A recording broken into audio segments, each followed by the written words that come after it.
Yeah, teacher voice now. Good morning. All right. Thank you all for being with us today. I'd like to call to order the meeting of the Virginia Board of Education, as I like to refer to us, the hardest working non-paid board in the Commonwealth.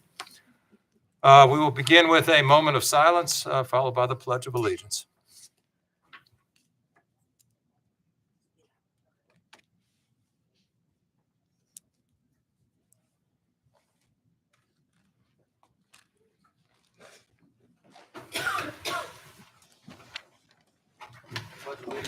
To the flag of the United States of America, and to the republic for which it stands, one nation, under God, indivisible, with liberty and justice for all.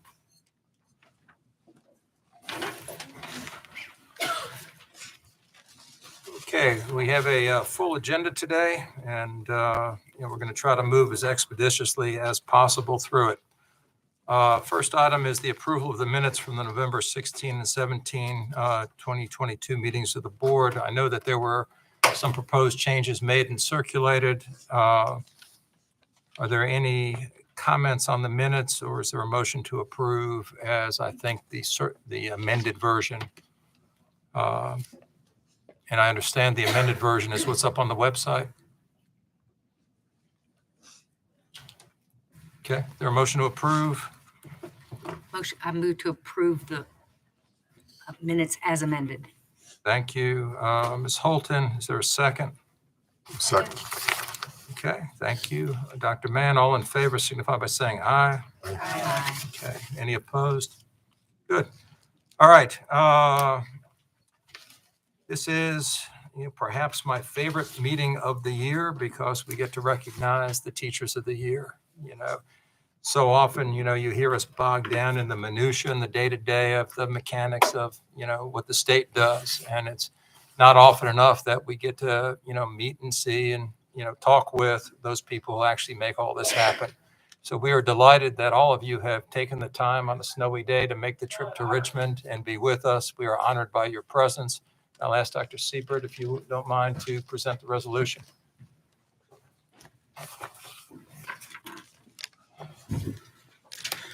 Good morning, President Gecker, colleagues, Superintendent Balow. Really, it is indeed, as President Gecker noted, a very special occasion. Today, we have the pleasure as the board to recognize eight very special people: Virginia's Teachers of the Year, Virginia's Teacher of the Year, and our Regional Teachers of the Year for 2023. In recognizing each of these individuals today, we are confirming and affirming that excellence in education is celebrated for them, for their peers, the co-workers they see on the daily basis. And we also recognize that they serve as ambassadors for our profession. Their commitment and passion for what they teach is a shining example of the impact that teachers can have. We certainly, while we enjoy this opportunity, we want to acknowledge and thank Dr. Meg Homer and Dr. Joan Johnson and the whole teacher education team for their hard work in just making this possible and organizing a really complex process and then making it elegant and meaningful for the honorees.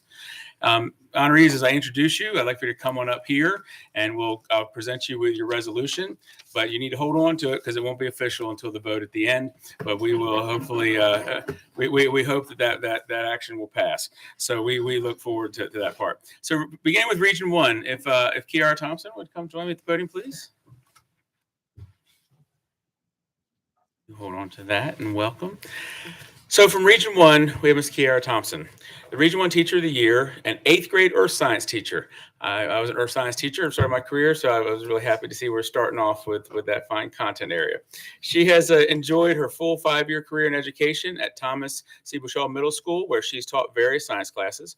Ms. Thompson earned a Bachelor of Science degree in biology from ODU, and then a Master's of Public Administration. Ms. Thompson, like many of us in the profession, didn't immediately answer the call, but felt it through a different way. She didn't always plan to become a teacher. She always envisioned a career in hospital administration. However, in a life of service as a graduate student and assistantship and health educator, her volunteer work with local after-school programs sparked her passion and led her to her calling. I know that countless individuals are grateful that she made that career change to public education. Mrs. Thompson has remained highly active, both in membership and leadership roles, in her involvement in many professional organizations. the National Science Teaching Association, the Virginia Association of Science Teachers, and has served as operations coordinator for Feed the Streets RVA. Ms. Thompson has served as coordinator of assessment and remediation, science learning collaborative coach, Project Waterworks instructor, Amazon Future Engineer coordinator, VCU Richmond teacher residency coach, and in other roles. Remaining a constant in her students' lives, Ms. Thompson works to remove barriers to student success, encouraging meaningful learning that extends beyond the walls of a classroom. Ms. Thompson works tirelessly to reveal career opportunities and various avenues that prepare students for the future. Region 1, Ms. Kira Thompson. We will have you back momentarily. All right, from Region 2, if I could have Mr. Jason Bartholomew join me, please. I guess I should make sure that. Yeah, there we go. Hold on. Region 2 Teacher of the Year, Jason Daniel Bartholomew, is a high school business teacher and personal finance teacher in Suffolk schools. He's also a veteran. While serving the military, Mr. Bartholomew completed a Bachelor of Science degree in Human Resources Management from the New School University and later earned his Master's of Business Administration degree at Old Dominion University. Using his 21-year Navy career as a foundation of lifelong service and following his successful completion of ODU's Career Switcher program, Mr. Bartholomew made the shift to teaching business and personal finance classes in a public high school. Mr. Bartholomew has demonstrated consistent leadership and has earned many accolades. His accomplishments include revitalizing an accounting program at his school and spearheading a citywide offering of the advanced accounting elective in Suffolk. Although he's been recognized in several meaningful ways, including being named the 2014-2015 District Career and Technical Education Outstanding Teacher of the Year, he feels his success is best reflected in a team of his students having been crowned state champions of the Governor's Challenge sponsored by the Virginia Council on Economic Education. Mr. Bartholomew humbly jests that he lacks pedigree of a formally trained teacher and that there are still days when he feels like a retired Navy guy with a business degree doing his best impersonation of a real teacher. However, it is clear that he has earned the respects of his community, his board, his students, and the greater profession as an exceptional teacher. Mr. Bartholomew, congratulations.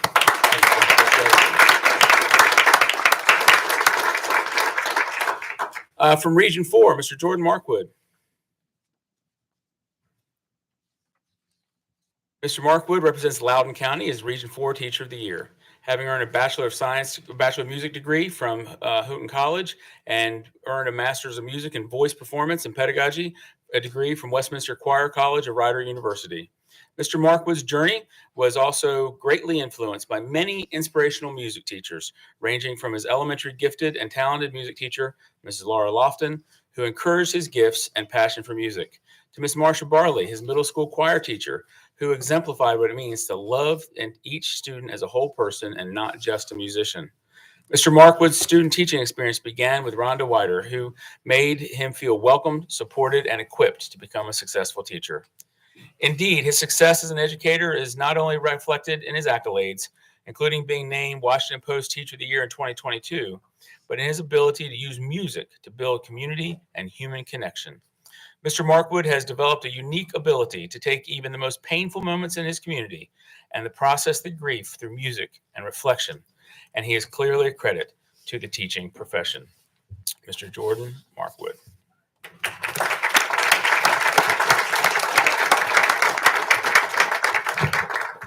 You might have to trade these when we get out there. There you are.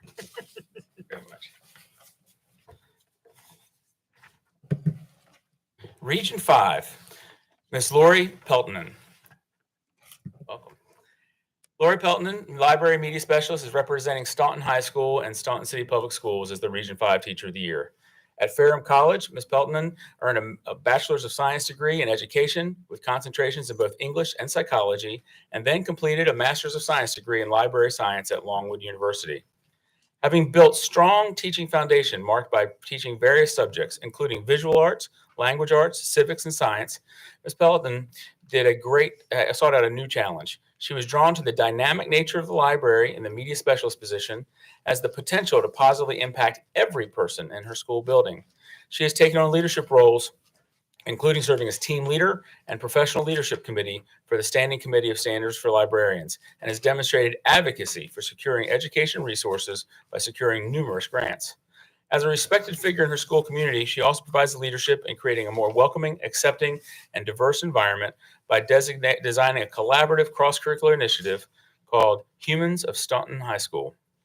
She has further put her creativity and dedication to use in leading efforts to repurpose a van for educational outreach and in developing the mystery-based literature unit that has challenged students to explore various unsolved mysteries. She's considered by colleagues to be a highly dedicated educator, mentor, leader in Stanton and beyond. Congratulations, Lori.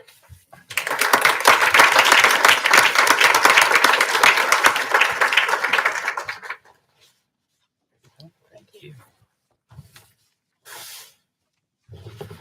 Region 6, my neck of the woods. We'd like to welcome Angela Dawn Myers. Can you come forward, please?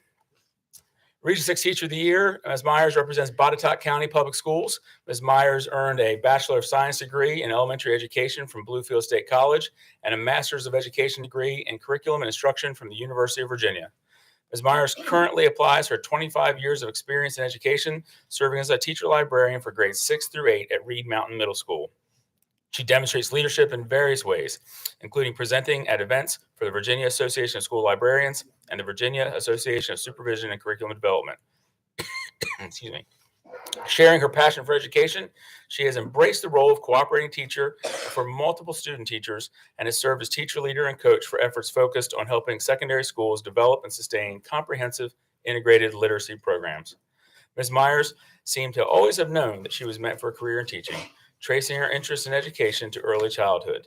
Indeed, we are grateful that she pursued that dream and that she continues to see her library at the heart of her school, in her own words, quote, a place where students feel valued and loved. Miss Angela Myers.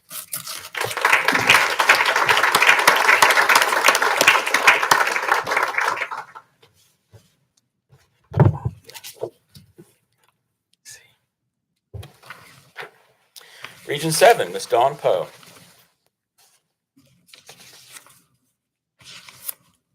Region 7 Teacher of the Year, Dawn Kreider Poe, is representing Fairview Elementary School and Grayson County Public Schools. Ms. Poe earned a Bachelor's of Science degree in elementary education at Lee University. Ms. Poe has teaching endorsements in early childhood education, middle education, specific learning disabilities, and intellectual disabilities. Of her 26 years in education, she has dedicated 15 to students at the kindergarten level. Throughout her career, she demonstrated commitment and service and leadership. Seeking to support vulnerable groups, she has volunteered with an anti-violence basketball and tutoring initiative, an outreach program that provides new shoes, school supplies, and clothing for school-aged children, and several meal collection and distribution drives.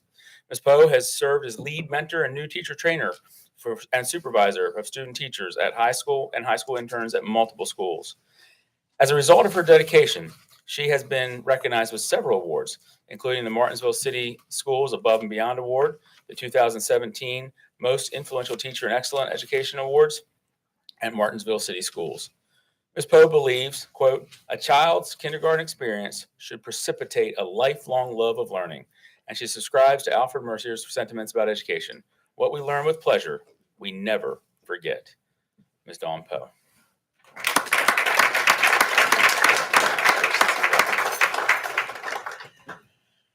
Our Region 8 representative was unavailable to be with us, but we want to celebrate Ms. Megan Graves, so I have the honor to share a few words about her as well. Representing Appomattox County Public Schools, Megan Gail Graves is the Region 8 Teacher of the Year. Ms. Graves graduated from Sweetbriar College with a Bachelor of Arts degree in biology and earned a Master's of Science in Special Education from Longwood University.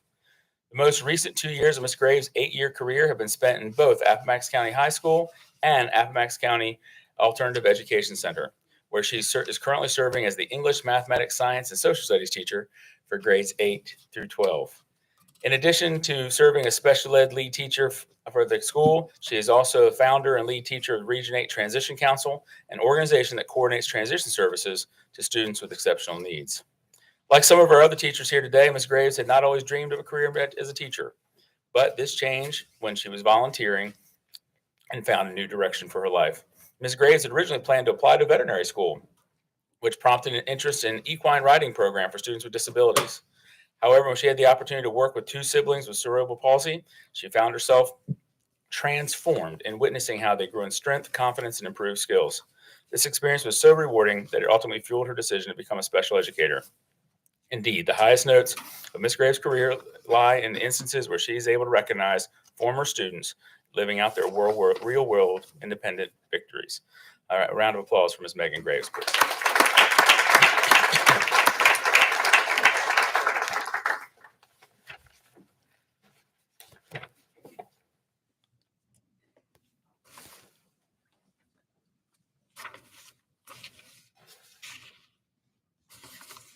Bear with me just a moment as I got all my notes completely out of order.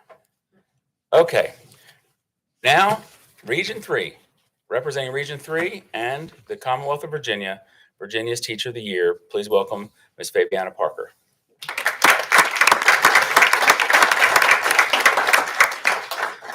It is now my distinct pleasure to introduce our Virginia Teacher of the Year. First recognized as the Region 3 Teacher of the Year, Ms. Fabiana Parker was named Virginia Teacher of the Year at a celebratory event hosted by Governor Youngkin and First Lady Suzanne Youngkin. Ms. Parker is an English teacher, English as second language teacher at Thornburg Middle School and Spotsylvania High School, where she teaches students in grades 6 through 12. Growing up as an English learner herself, Ms. Parker traces the beginnings of her career to her childhood experience of teaching her grandmother to read. She earned a Bachelor's of Arts degree in Modern Foreign Language and Education at King's College London, and earned a Master's of Arts degree in Education, Curriculum Instruction at Boise State University in 2003. Furthermore, Ms. Parker has completed coursework at the University of Virginia, University of Phoenix, University of Grenada, and Oxford and Cambridge universities. Ms. Parker is both a leader in her school and her community, having served as teacher mentor and volunteer for the English speakers of other languages, parent evening coordinator, chairperson of the Diversity and Equity Committee. She's also been recognized for her service outside of the classroom, received a congressional record for having served as an adult literacy needs in Northern Virginia community, as well as the Virginia Department of Health Certificate of Appreciation for her outstanding commitment and translation services to the Virginia Department of Health during the COVID-19 pandemic response efforts. Seeing her students achieve their educational goals and become productive members of society, the driving force behind Ms. Parker's commitment to education. Using her personal and professional experiences to promote cultural diversity while building bridges of trust, respect, and understanding across all cultures will always be counted among her greatest accomplishments. But Ms. Parker today is her husband, Jason. I think you have some children with you as well for pictures. Not today. No. Okay. Only my husband. They're watching from home, and we welcome. So in addition to celebrating Ms. Parker, we would like to give her the opportunity to share some remarks with the board. Congratulations.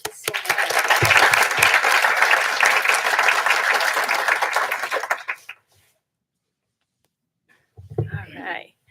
Good morning, everyone. Good morning, members of the Board of Education, my family, my fellow educators, my beautiful students, hopefully watching at school right now, and everyone in the audience who has a deep passion for public education.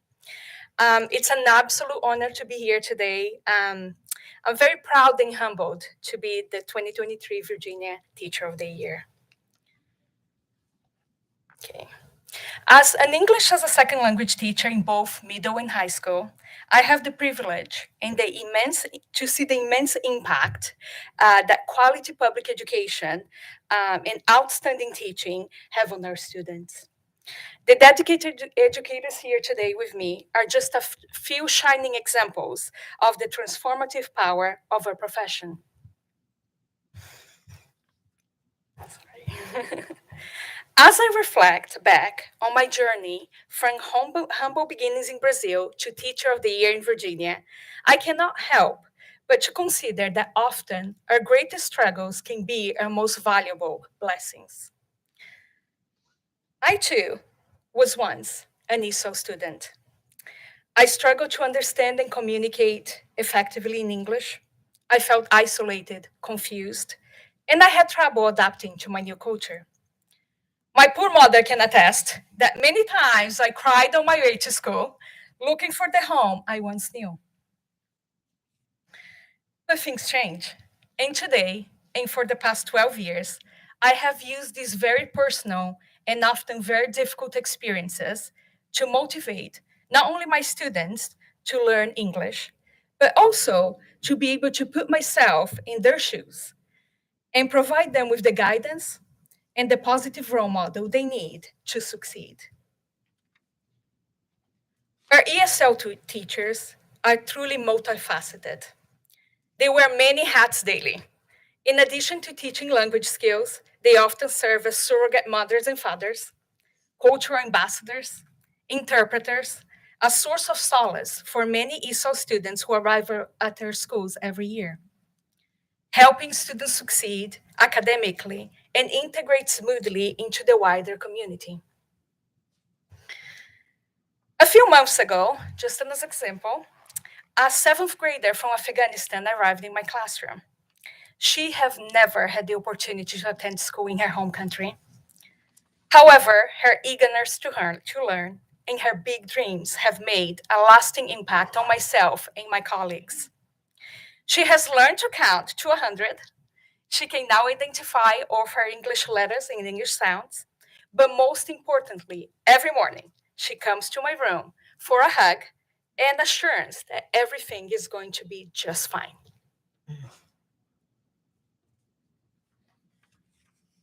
I could honestly go on and on and on speaking about my students and their journeys. I'm so proud of Katian, who became an owner of her own beauty salon, Laura, who is now soaring as a flight attendant, Celio, who's thriving as a business owner of his own electronics repair shop, Catherine, who's now on the brink of becoming an elementary school teacher, Freddie, who owns his own 3-service business, Chekna, who is now studying business administration. I honestly could go on and on. My students are amazing. And this is what public education is all about. And excellence in teaching makes a huge difference in the lives of so many students. It empowers young people to dream and inspires them to change the world around them. My incredible students now fill their communities with hope and transform some of their most difficult times into blessings for themselves and everyone around them. Public education serves as a strong tool to counteract social inequality, fosters diverse learning environments where different students from different backgrounds come together to form a community that reflects the broader world.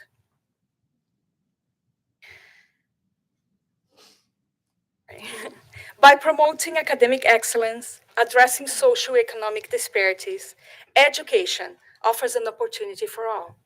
And as such, quality ESL, English as a Second Language education, is essential so we can provide equitable opportunities for all students.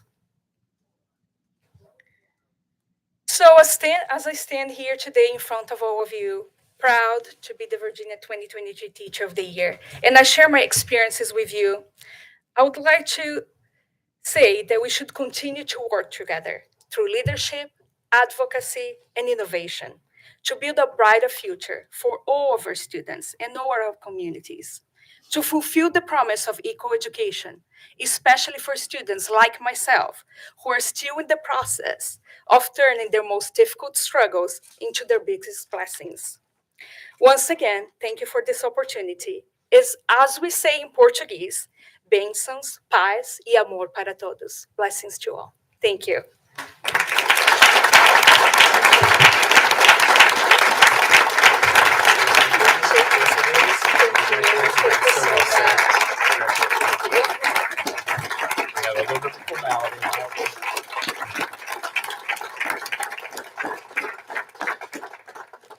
At this point, I'd like to invite all the teachers of the year to please come make a little line up here, as we fully understand that they are extraordinary in their profession, well deserved their recognition, but they are ambassadors for the thousands upon thousands of teachers out there changing lives every single day. So, Mr. President, fellow colleagues on the board, I move adoption of these resolutions celebrating these extraordinary teachers. Is there a second? Thank you. All in favor? Aye. Easiest vote we're going to take today, guys. So enjoy that one. Come forward for a picture, please, with the board. Thank you.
We have a significant number of people signed up to speak.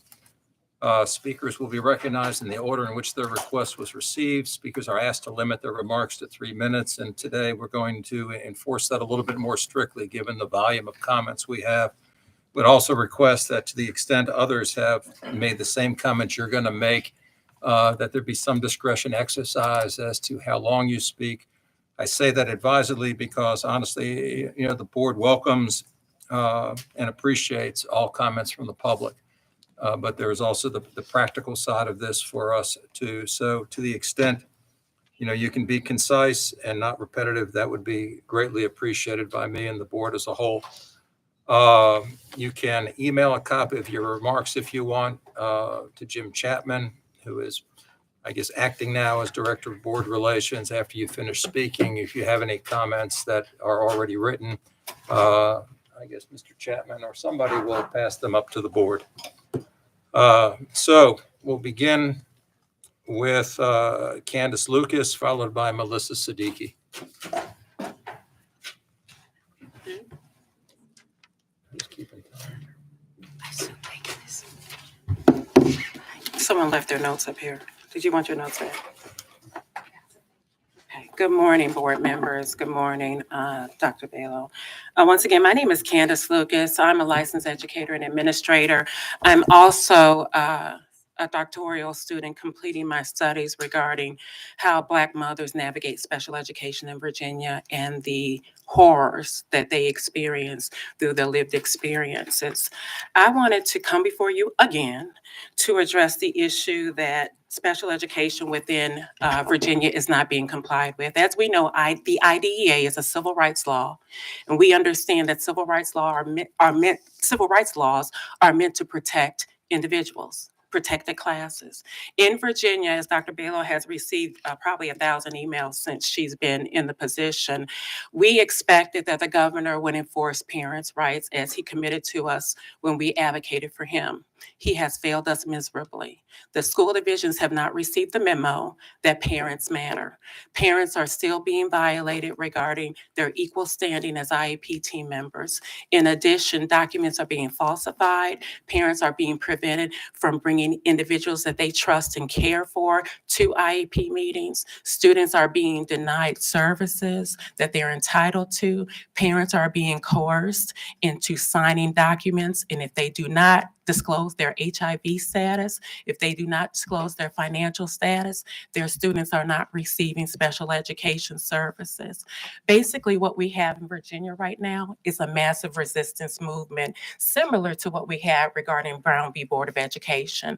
We have a massive resistance movement by the VDOE, by the LEAs, not implementing and refusing to honor IDEA and the rights of our families. I gave you this book when you first came as members. On page 13 of the book, it tells you, this regulations tells you that the State Department of Education is to ensure that all children with disabilities aged 2 to 21, inclusive residing in Virginia, have a right to a free and appropriate education. And we have to get out of our mind the mentality that public education applies to all children. Every child does not attend a public school, but they still deserve to be educated. And so we have to get out of that mentality. The public education system has not been revisited since 1806 with Horace Mann, the father of public education, who created public education to create workers, not thinkers. Okay, so we have to get out of that mentality. Public education cannot be funded. Children can be funded. Public education cannot be funded. Okay, so we have to get out of that mentality.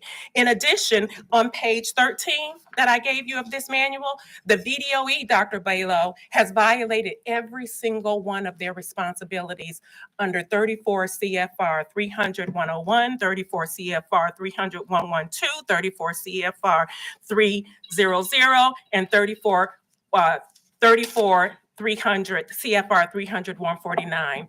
When will the Board of Education stop being deadbeat parents and start advocating for our kids and enforcing the IDEA to protect the civil rights of our children, specifically our Black and brown children with disabilities? Thank you. Melissa Siddiqui, followed by Kathy Halverson.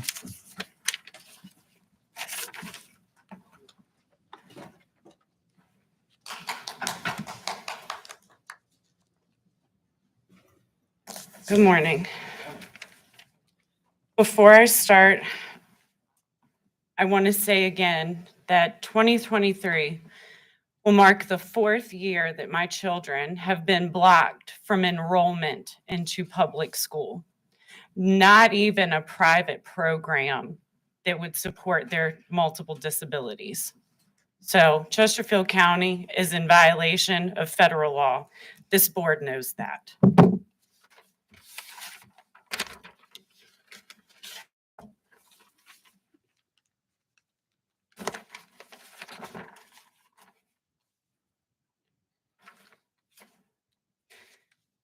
These last few years have been such a struggle for our family.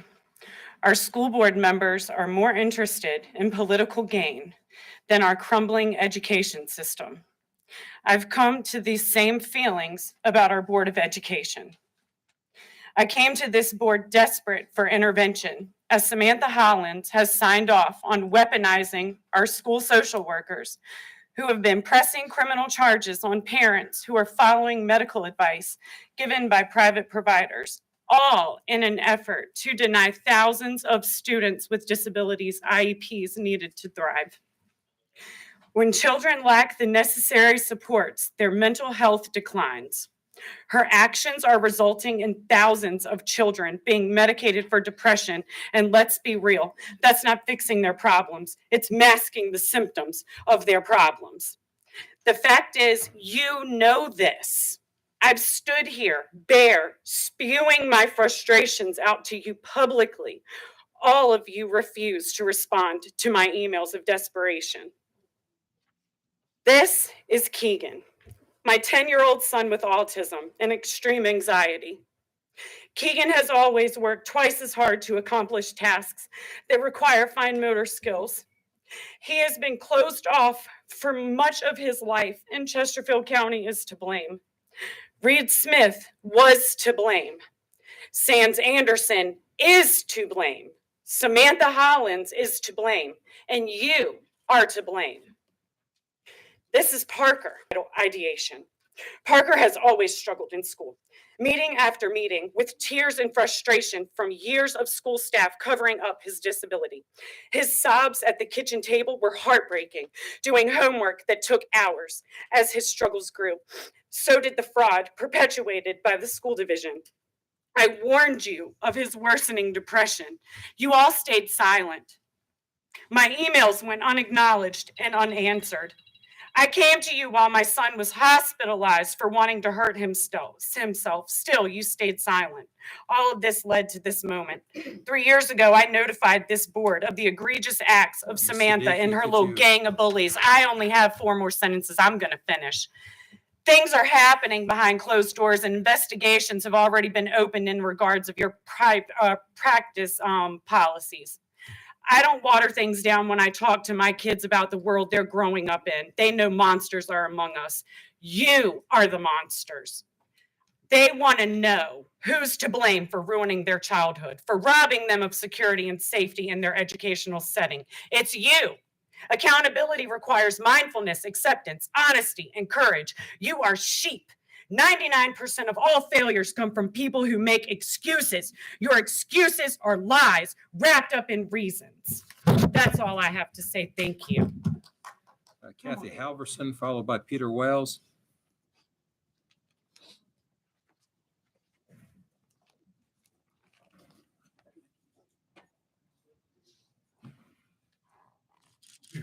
Peter Wells, then. Thank you. Good morning. Appreciate you all being here and taking a few comments. A couple of things to show you. I'm Peter Wales, and I'm here to request that you consider adding 3 things to the standards of learning, specifically for civics and social studies. Those are founding principles and American rule of law, and the fact that judicial activism is unconstitutional. My familiarity with the standards of learning goes back to 2005, 2008.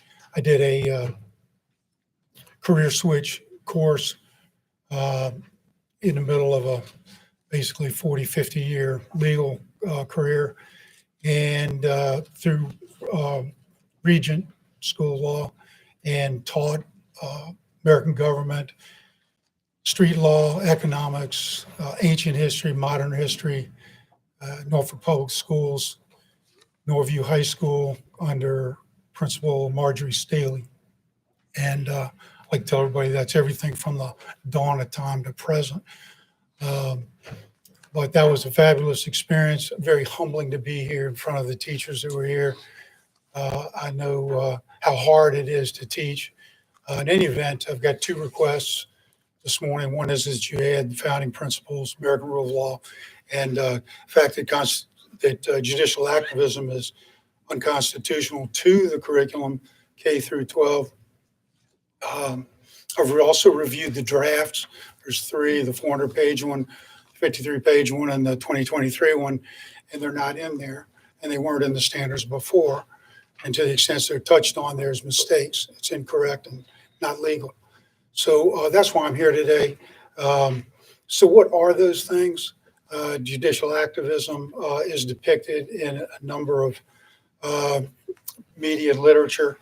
One of the best ones is To Kill a Mockingbird. We all know that that's about racism. But during the trial, at the end, the jury set aside the law and the facts, the evidence, in order to convict an innocent man. That's what judicial activism is. Another example of it is the Nuremberg trials, where the German judges were prosecuted for genocide because they set the law aside to convict innocent Jews before they were sent to the gas chamber. There's an example of American rule of law in a couple of cases. And the two that I would call to mind are Captain Preston and his British regulars were prosecuted for murder for the Boston Massacre, and John Adams, second president. Mr. Wales, could you wrap up your comments, please? That's 3 minutes. I Thank can. Just simply say that I would request, in addition to you adding those things, that you read my comments that I've written out. I'll send those to you. But there's also, these are my comments that I submitted to the, for inclusion. When I was Sir, invited we to thank do you it for by your program. comments. We're well past your time. I'm Okay, sorry. okay, I appreciate Thank that. you. Appreciate that. And only last thing I would ask is if you read 2 pages of my 10-page summary of what I wrote here. May I send that to you? Certainly, sir. Thank you, Thank sir. you. Appreciate y'all. Tammy C., followed by Sarah Finley.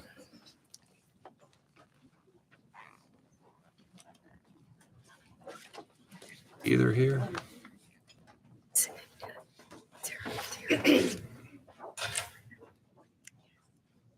Yes, ma'am. Yes, I know. Okay, thank you.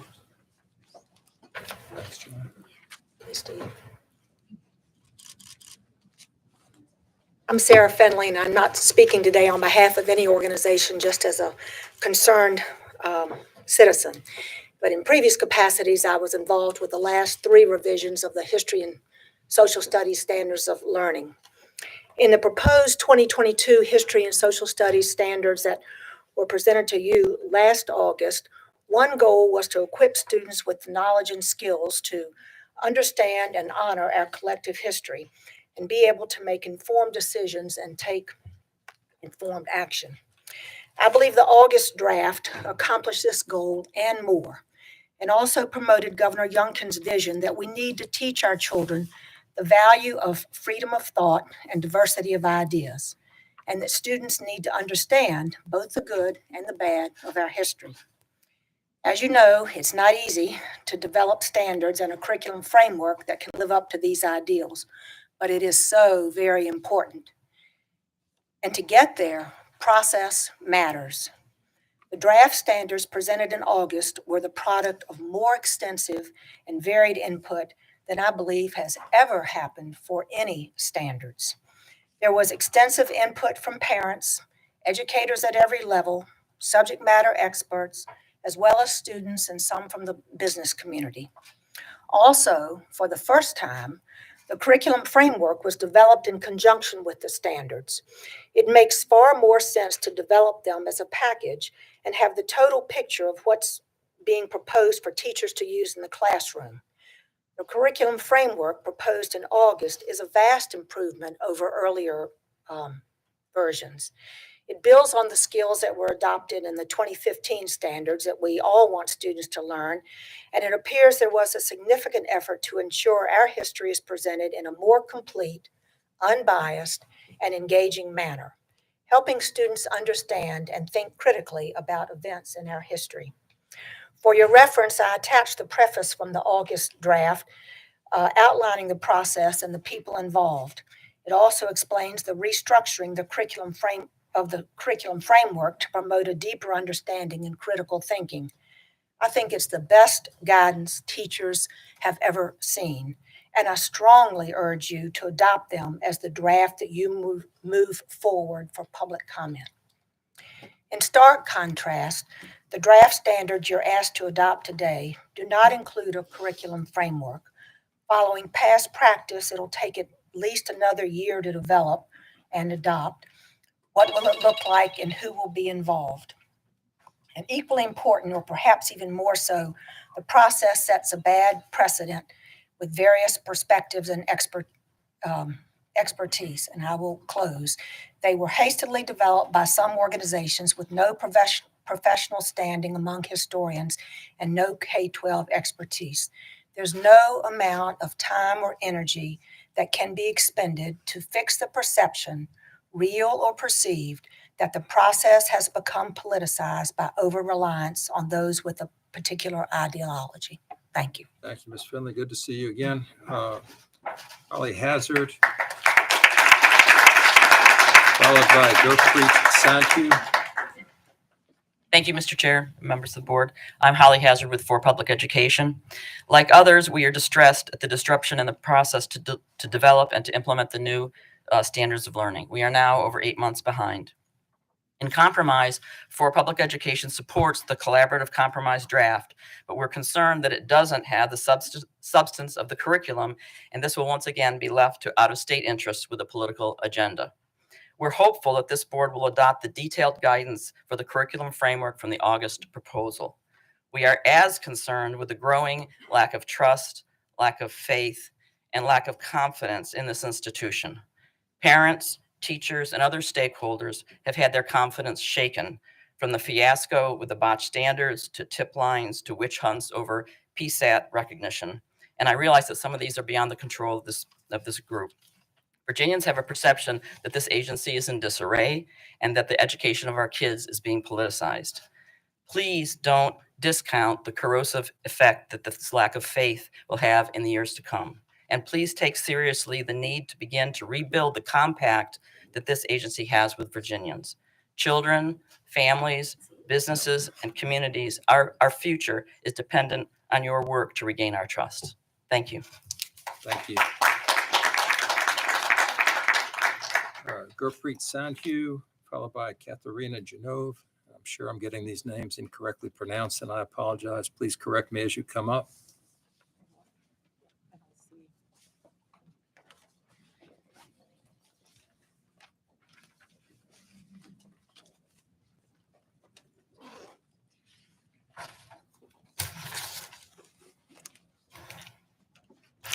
Good morning. My name is Katharina Genovi, and I have been the principal at the Montessori Public School of Arlington since 2019 when we moved into our own standalone building. Our district has been successfully serving children and families and supporting Montessori education for over 50 years, and our long wait list each year demonstrate the ongoing community demand for our program. Our students thrive in classrooms that are designed to meet their developmental needs while fostering the solid academic foundation that they need for success. But to continue to serve our students well, we need to be able to recruit and retain Montessori credentialed teachers. Without a pathway to teacher licensure, recruiting Montessori teachers is extremely difficult. Every spring, I struggle to recruit the best candidates to fill vacancies in our school that currently enrolls 512 students. As the only public Montessori school in Virginia, the majority of our applicants work in one of the many private Montessori schools in our area where they are not required to hold a state license. We have interviewed hundreds of applicants with years of excellent classroom experiences, outstanding references, and often a master's in Montessori education, who often decline offers because of the additional obtaining of a Virginia license or simply are not even eligible to be considered for employment. The only alternative is for us to hire state licensed teachers and then send them to get their Montessori credential, which means while teaching, they are completing the equivalent of at least 42 credit hours of coursework to teach at the elementary level. In addition to the strain on the teachers, placing a non-Montessori credentialed teacher in a Montessori classroom can limit students' ability to access all that the classroom has to offer. When hiring non-Montessori teachers, MPSA must also dedicate financial resources to have teachers receive Montessori preparation and expend limited administrative resources to support teachers who are in a classroom environment that are not yet equipped to teach. Both of these resources could be better allocated to serve students if Montessori credentialed teachers were able to obtain a state teaching license. I am grateful for the time that the Department of Education and this board have already taken to consider this proposed pathway. However, I am concerned that the additional coursework requirements for a renewable license will still negatively impact my ability to hire and retain experienced, qualified individuals to lead our schools. Therefore, I'm asking the board to consider amending the proposal to remove the additional requirements for a renewable license and to restrict the licenses issued this pathway to teaching in a Montessori school. In my experience, the Montessori credentialed teachers we hire are well equipped to lead our classrooms and support our students so they can thrive. Thank you. Thank you. Corey Marie Borgman, followed by Jonathan Huey. Good morning. Hi, good morning. Dr. Borgman had a medical unexpected appointment. So may I read her testimony on her behalf? I was told it would be Sure. okay. Awesome. Okay. Hello, everybody. Good morning. I'm reading this on behalf of Dr. Corey Borgman, who says, I speak today in my role as UVA's Montessori Science Program lead and as president of the Virginia Montessori Association. I'm here today to encourage the board to take steps that will make Montessori a more feasible educational option for Virginia families. Thank you for your time today and for your consideration of the application before you, an application that delivers on several educational goals that I know are shared between the board, the Virginia Department of Education, and the advocates here today, but most importantly with children and families served in APS. A growing body of research supports the idea that Montessori is an effective strategy for a wide array of such goals, including those related to accessible, high-quality early childhood programming. The Montessori curriculum is thoroughly aligned with Virginia's ELDS. In fact, thanks to the collaboration and advocacy of many of those present here today, that curriculum has been vetted and approved by DOE for use in publicly funded programs across the state. Importantly, our research shows that Montessori pre-K students place significantly higher on a broad range of measures related to academic school readiness, as well as non-cognitive measures of executive function, school liking, mastery orientation, and social understanding skill. Improve literacy. Though through the passage of the Virginia Literacy Act, our state has committed significant resources to protect the right to read by ensuring that every child receives evidence-based instruction. A recent book entitled Powerful Literacy in the Montessori Classroom and published by Teachers College Press demonstrates how Montessori has adhered to what we now call the science of reading for the 130 plus years of its existence. Likely for that reason, their early reading proficiency and strong literacy skills of Montessori students has been a consistent finding from our research. Elevated standardized test scores. A study examining test score data from 119 public Montessori schools located across 10 states found that Montessori students consistently outperformed the traditional schools in their home districts. Findings were particularly compelling for ELA, where Montessori students excelled at both test points and across all subgroups, and for Black students who outperformed their peers in both ELA and math at both test points. Equity of opportunity. A landmark study of ours found that the public Montessori schools in large urban high poverty districts were able to effectively close socioeconomic school readiness gaps by the kindergarten year. We are now undertaking a $3 million federally funded replication of that study on a national scale. Student social emotional health. A recently published study of ours found that just 2 years of Montessori education predicted significantly higher levels of adult well-being. Furthermore, the more years you spend in Montessori, the higher adults scored on well-being measures. Stewardship of investments. There are several reasons why Montessori is a wise investment for schools and districts. Am I out of time? Yeah, I think you are, yes. Oh, okay. Well, all we want to say is we hope that you will look at this application. You'll see me back and I'll be on time for the next one. Thanks, you guys. Thank you. Jonathan Huey, followed by Wendy Shank Evans.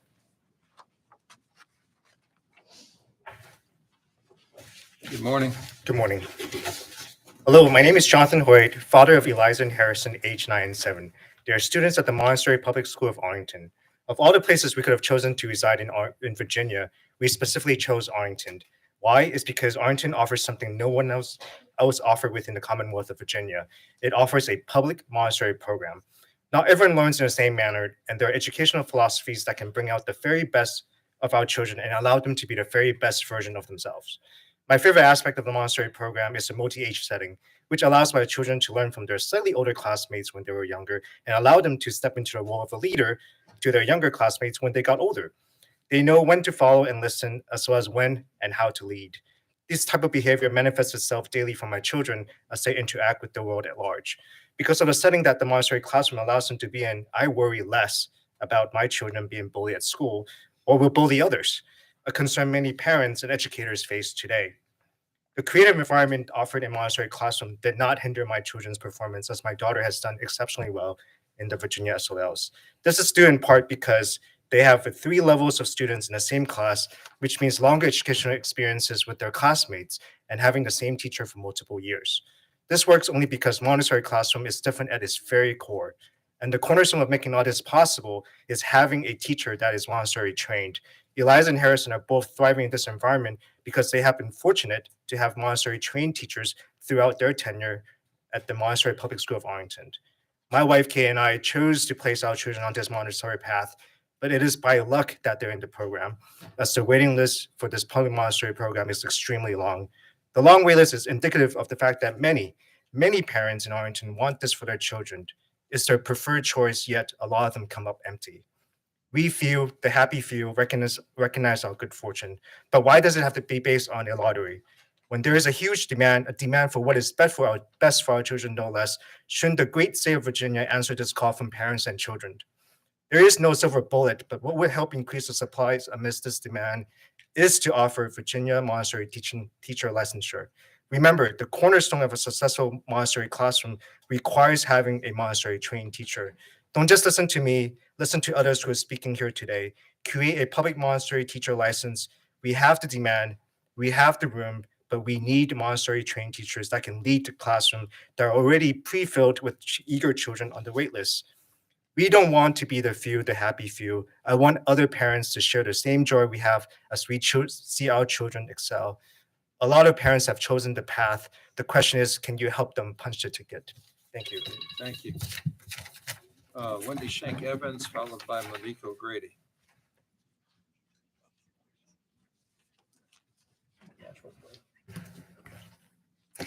Thank you. As the Executive Director of the Montessori Public Policy Initiative, I've been involved in the development of pathways to teacher licensure for Montessori teachers in several states. To strengthen their public Montessori schools, 10 states have already recognized the rigor of Montessori teacher preparation by creating such a pathway. The background information in today's agenda for this proposal states that the purpose of this alternate route to licensure is to ensure local school divisions have an opportunity to meet their unique needs in recruiting and retaining educators for their school communities. The unique need faced by the Arlington School District is to hire the teachers most qualified to teach in their Montessori classrooms, which are individuals with a Montessori credential.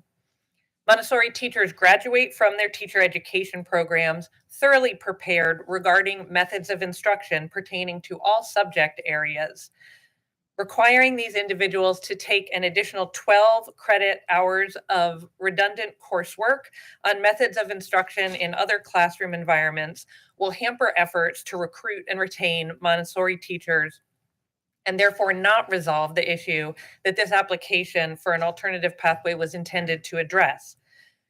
We'd ask the board to consider an amended version of what is before you. The Virginia code that establishes this option to apply for alternative routes states that the petitioner may proffer or the board may impose conditions in conjunction with the approval of such a petition. So I'm proffering that the board amend the proposal to remove the 4 additional courses currently listed for individuals to obtain their renewable license and instead restrict the license to teaching in a Montessori classroom. Most of the states who have already approved pathways to teaching licenses for Montessori credentialed teachers have placed such a restriction on those licenses. It's our understanding that those 4 courses were recommended in order to prepare teachers to be equipped to teach in any Virginia public school classroom. And we think the proposal as it stands can be an appropriate and useful pathway as a bridge for those leaving Montessori classrooms to teach in other Virginia public schools and would support it in that form for that purpose. Approval of this application with the amendments proposed will ensure that children in Virginia's public Montessori schools have the teachers most qualified to teach in those classrooms. While this application is coming from APS, I'd also encourage the board to consider establishing this as a statewide pathway to licensure for Montessori credentialed teachers, as other states have done, so that in the future, Montessori might be an option for families in other districts. The process to this pathway is lengthy and burdensome, and it does not make sense to ask other districts, the Department of Education, or this board to spend additional time on parallel applications in the future. Thank you for your time and for your consideration of this proposal and the amendments. Thank you. Monique O'Grady, followed by Martin Brown. Hi guys, I'm back. Okay. My name's Monique O'Grady, and I'm returning to testify regarding the Arlington Public School application for a way to more easily hire trained and qualified Montessori teachers to work in APS Montessori classrooms. The Arlington School Board unanimously approved the application more than a year ago when I was still a member on the Arlington School Board. You may recall that APS is the only public Montessori program in the whole Commonwealth, and we have more than 50 years of data showing strong outcomes for our economically and racially diverse students. Montessori takes advantage of century-old educational pedagogy created by Italy's first female pediatrician, maximizing movement, concentration, choice, individualization, intrinsic motivation, peer teaching, experiential learning, a good adult-child relationship, and simplicity. It adds in engaging materials in multi-age classrooms to produce limitless learning with successful outcomes. It takes a specially trained Montessori teacher to do all that, and we must not let a required traditional teaching credential get in the way of hiring them, especially when recent education department data show more than half of all public schools in the country were understaffed at the start of the school year. Montessori is the widest practiced pedagogy across the world and the largest alternative pedagogy in the US, with more than 560 public Montessori schools across the nation. The data tell us that Montessori education is successful, not just in Arlington, where Montessori pre-K students outperform VPI students, but some of the most compelling public Montessori research is being done right at our own UVA and includes findings that show promising return on state and district investments. Our recent APS graduates who were in public Montessori middle school programs agree. Here's what they say. A UVA freshman told us Montessori helped her become independent and develop time management skills. A Yale freshman says Montessori helped him discover a lot of different subjects and find his own niche. In Los Angeles, a Loyola Marymount University freshman said the discipline students developed in Montessori to get things done on their own really paid off during virtual learning. A JMU freshman said the ability to self-direct in Montessori helped him make better academic decisions through high school. An Ohio University freshman said Montessori helped her be successful in her AP classes by teaching her to be an independent student and ask questions when she needed help. We need your help to get Montessori to more APS students. Approving this application with just one tweak will do just that. We ask that you'll consider removing those 4 course requirements that would allow Montessori teachers to move into traditional public classrooms. We want and need those Montessori teachers to stay in those Montessori classrooms. We don't want them to leave. And if you get rid of that barrier, it'll help us hire the teachers so they won't have to spend more money for those extra classes. Please think about it today. Thanks, you guys. And thank you to Dr. Johnson and also Ms. Clemens for doing all the work to get us here. Thanks, you guys. Good luck. Thank you. Martin Brown, followed by Brendan Gillis.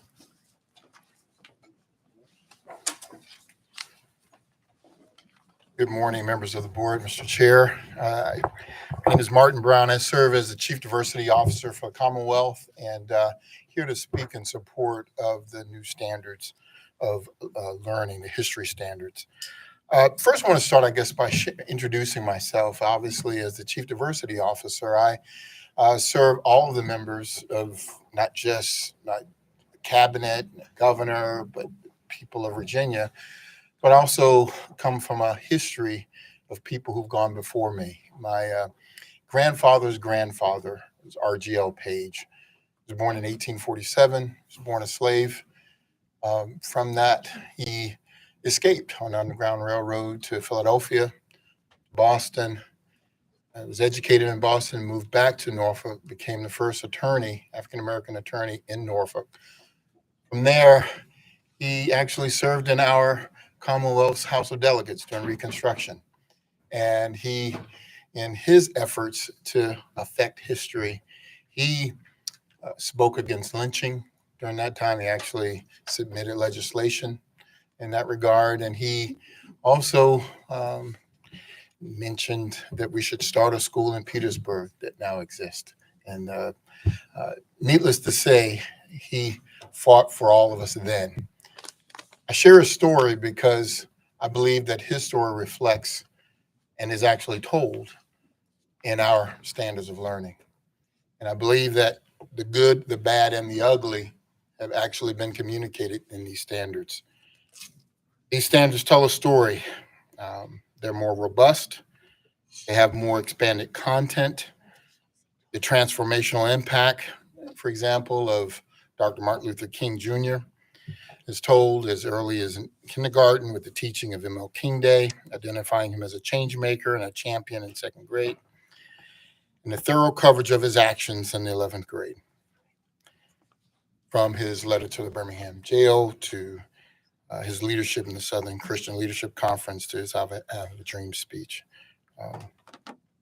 Discussion of the causes and effects of not just the impact of racism, but even on our Native American Indian brothers are also communicated in these standards. The Trail of Tears, the Seminole Wars, the Indian removal policies are all communicated in these standards. The development and implementation and the impact of the American Indian movement and the Indian Self-Determination and Education Assistance Act. These standards honor all recommendations of the African American History Education Commission as adopted by the 2020 Board of Education and the current draft curriculum frameworks. Incorporate feedback from diverse voices. I met with Secretary Gadara and Superintendent Belo, with members of the African American Advisory Committee, African American History Education Commission, and Hampton Roads Black Caucus. We encourage everyone to read these draft standards to inform the public engagement process, and we're grateful for the voices that have been shared here today. Mr. Brown, if you could wrap up your comments. Yeah. Thank you. Just want to, just in summary, just want to communicate support for it, want to encourage the board to adopt them, and just communicate that the standards not only tell all of Virginia's history, they tell my family's history as well. Thank you. Thank you. Let me repeat again, because we have so many people here for public comment. We are strictly enforcing, as much as I can, the 3-minute limit. I was brought up to be more polite than interrupting people when they're speaking, and it's painful every time I have to do it. So to the extent you could, lessen my pain and end at about 3 minutes, I'd really appreciate it. Brendan Gillis, followed by Mary Ann Burke. Good morning, Superintendent Belo and board members. Thanks for having us here today. My name is Brendan Gillis. I'm the manager of teaching and learning at the American Historical Association. I have a PhD in history and more than a decade of teaching experience. I'm also a Virginia resident and a parent. This morning, you're going to hear from a lot of outraged Virginians. They may not tell you this, but I suspect that many of the people who will be angry about aspects of these standards drafts, actually share my gratitude for your willingness to listen and consider other points of view. I was here in November when dozens of constituents gathered to criticize the frankly embarrassing draft standards proposed for first review. I applaud your decision to table the radical November overhaul. That said, I urge you to move forward with the collaborative combined standards developed by the AHA, VASCD, and VASSLC and shared with you in December. The American Historical Association is a professional organization, not a politically oriented one like the Civics Alliance, Hillsdale College, and other out-of-state institutions with which this board has chosen to collaborate exclusively on this important project. Our 11,000 members share no overarching ideological project beyond a commitment to developing and communicating a richer understanding of the past. Our organization's clear preference for the December collaborative standards ought not to be taken lightly. The AHA's interest in this issue has and always will prioritize the education of our children over any other consideration. In that spirit, the AHA joined with 5 other organizations to offer a thorough response to the draft that is on the agenda for today. And I've handed out copies for you to review and for the record. There's plenty here to criticize and much that I, as an educator, find utterly baffling. Who deleted all references to fascism from sections covering World War II? And why? How do you expect 11th graders to comprehend the full global military and political significance of the Vietnam War if it is taught, as you suggest, as a domestic social movement? Why do these 11th grade standards start in 1492, as if North America did not have a history before European explorers showed up? Superintendent Balow, you apologized for referring to Native Americans as first immigrants. Was the only alternative to ignore this history entirely? Our joint statement notes only the most obvious concerns. Conversely, the AHA and our collaborators would like to hear an intelligent critique of our version, our proposed standards. Just in closing, I'd like to reiterate our offer to advise and support you in this very, very important process. Thank you. Thank you. Marianne Burke.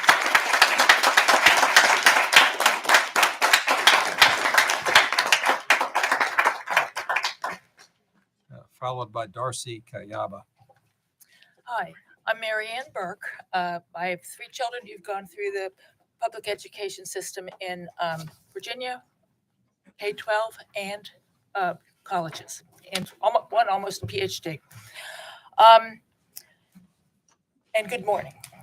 When the Chiefs beat the Bengals last Sunday night, I realized that for the first time in history, both teams going to the Super Bowl have starting quarterbacks who are Black. That jogged a memory for me.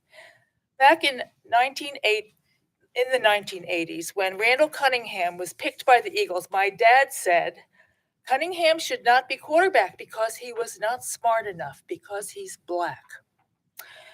I wondered where I got that information, and I think I found it. Samuel Morton, who in the early 1800s studied the shape and size of human skulls and surmised that the characteristics of the human skull indicated level of intelligence. He concluded, based on his biased studies that have since been debunked, that human races were created separately and unequally. Those who believe in racial hierarchy and chattel slavery celebrated and amplified Morton's unfounded conclusions. The studies that debunked Morton's claims have not been amplified or become part of our revised understanding.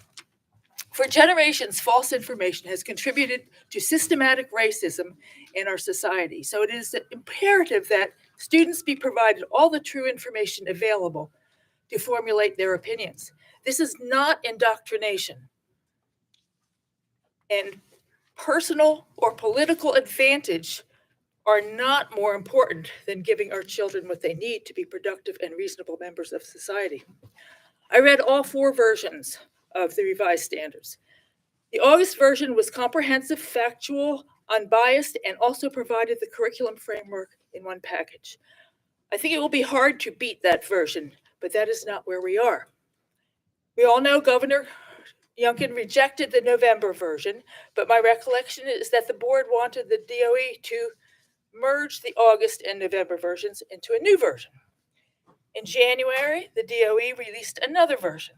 I have quite a few issues with that version and only have time to mention a few. There are errors and omissions, and it is political. I am happy to elaborate further if you would like me to. In December, a collaborative version was released, but not by DOE. That version did actually merge the August and November versions into an acceptable document, but there was not a curriculum framework, and we need to review that part. So I maintain that the August version is what would be most useful to our students, and that we need to see the curriculum framework, please. Thank you. Darcy Kayaba, followed by Linda Deans. Can't hear you. Yeah. Too many people talking to me at once here. Darcy Kayaba, which I'm sure is being mispronounced, and Dr. Linda Deans.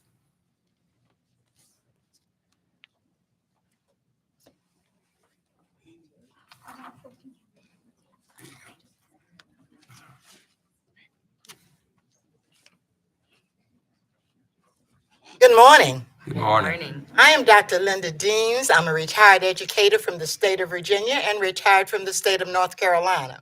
So I have about 40 years of educational experience. I participated with the group that came up with those collaborative social studies standards way back when. And I believe that those standards are more comprehensive than those that you have now. So I say no to the January standards, and I say yes to those collaborative ones that had deans of education, teachers, parents, pastors, all involved in over an 18-month period of collaboration to come up with those standards. So to just delete them, there are more pressing things for the Board of Education to do, such as those thoughts that were presented today related to the schools in Arlington. So I say to you that we need to look at things that are more thoroughly developed, not things that are thrown together for political purposes. The current standards require rote memory from the time that I was in school in the 60s. The old standards require our students to participate in critical thinking. So I'd like for you to compare and contrast before you vote. And the new standards are going to put a financial burden on local school districts. The textbooks that first of all have to be rewritten, and the textbooks that have to be repurchased for professional development, for teacher education programming, for assessments. Field tests have already taken place with the old standards. Why would you redo something that's already taken place? So I ask you to consider, from an old educator, that you would consider doing what's best for the students. And I believe it is best for my 5-year-old and my 12-year-old granddaughter. Thank you so much.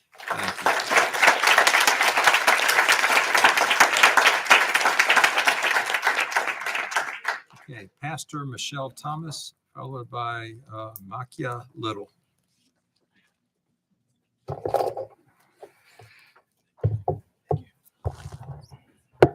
Good morning.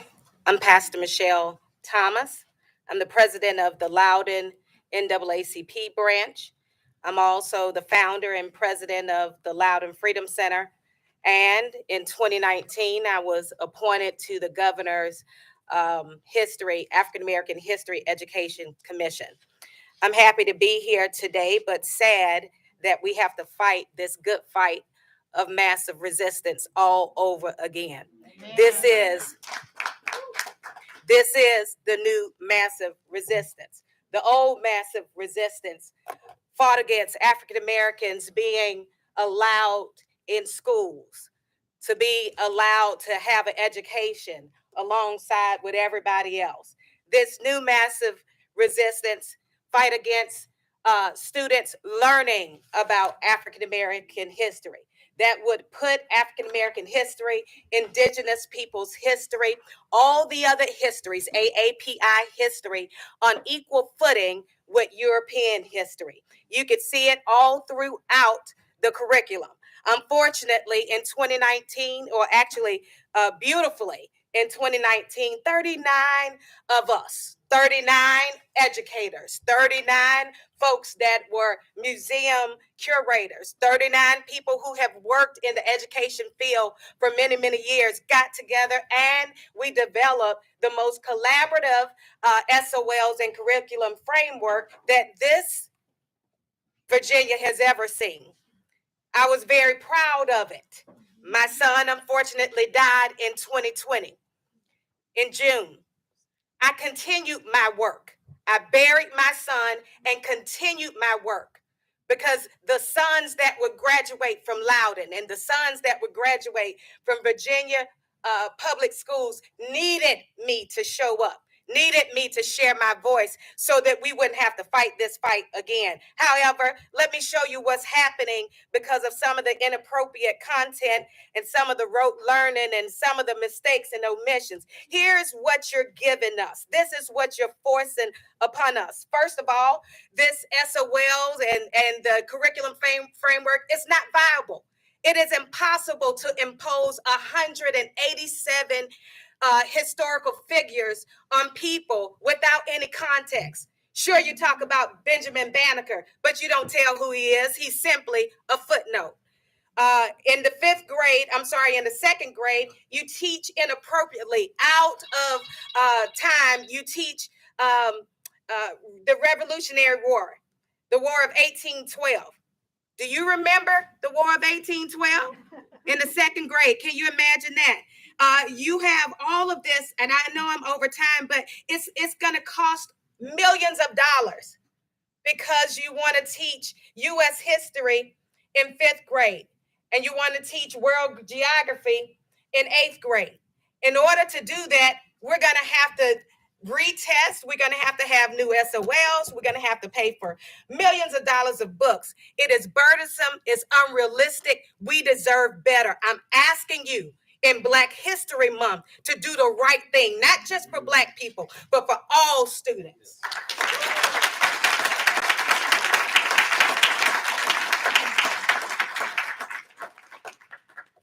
Kia Little. Good morning, and thank you for your time and your service. I am Akia Little, and in 2019, while helping my youngest child study for the Virginia Studies SOL, I asked her the question from her study guide, what was the status of the early Africans? When she responded with the answer unknown, without looking back at the paper, I told her that wasn't right. So she decided to expand on her answer by saying they were either slaves or servants. As the graduate of an HBCU where African American is a required first-year course, I was disappointed that she would give such an answer, being a smart little girl, until I looked back at the study guide and saw that was exactly the answer that was on the paper. Unknown, period. They were either slaves or servants. Seeing that's what students in Virginia were learning all throughout the Commonwealth, I was triggered in a way that sent me on a course to engage with the Northam administration with the help of the late Congressman Elijah Cummings. And because of that engagement, I was appointed as the parent and HBCU advocate of the African American History Education Commission. There seems to be erroneous messaging surrounding the inclusive set of standards and curriculum presented to you for approval last year, that somehow the voices of parents and concern and certain groups were left out. Not only is that completely false, when you bypassed the August 2022 set of standards and curriculum, what you said to parents who look like me is that our voices don't count, and that the educational experiences of our children aren't as important as those of other children. That when you say you want to ensure parents have rights, you're not talking about parents who look like me. I understand that some of the topics taught and discussed may be uncomfortable for some children, but if my child has to experience the discomfort of racism as early as elementary school, both they and their peers can learn about it side by side. So I stand before you today to add my voice to the chorus of hundreds of Virginians who actually contributed to the already collaborative August 2022 set of standards and curriculum by asking that you vote to move that version forward for citizen comments and add the information that this other group has added in that process, as it reflects the will of all Virginians versus a set of out-of-state consultants who do not have the best interests of our children and future citizens at heart.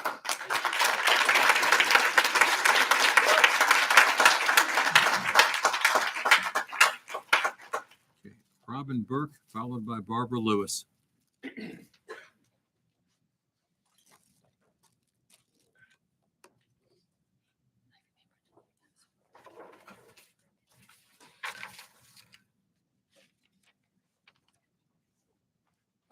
Morning. Good morning.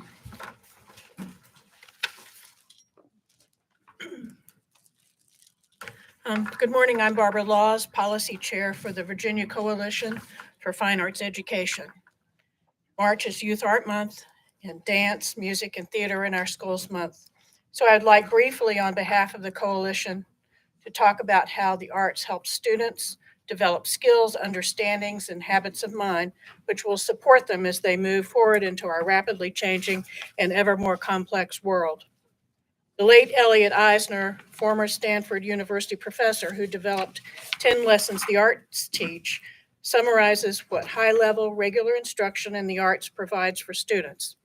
He speaks to the power of learning in the arts to help students make good qualitative judgments, realize that many problems have more than one solution and questions more than one answer, communicate in ways outside of the limits of language, and understand that complex problem solving and creativity require responding to oft-changing context and circumstance.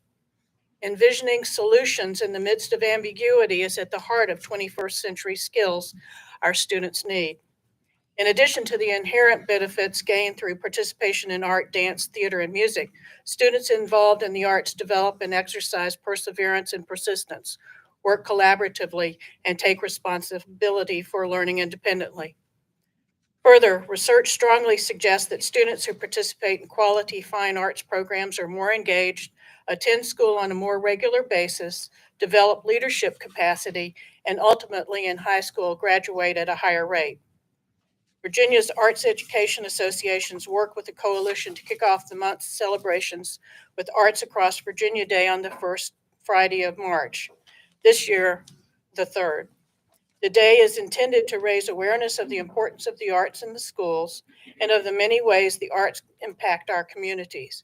We invite all members of arts and arts education communities to provide a snapshot of the arts on one day by posting to hashtag ArtsAcrossVA 2023. We also invite parents, school administrators, decision makers, policy makers, and others who support the arts to join us by posting their arts experiences or their support. Finally, we would like to thank you and the Department of Education for your support of arts education, and we invite you to see and hear for yourself the evidence of the power of arts learning in the many celebratory school, dance, music, and theater performances and art exhibitions held in March and throughout the rest of the year. Thank you. Thank you. Chris Jones, followed by Taylor Snow. Good morning, President Gecker, Vice President Mann, members of the board, Superintendent Balo. My name is Chris Jones, and I'm the Executive Director for the Virginia affiliate of ASCD. I'm also the father of 4 glow sticks of love who attend Virginia's public schools in 4th, 7th, 9th, and 11th grades. I certainly have a vested interest in their learning experiences. Thank you for allowing me to stand before you today. It is an honor to do so. I'm here to make clear why the January draft of history and social science standards proposed by Superintendent Balo are neither suitable nor viable to guide history and social science education in Virginia schools for the next 7 years. I'm also here to speak on behalf of the collaborative standards that our organization, along with VSSLC and AHA, submitted to you on December 20th, and why those standards are the ones to accept for first review. To begin, the process led by Superintendent Balo between August 17th until now has clearly not followed that which was previously approved by this board. The process that Superintendent Balo adopted to rewrite the standards was neither collaborative nor inclusive of the voices of Virginia educators, historians, parents, students, and museum curators. The January draft proposed by Superintendent Balo seems to have followed a similar pattern. The draft proposed by VSSLC, VASCD, and AHA in December clearly delineates what was present in August and what was present in November, along with our group's enhancements and a connection to the 2015 Standards of Learning. Second, the standards clearly do not emphasize the 5 C's from the profile of a Virginia graduate and the durable skills students will need to be future, life, college, or career ready. The January standards not only maintain a focus on rote memorization, they are also so dense in nature that levels of engagement will plummet. Our response letter sent to you on January 17 details how many standards were included with absolutely no instructional time added. To illustrate, second grade has added 21 standards and world geography has 35 more when compared with the December collaborative standards. With the January standards, there will be no deeper learning in our classrooms, and the quality of instruction our children deserve will decline, simply by the nature of the number of standards teachers will be required to cover and the depth and complexity lacking in them. A simple analysis of the verbs will give you insight into what that will look like. To illustrate, in the 12th grade Virginia and United States government class in a student's final year before graduation, the verbs understand and describe show up a total of 35 times, while verbs like design, connect, synthesize, critique, create, and prove show up collectively just 4. The Commonwealth is struggling with trust right now. You can regain trust and restore confidence in this governing body and credibility in the process by accepting the December collaborative standards that we submitted on December 20th for first review to use as a quality set of standards for a baseline to move forward to review for the review process. Thank you. Thank you. Taylor Snow, followed by Andrea Relator. Good morning. My name is Dr. Taylor Snow. I'm the secondary social studies specialist for Henrico County Public Schools, but I'm here today as an educator and someone who has grave concerns about what Superintendent Balow will propose as standards later today and what they would do to students like I was. I grew up in the 80s and 90s in Pulaski County, Virginia, and my family is from Lee County. My mom's a retired English teacher. My dad is a retired materials handling supervisor from Volvo Heavy Trucks. I grew up knowing that even if most politicians felt like Virginia stopped in Roanoke, there were people fighting for us.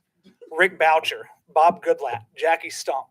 Those were people who had our back. So that's why I'm here today, to speak for where I'm from. At an American Enterprise Institute forum, Secretary Gadara noted that the goal of the Youngkin administration was reorienting everything to how is education geared towards preparing people for the jobs of today and of tomorrow. Let's hear from some of those jobs. These lines are from actual job descriptions for jobs at Amazon's new Arlington headquarters. We are looking for someone who demonstrates sound judgment, even in ambiguous situations. You identify when implementations are not highly available or have defects, and you investigate systemic patterns. You will have the ability to think strategically, act tactically, write effectively, and display strong analytical and critical thinking skills. If workplace readiness for all of our students is truly important to this administration, then our history standards should be designed to prepare people for those jobs. So the question I would ask you all to consider is, how do the standards that will be presented later today do that? Nothing in any of the job postings I read say anything about hiring candidates who can memorize long lists of names devoid of context. There's nothing about being able to choose the right European monarch from a list of 10. I ask you, is there anything in the standards that will be shared that can ensure that students will be able to do any of these things better? Will memorizing a list of discrete and sometimes factually incorrect talking points do anything to help students think strategically, act actively, write effectively, and display strong analytical and critical thinking skills? As I said, I grew up in Pulaski, and we lost our furniture factories. We lost our textile mills, and we were lucky because we had Volvo. They invested in our community, they worked with the United Auto Workers, and were a consistent source of high-paying work. Why did they do that when they could have left? They could have done what the furniture factories and textile mills did and left our community broken, but they didn't, because our schools had already invested in equipping students with the skills they would need to take those high-paying jobs. Our schools made sure that in all of our classes, we were getting the soft skills that we would need for the workforce, to think critically, work collaboratively, and use inquiry to solve problems. And how did they manage to find the time to do that? Our schools didn't have their hands tied by asking us to memorize history as a list of decontextualized facts. And even though I chose to follow my mother's path, I'm so grateful for what that partnership did for me. So in short, by taking the seat that you're in, and I promise I will hurry, from Pennington Gap to Tangier Island, our students deserve the kind of social studies education that I received. Instruction that will prepare them for the jobs of today and tomorrow.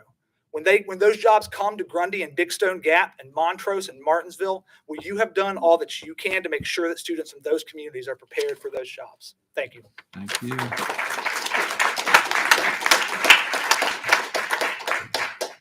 I'm going to try not to mispronounce your name again, so I hope you are who you're supposed to be. Thank you. And followed by Terrell Fleming. Good morning. My name is Andrea Mendoza, and I am a 19-year educator in social studies. I am also expecting my first child, so I'm excited to be a parent. And I want to speak to you about the collaborative standards and moving forward with those standards compared to the January standards put forth by the VDOE. I have a degree in history and education and master's in curriculum instruction from George Mason. And I spent most of my time in the classroom as a government teacher and for seniors. And when you teach seniors, you have a lot of anxiety about thinking they're going to go out in the world right after they're done with me. And you think about, am I getting them ready?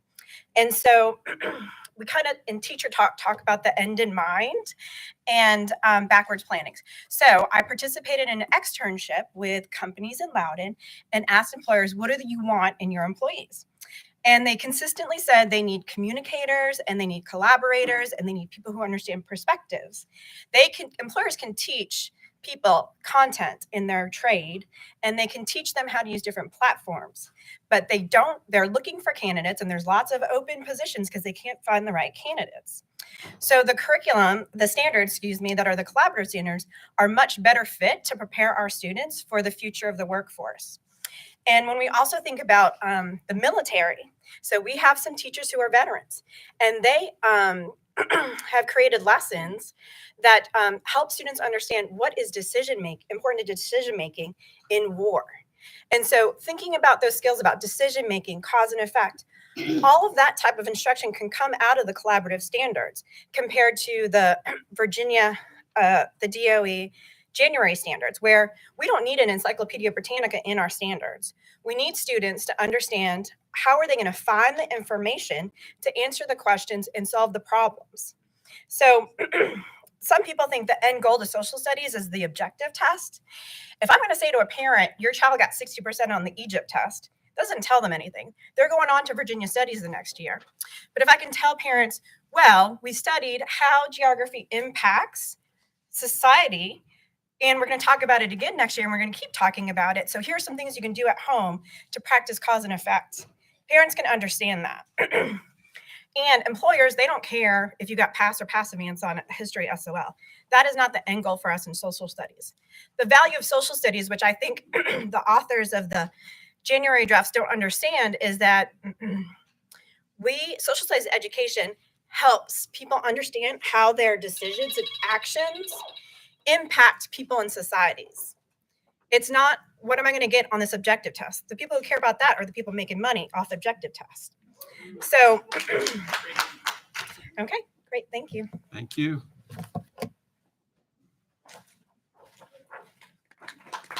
Carol Fleming, followed by Chris Bunin.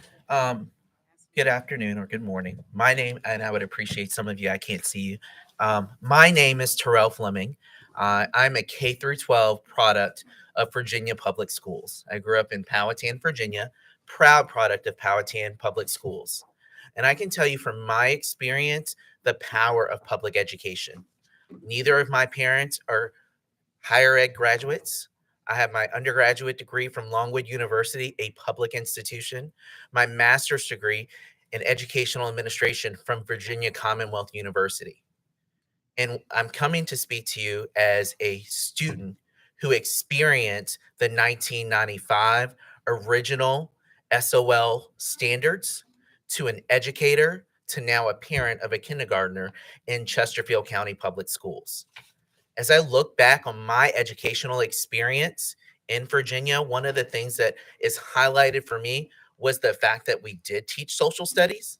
But one of the facts that still remained in my mind today from when I was a high school student taking World History 2 was the lack of diversity and perspectives that were present in our standards. You might look at the January 6th standards as they are an improvement. They are an improvement from the horrible standards that were presented.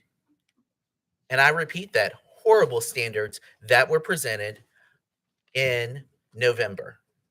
There's a lack of diversity.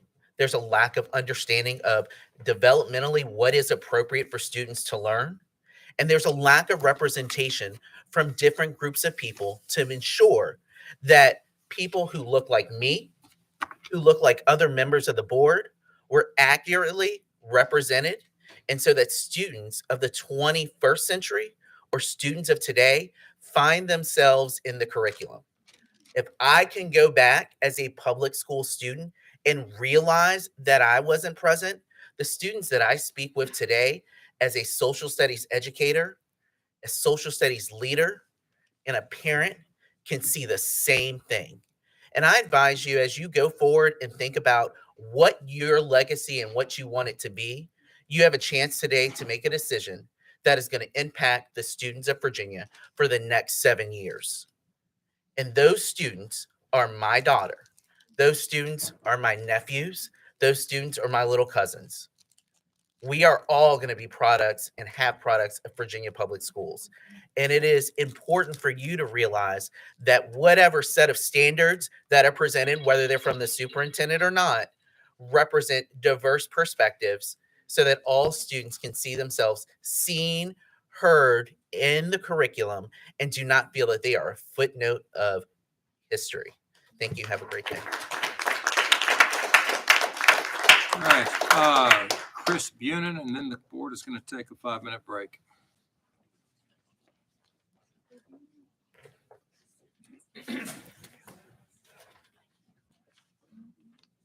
First off, great job. It looks like Bunnin, but it sounds like Bunin. Nice job. All right.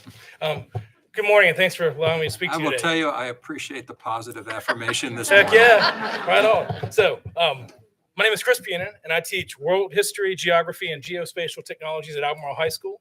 I also teach geography for the Virginia Community College System and UVA. I'm a book and curriculum author and have received multiple recognitions. This includes being named the 2016 National Social Studies Teacher of the Year and a 2020 National Geographic Society Explorer. First, thank you to the board for rejecting the November history and social science standards. As a teacher and parent, it was clear these were hastily and poorly written and would improperly guide instruction. For the first time, though, in my 23 years in the classroom, I found myself driving here to urge you to reject the January standards or any standards VDUA has put forward for social studies. These standards will negatively impact instruction. 1, the number of additional facts my elementary age children will be required to learn are unrealistic. My wife's a second grade teacher. When I asked her thoughts about teaching an additional 21 to 22 standards, she said it'll be nearly impossible to teach that much content well and is certainly age inappropriate. Adding so many facts demonstrates a lack of perspective and awareness of what's really going on in our elementary classrooms. By adopting these standards, you acknowledge you favor facts over lifelong learning. 2, what's up with encouraging or discouraging teacher-created materials? You can look it up. Given the variety of the social, emotional, and academic needs of our students, I don't want my kid to learn from some teacher who's never met them. We deserve personalized instruction. Universal curriculum will lead teachers to depersonalized instruction, is inauthentic, and will leave many children behind. 3, where are the modern tools and approaches of geography? The World Geography SOLs are literally the 7th grade skills, the 10th grade skills, no effort to make it even feel like a kid is learning geography. Geography is a social studies discipline, not just history and civics. Again, geography is a social studies subject, not just history and civics.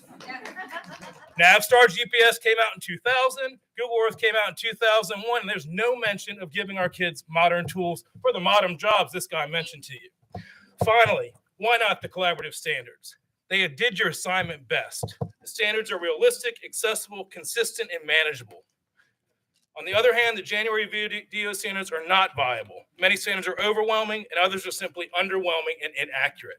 There are puzzling omissions and generalizations that will make teaching an unbiased and honest history impractical. I urge you, the board, to accept the alternative collaborative standards for first review. Thank you. Thank you.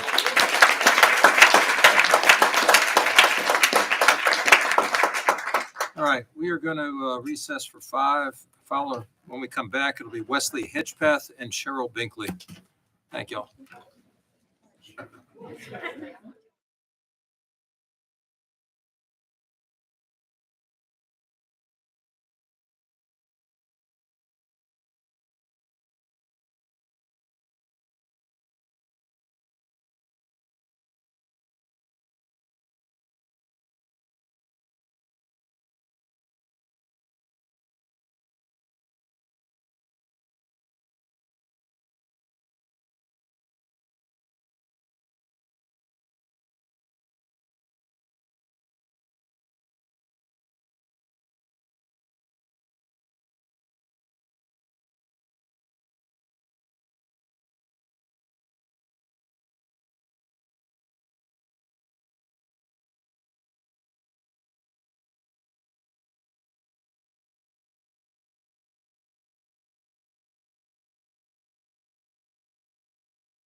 Say in 7 years, first time I got to use the gavel. I appreciate that opportunity.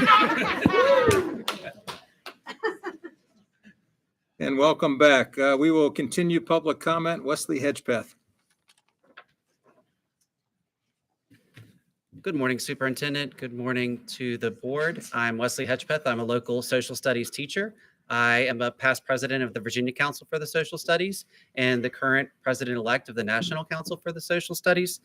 The development of education standards has often led to some political undertones, and for that reason, NCSS has consistently avoided commenting on specific social studies content and skills standards.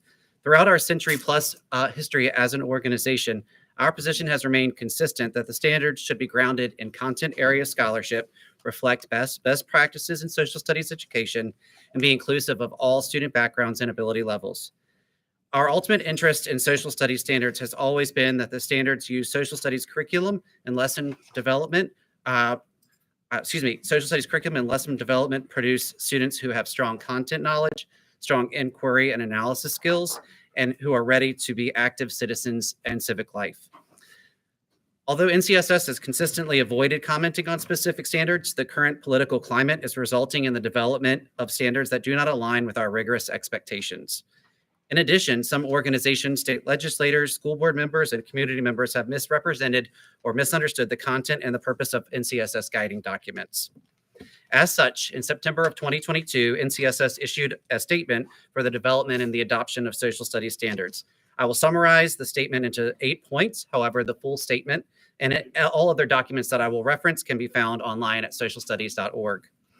As the largest organization devoted exclusively to the teaching and learning of social studies, NCSS stands firm in the belief that one, the process should be transparent and should align with best practices.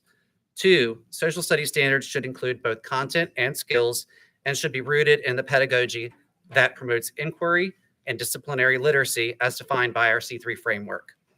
Social studies standards developers should include themes and content that help students understand all social studies disciplines in a way that enables them to appreciate the past, understand the present, and impact the future. Social studies standards should help students understand that not only is history complicated, but not all people have experienced history, government, geography, and economics in the same way. Social studies standards should allow students to analyze the U.S. and other nations and recognizing that they have systems that are often based on race or ethnicity. That results in political, economic, and social success for some while resulting in the struggles for others. 6, social studies standards should include the ideas, values, and experiences of both Western history and the history of the non-Western world. 7, social studies standards should not minimize topics such as enslavement and systemic racism and should not present them as simply deviations from American progress. I'll finish in just a second, I'm sorry. And finally, the social studies standards should promote civil discourse and the discussion of diverse perspectives, biases, and motivations. Students should engage in these diverse ideas in ways that do not glorify or defend those who have engaged in historic enslavement, misogyny, homophobia, genocide, or racism. NCSS is not alone in our concern. We join the other organizations that support the collaborative draft. The January draft is not viable, and I urge you to support the collaborative draft. Thank you.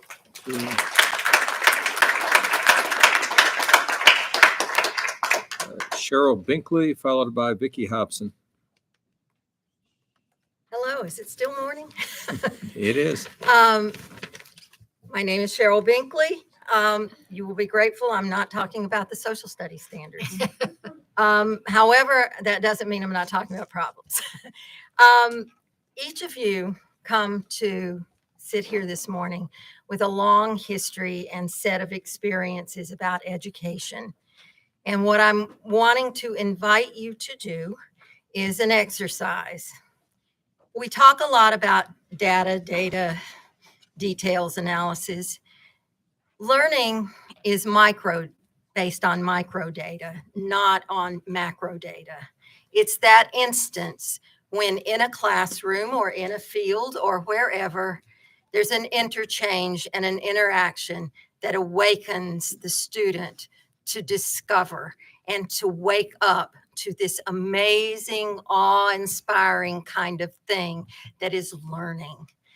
And that only happens in the micro in a classroom with a facilitator who is helping that student discover. Occasionally we can do it by ourselves, but the point is that I would like to challenge the board to individually go to 3 public schools, general public schools, not magnets, not super schools, not special schools, but public, ordinary, everyday, to an elementary, a middle, and a high. Go into a classroom, observe it, and look deep into the eyes and faces of the students in that room and the way the teachers are interacting with them. You will then understand the micro data that you need to know to implement policies that will support them in that effort. Because it is not, I talk about it as though it's magic, but it's also a master art that must be done well, and it needs lots of supports. So ask yourselves then, from after you do that, what is the policy I'm considering likely to do to that micro interchange in this classroom with this child, with these kids? Because that's where the action is. Okay, so that's your homework assignment from the teacher who teaches teachers, which was my last gig until we didn't have any more people wanting to be teachers. But at any rate, my other thing I want to bring to your attention today is my concern about your top appointees, and I will supply that in writing, particularly about the lab schools where our top appointees are going around the state telling people, you don't have to do all those things for application. Just give us something and it'll be okay. Okay. Thank you. Thank you. Vicki Hobson, followed by Ann Evans.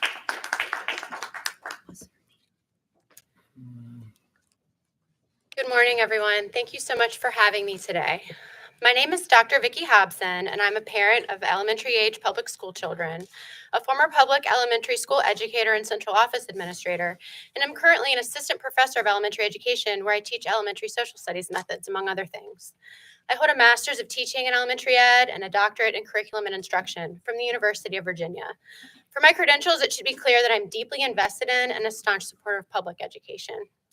I'm here today because the standards put forth by Superintendent Balow on January 6th are riddled with the same issues that plagued the draft that was presented on November 17th. Despite my name being listed by the VDOE as having participated in date in the review and revision of the 2015 standards, I want to state for the public record, I had nothing to do with the January draft and call for a transparent list of contributors to that draft to be shared. The January draft standards are unrealistic and contain a vast quantity of facts, people, and events that require rote memorization and are age inappropriate for our youngest learners. As a veteran elementary educator, this causes me to truly wonder if the writers of the January 6 standards have any experience or understanding of the characteristics of high-quality early childhood and elementary education. Developmentally appropriate social studies standards are not learning about Yorktown Victory Day as stated in January SOL K.2b, when 5-year-olds have no context or understanding of the American Revolution and its significance. Developmentally appropriate social studies standards are not January SOL 2.9b, which requires second graders to learn about the War of 1812, an exceptionally complex conflict involving expansion, international trade, and maritime rights, a topic that historians from the AHA deem too complex to warrant an inclusion in elementary school. Developmentally appropriate social studies standards are not January SOL 2.4b, which has second graders learning about the state motto and the image on the Virginia state flag in its meaning. This is far too complex for students to understand in terms of needed context and background knowledge, and it's further socially inappropriate to expose 7- and 8-year-old children to depictions of nudity and political violence and assassination. Developmentally appropriate social studies standards are not requiring elementary age students to memorize 85 different historical figures in grades K-5, 36 people in grade 2 alone. Our students deserve better. This is what the collaborative standards put forth by the VSSLC, VASCD, and AHA on December 20th, 2023 provide to Virginia students. These standards were carefully drafted to ensure high quality history and social science education for Virginia students. They're inclusive, they're historically accurate, they're rigorous, they're developmentally appropriate, and they have been vetted and recommended by numerous trusted educational and historical institutions and organizations from across the Commonwealth and country. The January standards are simply not viable, and I urge the board to accept the alternative collaborative standards for first review.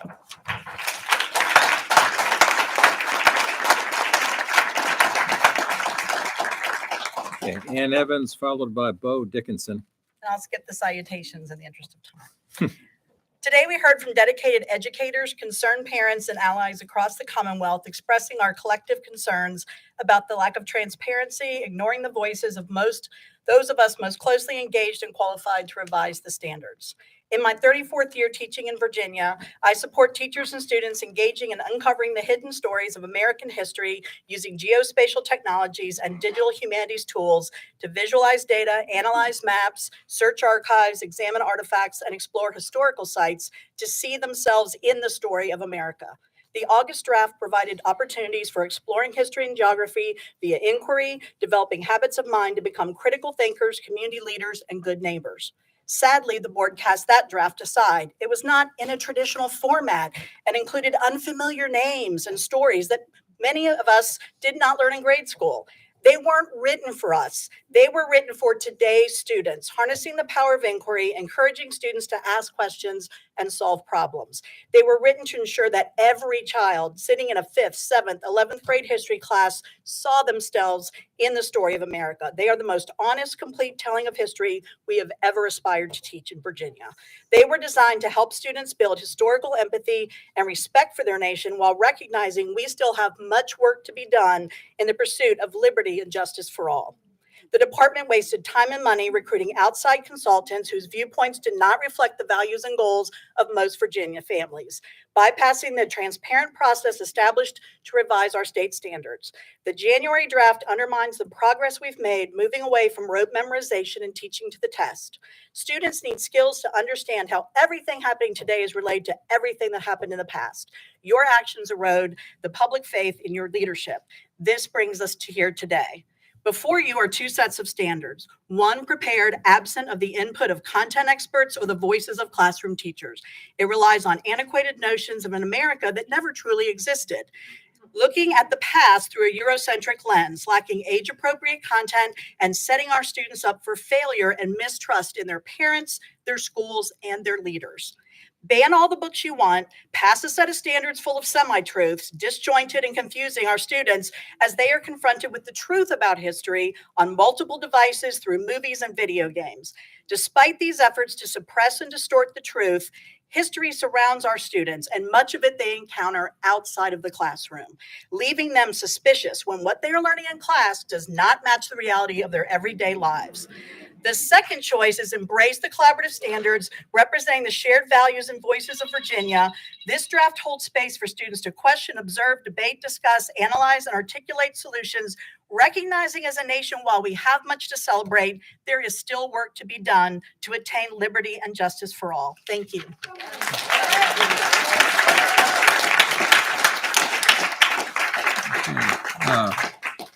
Bo Dickinson, followed by Dr. Isra Ul.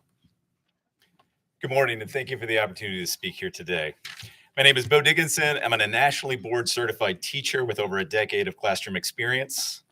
For the past 10 years, I've served as the history and social science supervisor for Rockingham County Public Schools, and I'm the past president and current treasurer of the Virginia Social Studies Leaders Consortium. I'm also proud to say that I was part of, as an educator and educator leader, the Governor's Commission on African American History Education. I'm here to speak in opposition to the January draft standards that were submitted by the state superintendent. Virginia Code has been talked about quite a bit, so I feel it appropriate to quote Virginia Code as it says, "Standards of learning in all subject areas shall be subject to regular review and revision to maintain rigor," which of course we all agree with, "and to reflect a balance between content knowledge and the application of content knowledge." Given that the January draft adds 132 additional standards without increasing instructional time, it is simply undeniable that these standards do not meet the very code that governs this review and revision process. This amount of content knowledge is unrealistic, unsustainable, and just poorly designed. This outdated approach of simply memorizing content knowledge that teaches students what to think and not how to think. As we all know, the clock and the calendar are, of course, constants.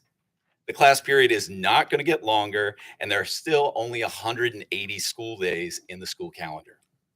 I sincerely ask this board, where is the instructional time coming from in order to actually teach an additional 132 standards? How are teachers going to do this with fidelity? Let's look at Virginia U.S. history in the 11th grade just as a brief example.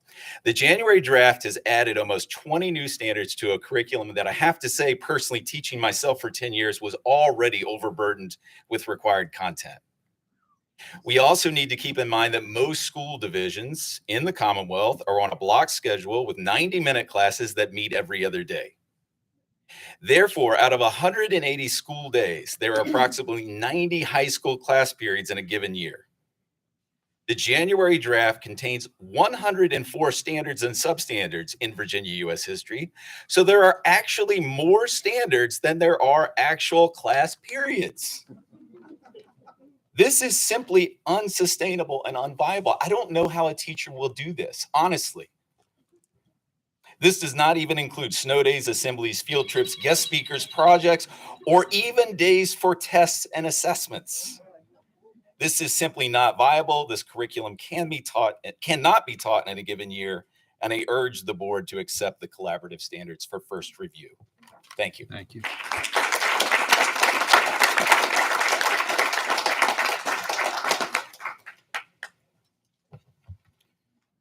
Greetings to distinguished board members. I'm Dr. Masayahu Israel, the president of the Virginia Social Studies Leaders Consortium. Our organization is made up of teacher leaders, social studies coordinators, supervisors, museum educators, and college professors who teach, engage, and support social studies instruction in the Commonwealth. We are one of the largest organizations for history and social studies leaders in the Commonwealth. Our executive committee is led by 5 social studies educators with advanced degrees in education, and 3 of the 5 have terminal doctoral degrees in education. As president, I've earned a specialist degree in curriculum and instruction and a doctoral degree in curriculum and instruction with an emphasis on K-12 social studies instruction. Though an academic doctor, I'm not a medical doctor, and it would be unwise for anyone to ask me to treat their child for a physical sickness or issue. It would also be morally wrong for me to do so under the guise of being a doctor. We would not go to even the best dermatologist in order to have a kidney transplant or to receive consultation on brain surgery. We would not have a comic book artist, no matter how acclaimed or skilled, to draft engineering plans for the next state-of-the-art skyscraper. So why would the Virginia Department of Education's leadership not call upon the experts in Virginia with regard to the drafting of the January standards? VSSLC members have been a part of the standards development process for over a decade, until the development of the state superintendent's November standards. We were not asked to partner, nor was our open letter to the VDOE leadership questioning the standards process and our absence in that process ever responded to. As of today, there are 10 organizations which have rejected the superintendent's January standards draft, and those same organizations have called for the acceptance of the collaborative standards drafted by the 3 leading organizations in history and education, VSSLC, VASCD, and the AHA. Some of these organizations are the NAACP Virginia State Conference, the National Council for History Education, Charlottesville Clergy Collective, the Virginia Geographic Alliance. The state superintendent stated publicly that the January draft, and I quote, incorporates input from more than 200 reviewers over the course of 2 years. Is this statement clear? We know that the November standards draft had 9 organizations' persons help in its creation. The next iteration of those standards was publicly released on January the 6th of this year. When did the 2-year process begin? We asked the board to, number 1, release the names of all of the actors in the January standards for public review, not those in 2015, not those in November, but just January. And in the end, we ask that you accept the collaborative standards by the VSSLC, AHA, and VSCD. Thank you so much. Thank you.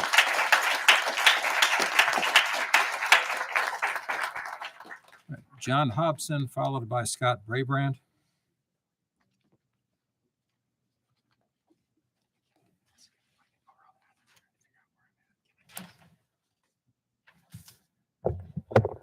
Hello, my name is John Hobson, and I'm speaking to you both as an educator and as a parent of 2 elementary children in Virginia Public Schools. As past president of the Virginia Social Studies Leaders Consortium, I was involved in the original process to draft the standards that started in January 2020 and the collaborative draft produced by the VSSLC, VASCD, and the AHA. I'm proud to have been a part of both of these endeavors because these processes reflected the democratic deliberation and consensus building that are hallmarks of our discipline. The process that yielded the November and the January drafts reflects the opposite. I'm here to tell you that process matters. The process that was originally laid out by the VDOE in the January 2020 made sure to include the voices of teachers, social studies leaders, experts in the field, the museum and historical sites community, public interest groups, and parents. This process was intended to solicit a broad range of viewpoints and to build consensus.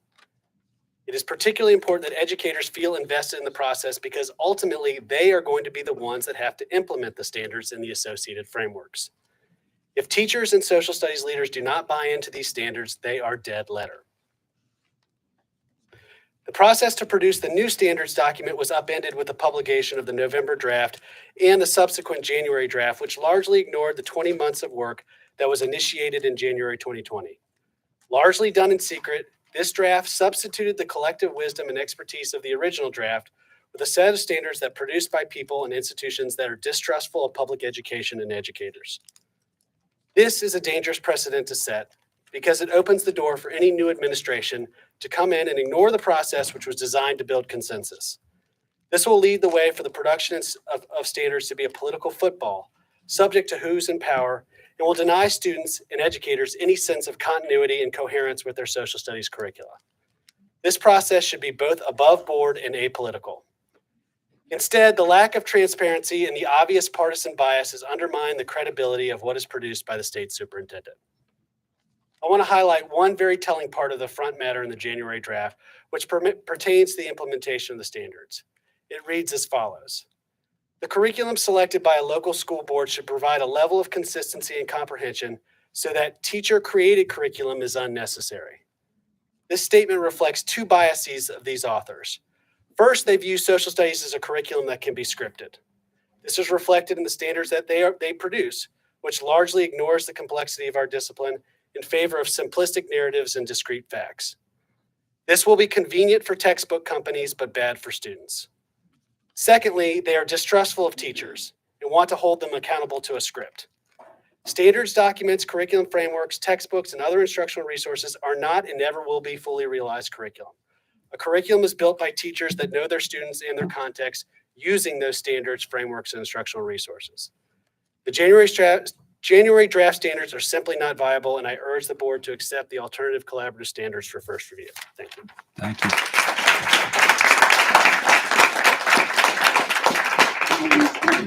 Scott Braybrand, followed by Allison Brown. Good morning, Chairman Gecker, Superintendent Balo, members of the Board of Education. Hope all of you are well. First of all, I want to thank Superintendent Balo for attending our vast winter conference. We discussed workforce development initiatives. We had the CEO of the Virginia Chamber there, the importance of apprenticeships and internships in our schools. Thank you very much. Second, I want to reiterate the statement we sent you all last Thursday through Megan Perez regarding the history and social studies standards. The Virginia Association of School Superintendents supports your request for the creation of a crosswalk that highlights the differences between all of these documents. I understand that you all have that crosswalk.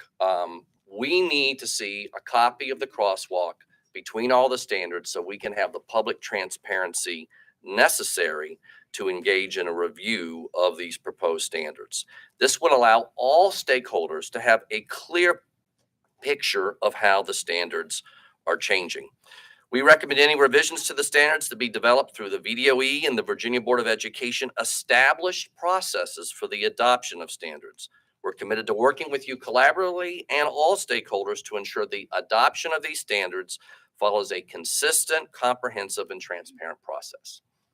I also want to say one of the agenda topics you have today, and we appreciate a return to a more standard process in your accreditation review, as you're looking at decoupling accreditation accountability. It looks like you are taking a phased, thoughtful, and deliberate approach, and we really are pleased to see that and look forward to partnering with you in that process. Finally, and most importantly today, VAS is very concerned about the impact of the error in the VDOE calculation tool that overprojected basic aid by over 58 million this year and over 143 million next year. We urgently ask the state superintendent and this Board of Education to work with the governor and the General Assembly to correct the error's impact on our students and schools by providing hold harmless funds, given the historical state surplus and the fact that superintendents have had incorrect state financial information to guide them for almost 2/3 of the year and have already mostly planned and presented their budgets for next year. I also want to be clear, separate from a statement released by VDOE, that superintendents and finance directors are in no way responsible for this error. They don't even have the formula to be able to cross-check the numbers. So it was not a correct statement that superintendents and finance directors had any responsibility for that error. We do want to be proactive, solution focused. We want to move past human errors do occur, but we cannot absorb this error's impact, and we look forward to closely working with you to rectify the situation. Thank you all very much and have a very good day.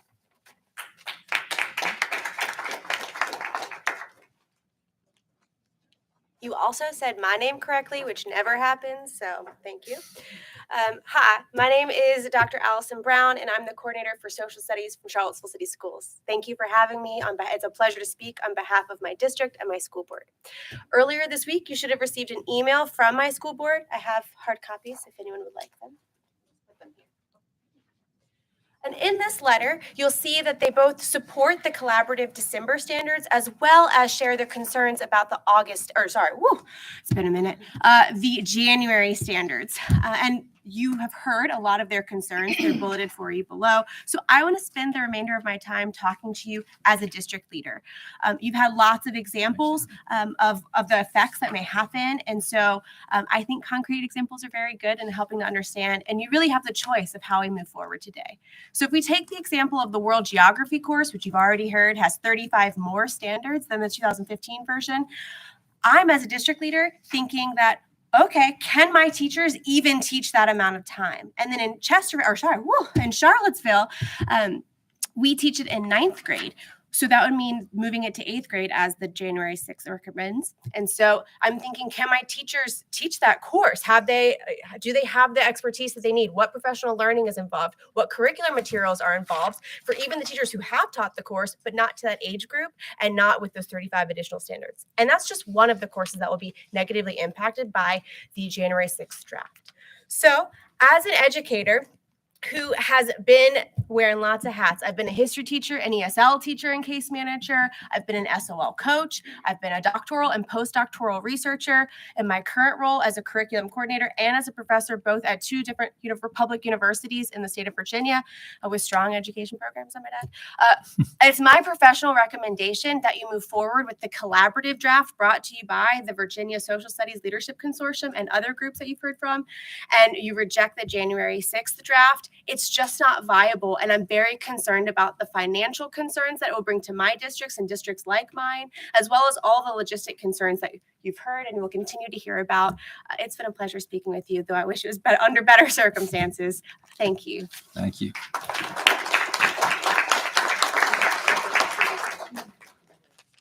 Johnny Finn, followed by Jeff Coop.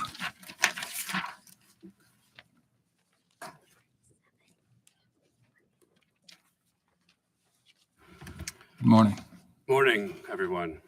My name is Dr. Johnny Finn, and I'm an associate professor of geography, and I'm the chair of the Department of Sociology, Social Work, and Anthropology at Christopher Newport University. At CNU, I teach multiple courses that are required by my university's Masters of Teaching program, and students who have taken my courses, have gone on to become elementary, middle, and high school teachers all over our state. I also have 3 kids of my own, 2 of whom are currently enrolled in Newport News Public Schools, and a third who will enter kindergarten next school year. All that to say, I am personally and professionally invested, deeply invested in the history and social studies, or excuse me, social science standards of learning that this board will adopt. I'll focus my comments today on 2 of the problematic areas that I see in the January draft standards: historical erasures and inaccuracies, and the watering down of spatial and geographical concepts. How can we ask our students to contribute to building a fairer and more just society without honestly contending with our past, without understanding how the historical forces of our past shape our present and our future? What are we saying to our students when we begin U.S. history with European exploration and erase Indigenous Peoples Day from the curriculum? What are we telling our students when we remove the history of labor organizing that has helped create some of the most important workforce protections that we enjoy today? What should our students make of the removal of all African-American individuals from the standards on the Revolutionary War, or the removal of the word fascism from the standards on World War II? And what message should our students take from a curriculum riddled with blatant inaccuracies?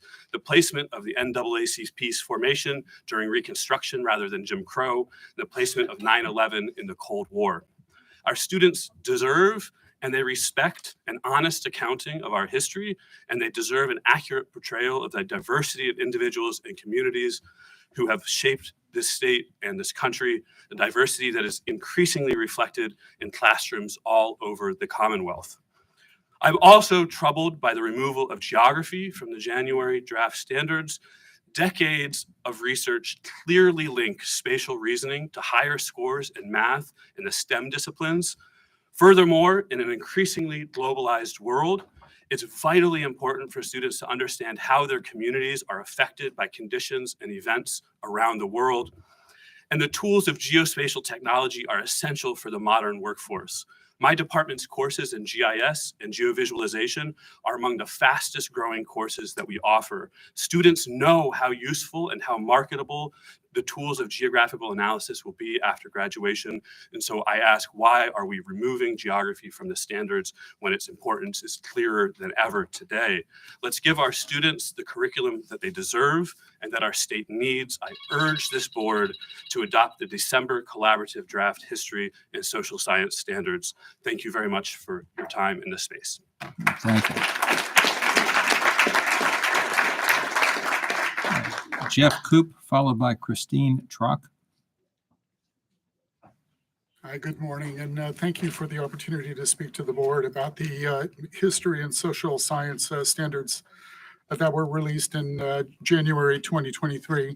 My name is Jeff Coop. I reside in Richmond. I have a son and daughter who attended K-12 education in Virginia. They're graduates of VCU and UVA. I've worked in international education, working overseas as director of education with a group, Aleph Education, based in Abu Dhabi, that developed online e-learning content during the pandemic and served the Harlem Children's Zone in New York.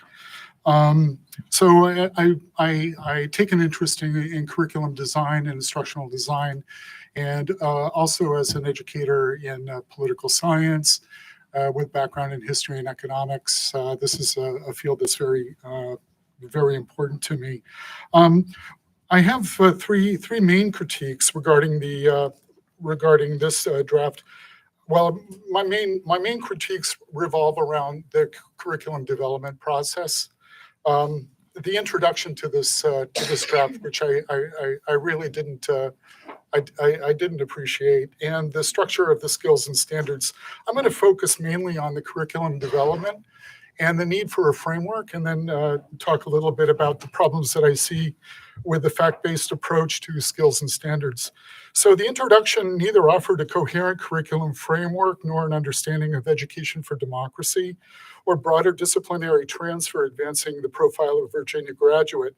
There is nothing setting the strategic, philosophical, and pedagogical orientations for learning and standards development. So what is a Virginia graduate? What are the main social understandings, knowledge, disposition, skills, and experiences required?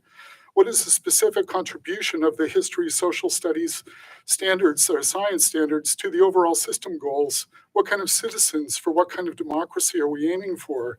Are there cross-disciplinary crosswalks to practices and skills associated with math, science, humanities, arts?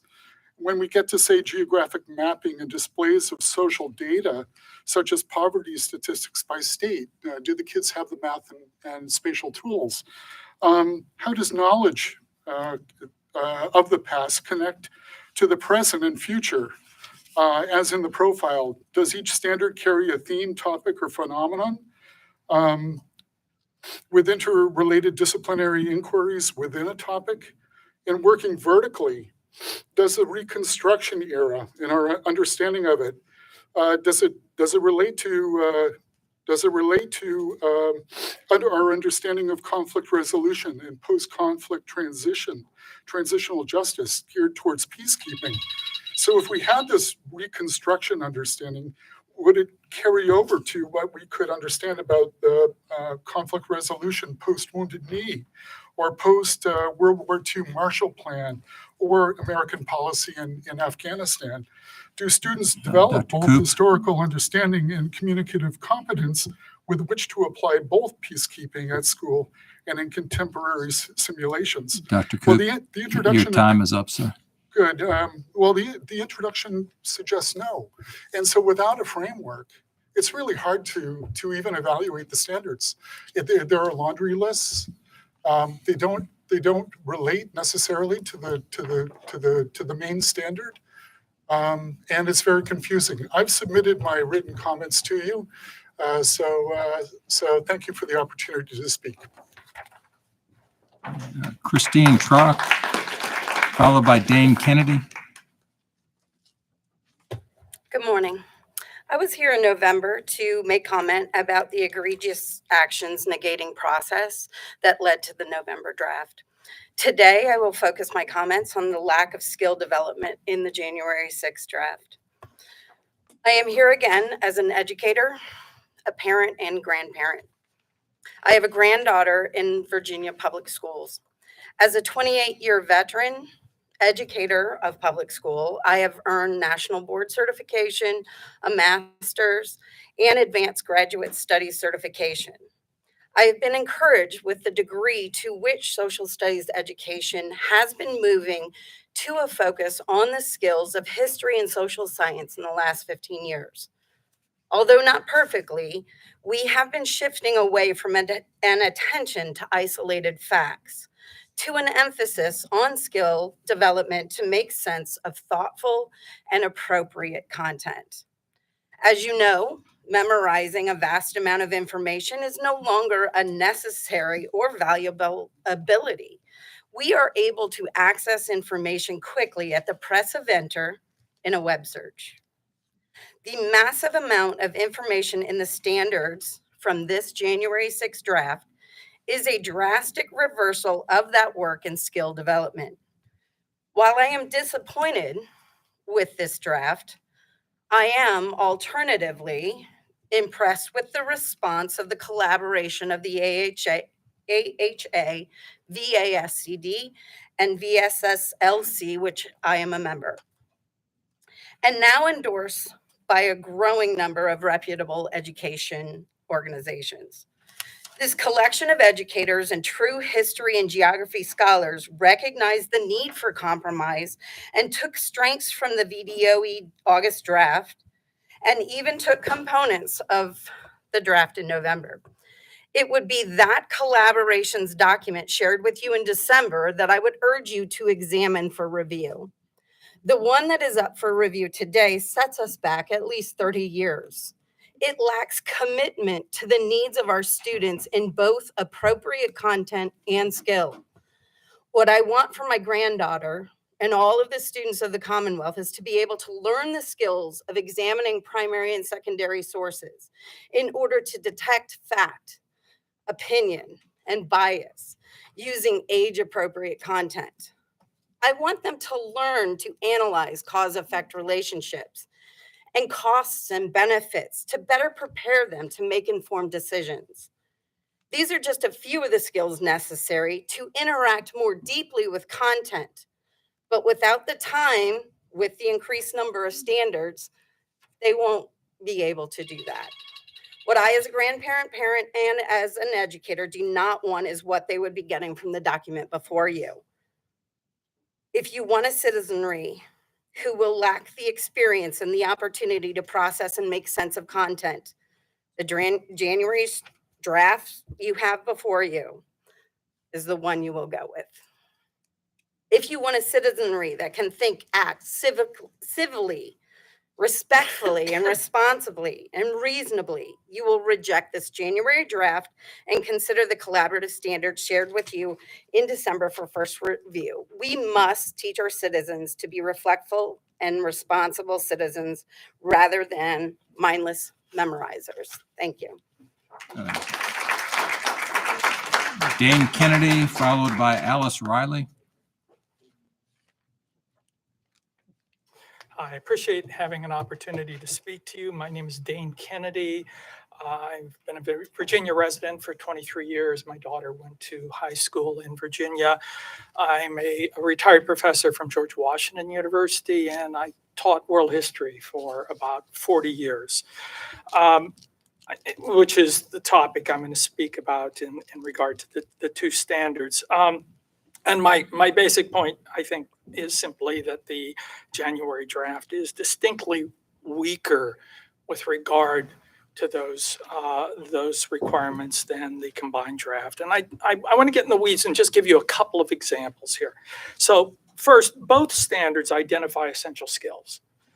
But the January standards are repetitious and confusing. If you look at item C, for example, it suggests questioning to construct arguments using evidence from multiple sources. Go on to D, investigating and analyzing evidence from multiple sources to construct arguments. Now, as I read it, constructing arguments using evidence and analyzing evidence to construct arguments are the same thing, but they're identified as two separate skills. If you look at A and G, both of them highlight the importance of charts, graphs, and diagrams. I love charts, graphs, and diagrams, but I don't think they need to be reiterated twice in a list of 10 essential skills. Right? Secondly, the January draft dispenses entirely with a feature of the combined draft that I consider especially valuable and, in fact, probably essential. And that's a feature that opens each section with a set of questions, right? And I could give you examples, but I don't have the time. But these sorts of, what they are, framing questions. And they're important because they provide an analytical framework for thinking about the abundance of historical information that follows. Now, the January draft doesn't do this, right? And by failing to provide a similar set of contextualizing questions, it throws instructors and students directly into a sea of, as the January standards emphasizes repeatedly, names, dates, places, events, and ideas, without giving any guidance into how all of that historical information might be synthesized and made meaningful.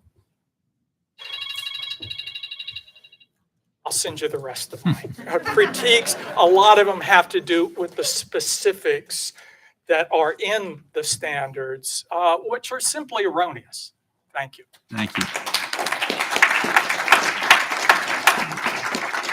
Alice Riley, followed by Wes Kite. Good morning. My name is Dr. Alice Riley, and I come today as a mother of two graduates of public education, a grandmother who held Nana School during the pandemic, a middle school classroom teacher with 25 years experience, a central office administrator responsible for the development and support for K-12 social studies, and as an adjunct professor now working with pre-service teachers. My experience with the Standards of Learning began with its inception in 1995 as a classroom teacher who was asked by my school division to become familiar with the new standards and help develop curriculum. I have also served on past VDOE test item review committees, cut score committees, and standard review committees. I am here today to speak to the recently released January draft. I could speak to the process, which has not been part of the approved Board of Education timeline and has not been transparent for the past 6 months, and instead disrespectful of the time and effort of the past 2 years' work. I could speak to the misalignment of SOL 3.1, which asks students to explain the rights and responsibilities of U.S. citizenship by serving on a jury with no context of what a jury is or does in a third-grade class that is supposed to focus on the world. I could speak to the age and appropriateness of content when students in second grade are asked to recognize the War of 1812.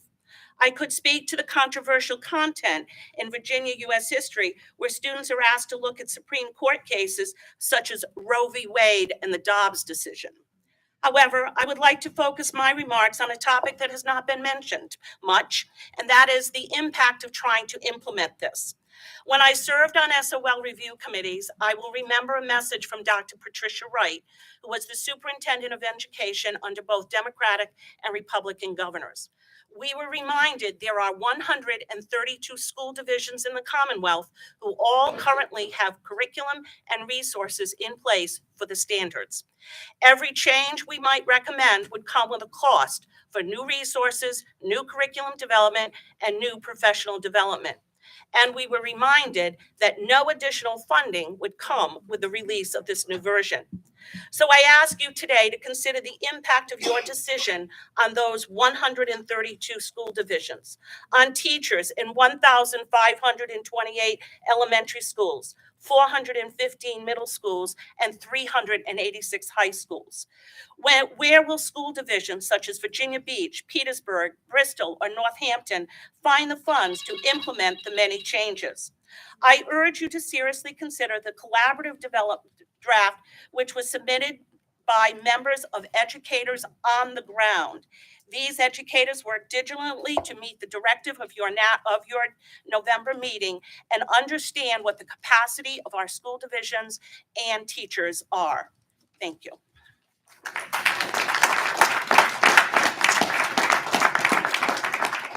Wes Kite, followed by Zoe Aquino. Hi, good morning. Thank you for the opportunity to speak to you all today. I am a proud graduate of the Virginia Military Institute, as well as being educated in Rockingham County schools here in Virginia. As a parent of 4 children, 3 of which attend Virginia public schools, I'm speaking in full support of the collaborative standards. For far too long, social studies has largely been mostly fact-based curriculum that has resulted in rote exercises that do not engage children in learning beyond basic memorization. I have reviewed the proposed standards, and I strongly believe that they represent an informed and balanced revision that will greatly enhance and improve instruction. I certainly want my children to gain a depth of knowledge, but also I want them to use and apply this knowledge in order to gain a deeper understanding, think critically, and develop essential skills. As someone who works in the private industry, I can tell you that business and university leaders have been quite vocal in advocating for learning environments that move beyond the mere regurgitation of factual knowledge. To be competitive and to grow in future careers, all children must have opportunities to collaborate, communicate, think critically, and create solutions to problems as informed citizens of our democracy. I strongly believe that the collaborative standards strike needed balance in a way that ensure content will be taught along with the skills in a more rigorous and academically challenging manner. The focus on inquiry as a method to combine knowledge and skills is a particularly refreshing addition to the standards that encourages students to think critically, ask questions, apply knowledge, make claims, use evidence, and explain their reasoning. As a parent, this balance of knowledge and skills is exactly what makes social studies authentic, relevant, and memorable for students. The January draft standards are simply not viable, and I urge the board to accept the alternative collaborative standards for first review. Thank you.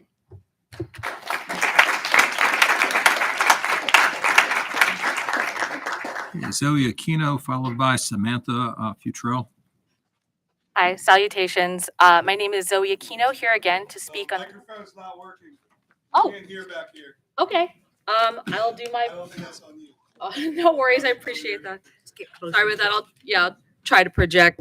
I'm not sure if this is any better, but better. Okay.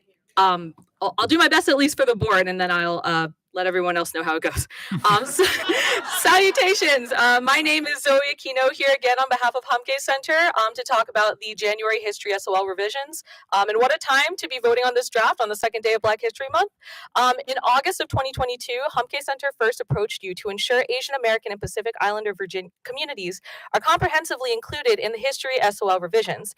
Echoing the sentiments of my colleagues, this January draft is not a viable foundation for the acknowledgement and understanding that AAPI communities and frankly any community in our state deserve.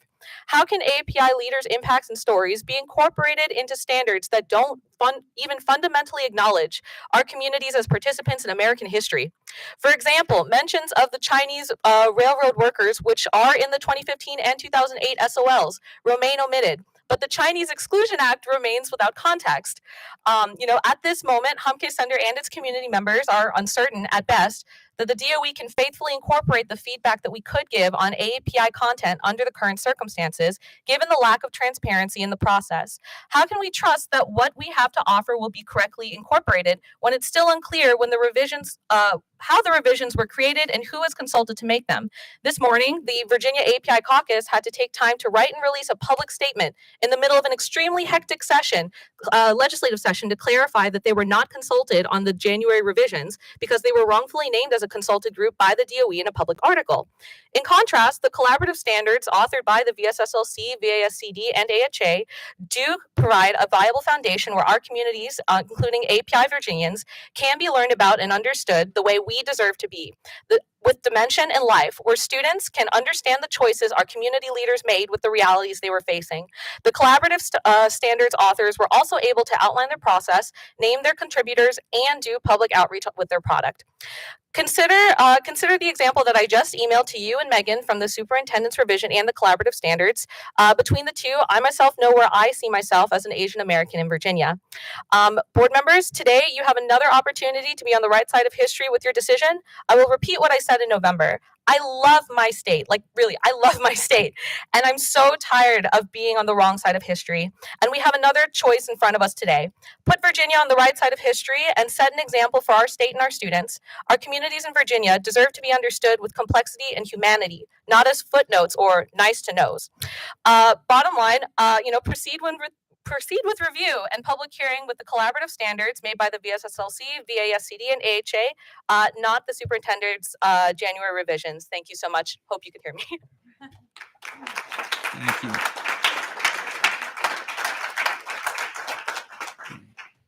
Good morning. Good morning. Is the microphone working?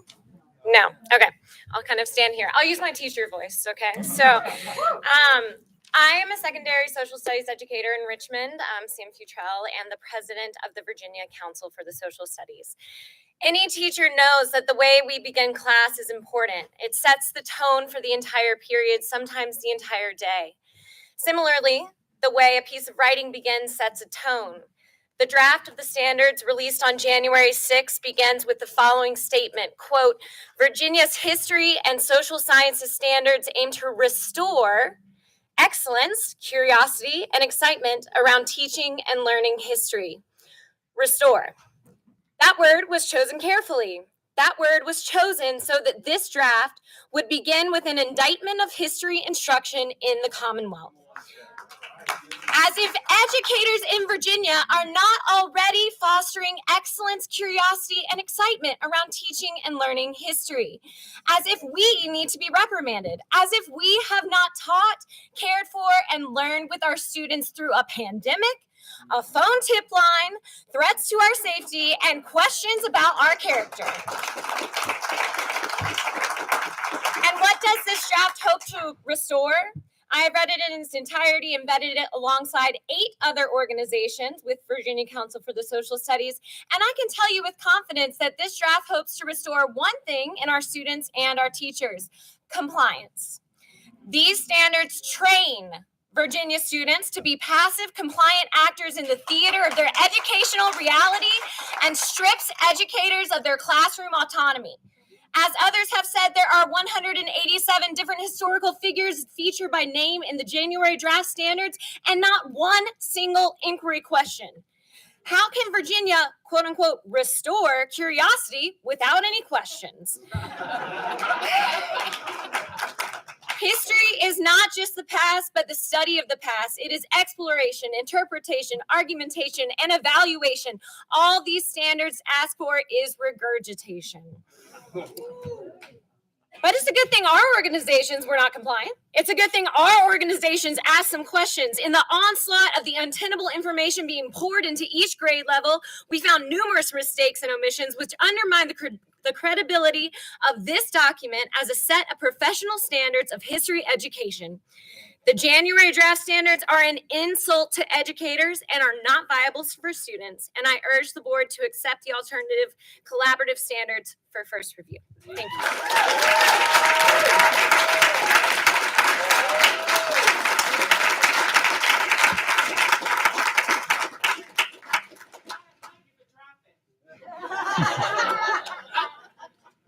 Gabriel Reich and Crystal Parker. Gabriel Reich and Crystal Parker. Well, the little green light's on, so let me talk to Kevin. Can we turn it up a little bit? For the... Hello. I don't. Hello. Shows green not working. Shows green not working. Okay. Can you hear me? I will also use my teacher voice. Good. I believe it's still morning for a few more minutes. I would like to thank the members of the Virginia Board of Education for the opportunity to speak publicly about this issue of grave consequence. My name is Gabriel Rich, and I am the professor of secondary history and social studies education at VCU. For 15 years, I've had the privilege of preparing teachers to educate Virginia youth in our secondary schools. I will be speaking today in favor of the collaborative draft standards submitted by a number of organizations on December 20th, 2022 for first review. Today, I want to direct our attention to an idea that, while popular, makes no sense in educational practice. That idea is that more content is always better. Policymakers appear to believe that more content equals more rigor and more seriousness. They're not bothered that overemphasizing content will crowd out the time needed to process information through thinking, debate, and exploration, as well as building academic skills such as close reading and expression of ideas. And this reminds me of a conversation I had with my own daughter when she was in 3rd grade. This is 11 years ago when the ancient history curriculum had an end-of-year SOL exam. She was very excited. She came home from school. She was so excited. She told me, "Dad, Socrates was a philosopher." I said, "Oh, great. What is a philosopher?"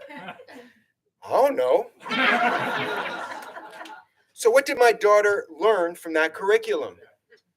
She learned that history is a set of unrelated facts to be memorized, trivia to repeat to adults in exchange for a prize. She did not learn what philosophy is or any context that might make the fact that Socrates was one at all meaningful.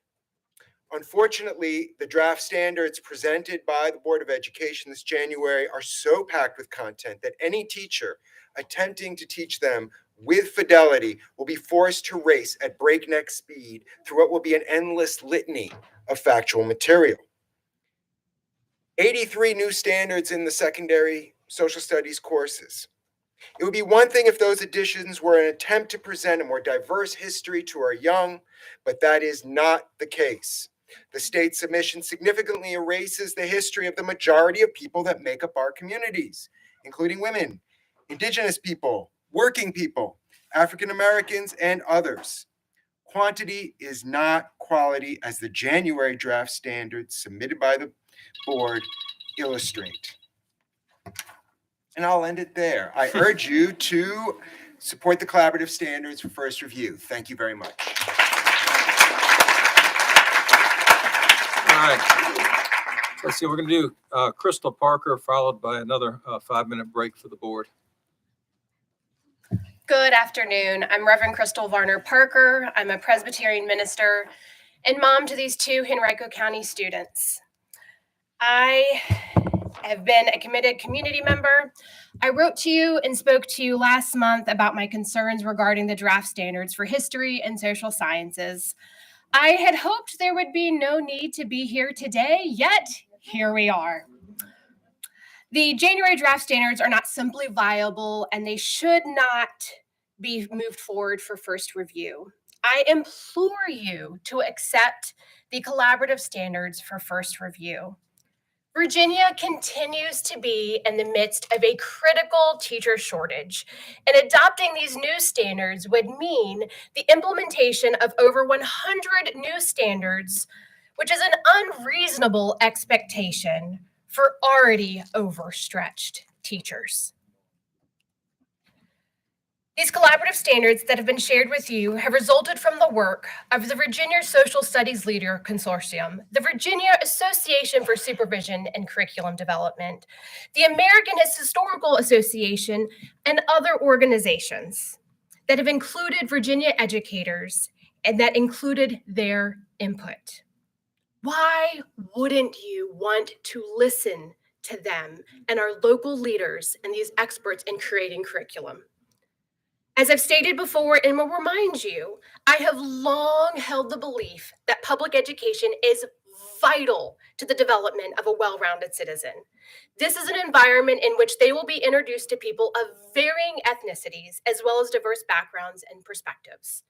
As a multiracial woman of Japanese and Native American ancestry and had friends of all races and faiths, I know that this is critical in public schools. So I'm asking you to please not move forward with these draft standards that contains several mistakes and omissions, which plenty have already pointed out, and undermines the credibility. But may I just ask, why was Indigenous Peoples Day removed? This isn't a name of public opinion. It was by presidential proclamation. Why was James Armistead Lafayette removed from 4th grade social studies standards? Why is it only white men we learn about in the Revolutionary War? The January draft omits 5 themes of geography education. I guess we don't really need to learn the people, places, and things around us and just have rote memorization for our students. So why, of all of these omissions and changes, why have you failed to include our local leaders and experts in Virginia education? So please move forward with the collaborative standards for first review. Thank you. Thank you. We will take a break till a little after noon. When we come back, Hollins Mills and Emma Thacker. Thank you.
We're going to get back to public comment. Thank you.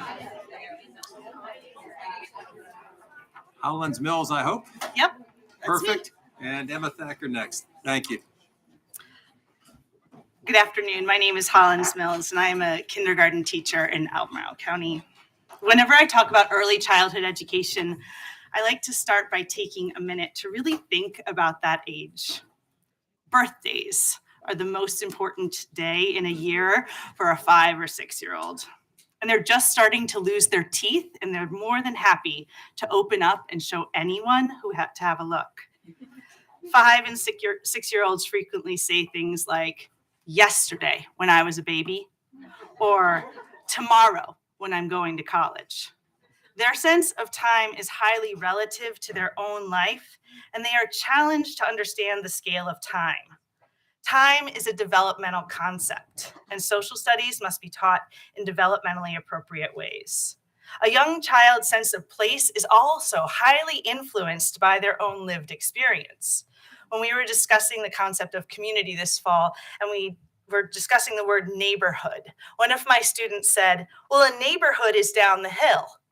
Another said, no, a neighborhood is the houses in the circle. Both of these answers were true to their lived experiences. So teaching the significance of Yorktown Victory Day, I had to look that one up, to 5-year-olds, or asking kindergartners to define patriotism when they are still developing their sense of time and place seems absurd at best. This approach reduces the really important work of early childhood social studies to a list of isolated facts. Over and over, most recently in the large-scale Tennessee preschool study, studies have shown that teaching constrained skills to young children has a long-term negative impact. And the January draft of Virginia Social Studies curriculum has this same focus. It is a list of constrained skills, and it diminishes the rich thinking that young children are capable of, and it flattens their studies into events to be remembered. We need a curriculum that gives our youngest learners the opportunity to engage in civic life, where classrooms can serve as places where knowledge and culture are both created and transmitted, where a child's lived experience is valued and their questions are built upon, where children have the opportunity to discuss, argue, and compare ideas so that they can deepen their understanding, and so that they can develop the habits of mind that will serve them and our country so well. For when children begin their schooling with support for thinking, feeling, and acting in groups, they are more likely to participate in and practice democracy as informed and caring citizens. The January draft of standards are simply not viable, and I urge the board to accept the alternative collaborative standards for first review.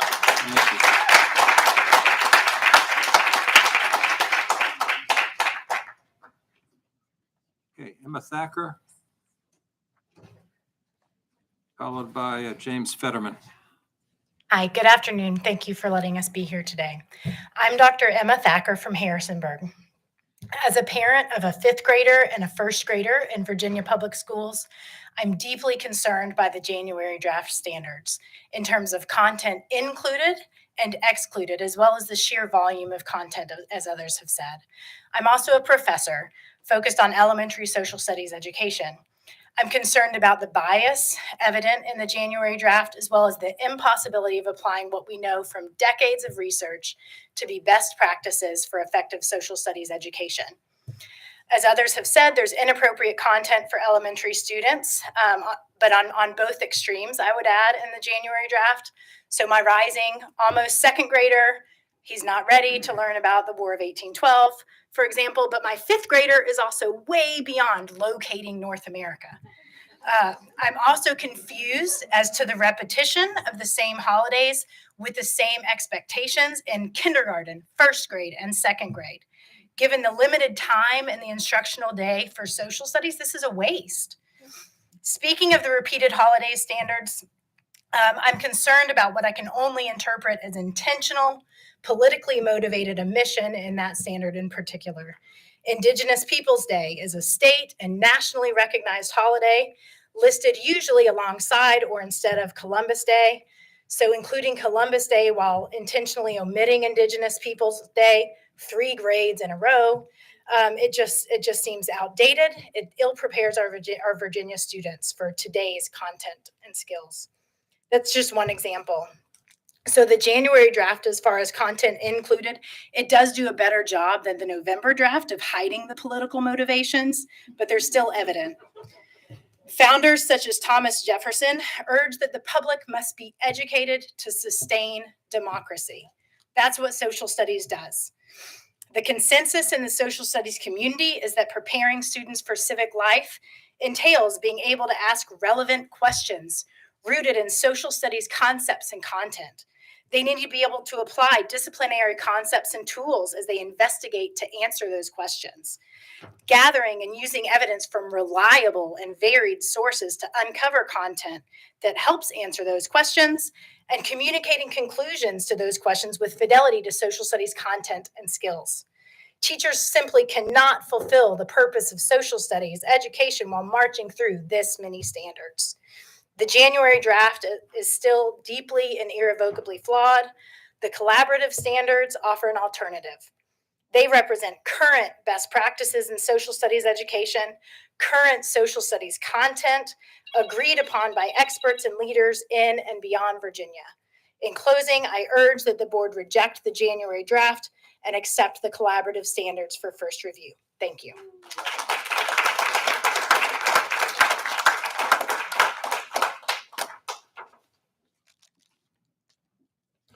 Good afternoon. My name is Dr. James J. Fetterman, President of the Virginia Education Association.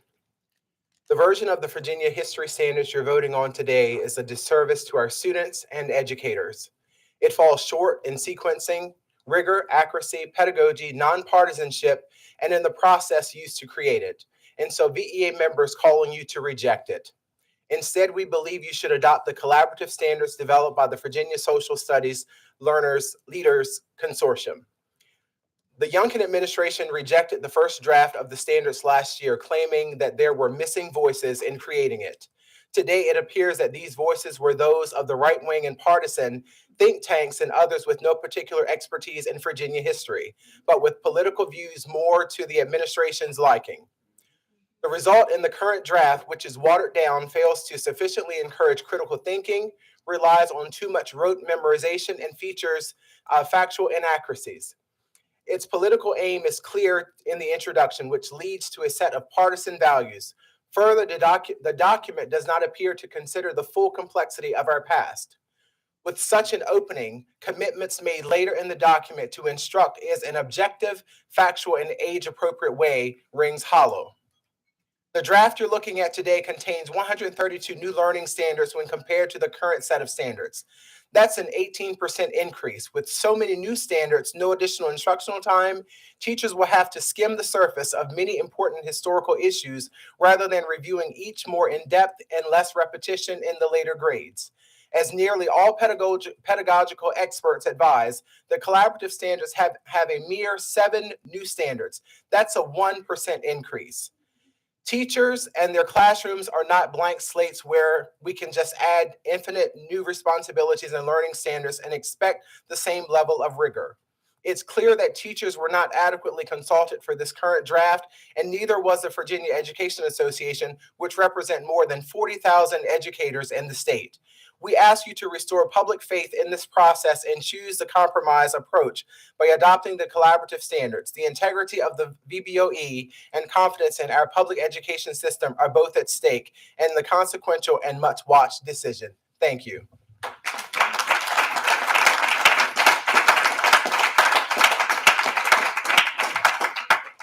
Okay, thank you. Emily Mathon, and I'm never going to get this one right.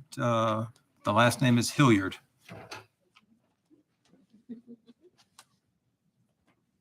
Good afternoon. In the January draft of the standards, the introduction claims that the standards are for, I'm using the word aiming, you did say restore, excellence, curiosity, excitement around teaching and learning history. This introduction goes on to say that teaching history should illuminate insights from the past and inspire current and future generations to lead lives that are informed and inspired.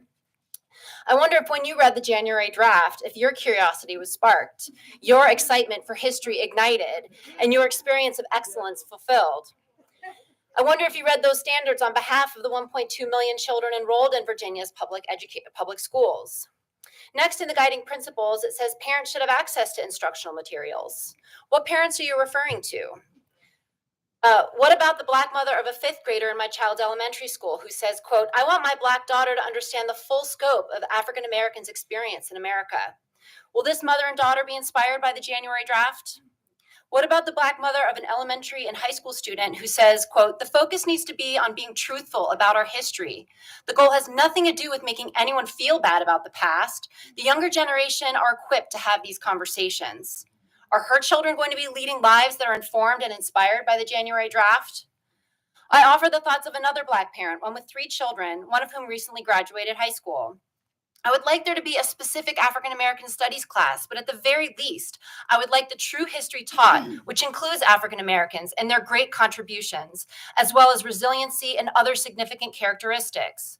I would like all children to be exposed to the truth of how the country was built and established and how the ideology of whiteness continues to be perpetuated. I would like there to be language and vocabulary taught that would allow cross-racial conversations to take place and for the practice of such to be a regular part of schooling, so that it is a natural occurrence by adulthood and could potentially create a true shift in our world. I would like the children to be exposed to and be able to read books by African American authors again, such as Toni Morrison, rather than the majority of banned books being by African American authors. I would like the pattern of expecting Black and brown kids to relate to the experiences shared and be the students of focus when topics such as slavery are taught. It's a spotlight that they do not enjoy. Here's a message from a Black leader and colleague. Violence is violence. White silence is violence. Increase multiracial standing solidarity. Identify and understand racial bigotry and the impact of colorblindness. Lastly, I'd like to share the thoughts of one of my mentors, a Black woman, fierce leader, and loving mother of a graduating high school senior. She says, quote, Black history is American history. It's like, say we don't teach about past presidents and they had to go find that history on their own. It doesn't make sense. When these parents and educators access the January standards, where their children, students, and clients experience excellence, feel curious, and like the history outline encourage them to lead lives that are informed and inspired by what they have learned, I appreciate that you value parents' voices. I'm sharing my voice as a parent of 2 white public school students and bringing the voices of a few Black friends, educators, and community stakeholders.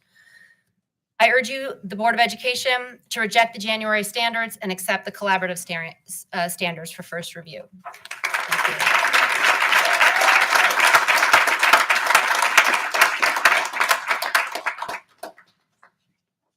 Good morning.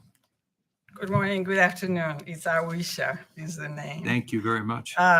Good afternoon, Superintendent Bello, members of the board. My name is Awisha Hilliard. I'm a retired professor of French and Francophone literature and culture. I have also regularly taught in our international studies program, and I'm a member of the Virginia Coalition for Human Rights. I'm here to remind us of the lasting effect that our teaching has on our students. We as parents and teachers have an enormous responsibility to prepare our children, students, to become well-informed adults with accurate knowledge and the critical thinking skills necessary to navigate today's world. We do them a disservice when we present truncated information as history or social science and one-sided opinions as arguments. When our teaching excludes some voices, in effect dehumanizing others, we make the very notion of exclusion and dehumanization possible for all. As I look at the proposed curriculum and see, as one example, the absence of references to today's Palestinians in the study of the modern Middle East, I know from teaching and advising college students for over 40 years that we would be shortchanging our younger students. Palestine is in the news. Events there matter to us in the US and to the rest of the world. Yet students would be deprived of information about it. I have seen firsthand that skewed information and an inability to reflect cogently leaves students feeling embarrassed, confused, and inadequate.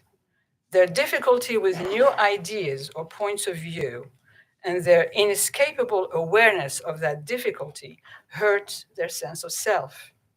When we gloss over what some might consider unpleasant events or give pat, partial, or simplistic answers, we prevent our students from using their minds.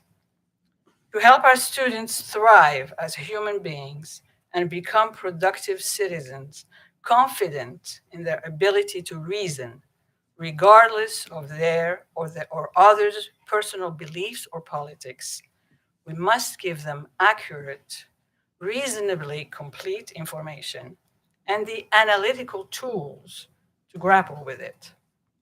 Surely, our children deserve this much. I urge you to reinstate the August 2022 draft, the collaborative standards, and to reject the January 2023 draft.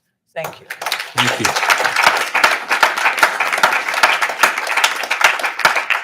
Okay, Mitch Chan, followed by Milton Hathaway.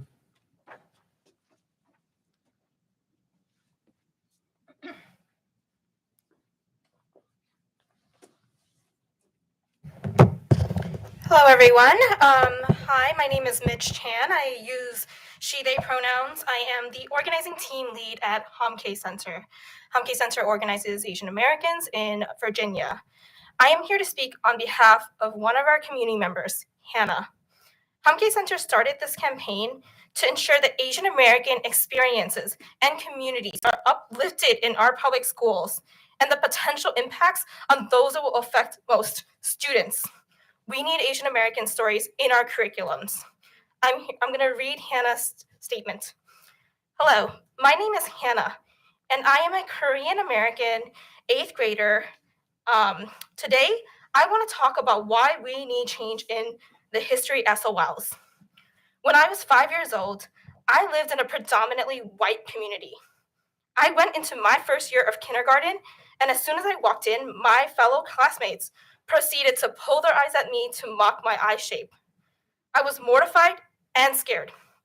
As I continued elementary school, I had barely learned anything about people of color.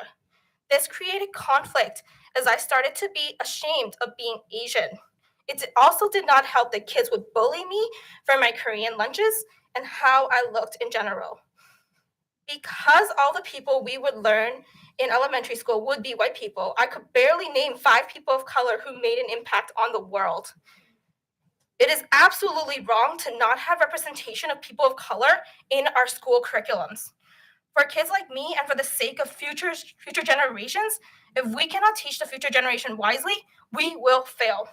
We need more representation in our SOLs so we can thrive in a world where being different is something to take pride in. We urge the Board of Education to proceed with review and public comments using the collaborative standards instead of the standards made by the superintendent. And this is me now speaking. Homke Center, just want to be clear, okay? Hannah did a great job. Homke Center is asking Superintendent Jillian Balow, and I would appreciate if you look at me actually, and the Board of Education to include Asian Americans as well as other marginalized communities in this process. We ask you to reject the January standards and move forward with the collaborative standards for first review. Thank you.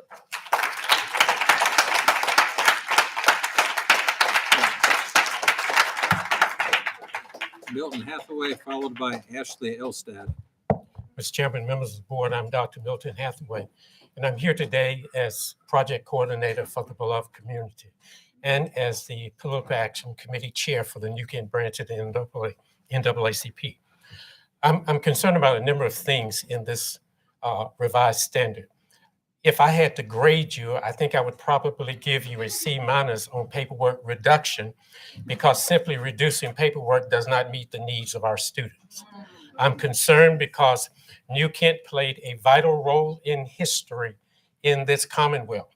We talk about the Brown v. Board, and that was a major decision that cracked the door open, but did not open the door. It was May 1968 that the Green v. New Kent County Board of Supervisors case was settled by the Supreme Court. And in rendering their decision, they were affirming that the miseducation of any child is not only illegal, but it is immoral. I'm concerned about what you have included and excluded. I live in New Kent County, so I'm glad that you will reference Martha Custis Washington, our first lady. But I'm concerned that you exclude James Lafayette, who's also from New Kent. I'm concerned that this new revised standard is going to set education back in this Commonwealth. I took a moment to look at your backgrounds. There is no question about your commitment to education in the Commonwealth. But to pass this January standard is going to set our Commonwealth back, and your names will be on the documentation that does that.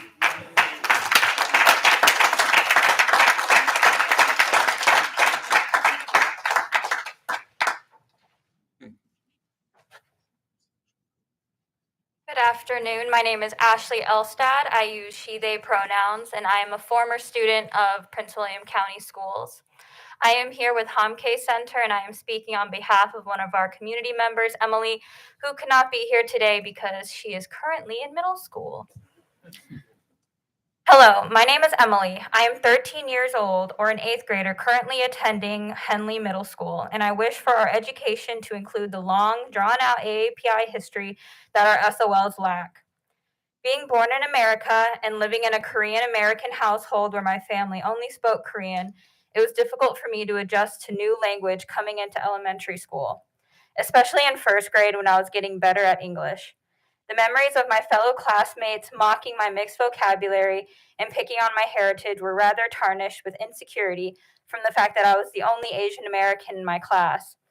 As a 1st grader, a 6-year-old, I had no one to look up to that looked even remotely like I did. I also remember my classmates pulling back their eyes at me, classmates I thought were my friends. When everyone had left to go to recess, including the teacher, they started to pull back their eyes. I had no idea what they were doing. In fact, I started doing it back at them because they looked like they were laughing and I wanted to join in on whatever fun they thought was funny.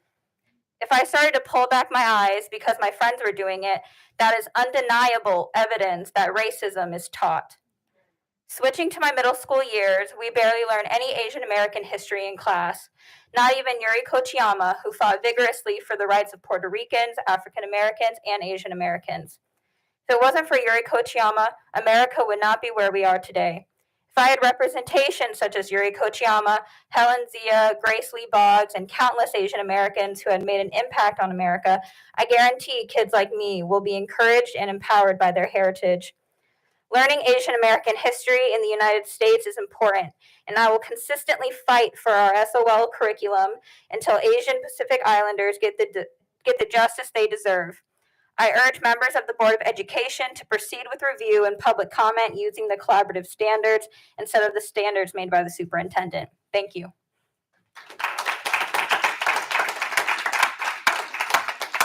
Annie Evans, followed by Reverend Sykes. I've already spoken, sir. I don't know what the mix-up was, but that saves you 3 minutes. Thank you. Reverend Sykes, followed by Mary Nacy.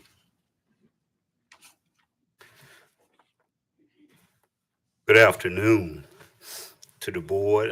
I'm here in support of the collaborative standards for first review. My name is Rudolph V. Sykes, Jr. I'm a pastor and have been in ministry for almost 30 years. I'm a graduate of Virginia State University and have a Master's of Divinity from Virginia Union School of Theology. Both are HBCUs. I belong to numerous organizations, including the New Kent County branch of the NAACP. I stand here as a grandparent on behalf of my 6 grandchildren. My great-great-grandfather, Daniel Sykes, was born a slave in Southampton County.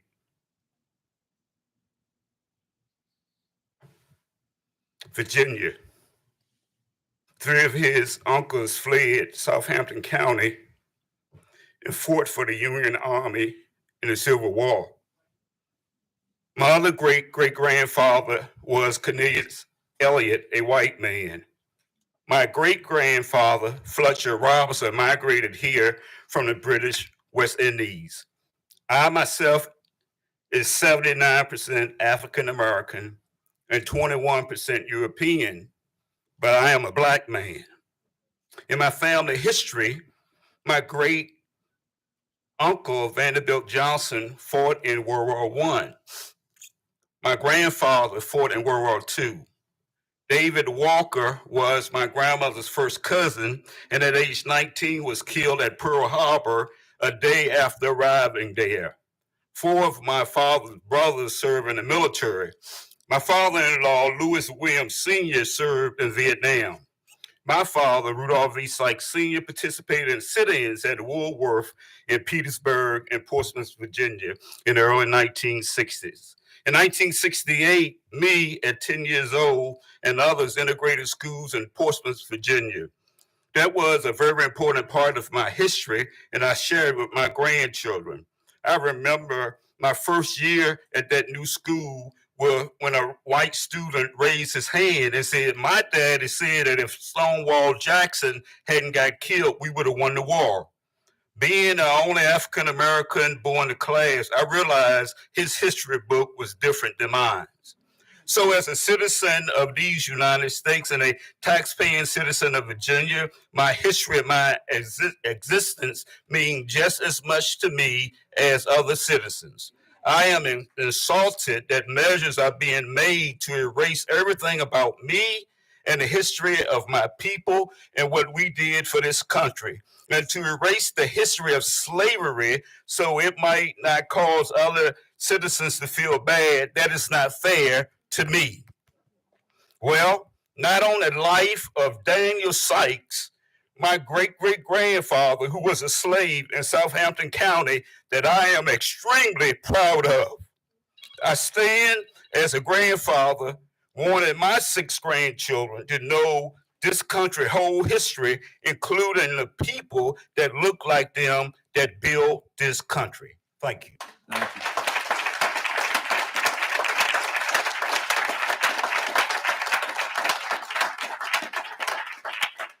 Mary Nacy, followed by Sharon Fitz. Hello. My name is Mary Nacy, and I am the parent of 4 children in the Albemarle County Public School System. I am here today to urge the board to accept the History and Social Science Collaborative Standards for first review and to reject the so-called January draft. There are many components of the January draft that concern me, including multiple errors and the increased number of standards. However, what concerns me the most is the absence of problem-solving, reasoning, and analysis skills in favor of rote memorization of names, dates, and data. In a time when we are increasingly concerned about student engagement and the development of lifelong learners, such a laser focus on the memorization of small, often insignificant pieces of information represents a giant step backwards. Rote memorization does not inspire creative thinking, curiosity, or an understanding of history. Students would be taught what to think at the expense of understanding how to think. Moreover, because the standards presented in the January draft exceed what a teacher could possibly teach within a school year to such an extreme degree, it feels as though the authors have intentionally created a curriculum by which teachers are being intentionally prevented from teaching reasoning and analysis skills. It reminds me of the fairy tale Cinderella. The stepmother tells Cinderella that she can go to the ball as long as she has finished all of her chores, only to set an impossible list of tasks that Cinderella could never hope to finish in time. Reasoning and analysis skills should not be a privilege to be earned by completing all of the rote memorization chores. And make no mistake, that is what rote memorization is, a chore. The collaborative standards were researched and written by top historians and educators. The January draft standards are not viable. As a public school parent, I urge the board to accept the collaborative standards for first review to ensure that my children and their peers have access to a robust, rigorous curriculum that encourages the growth of problem-solving and critical thinking skills. Thank you.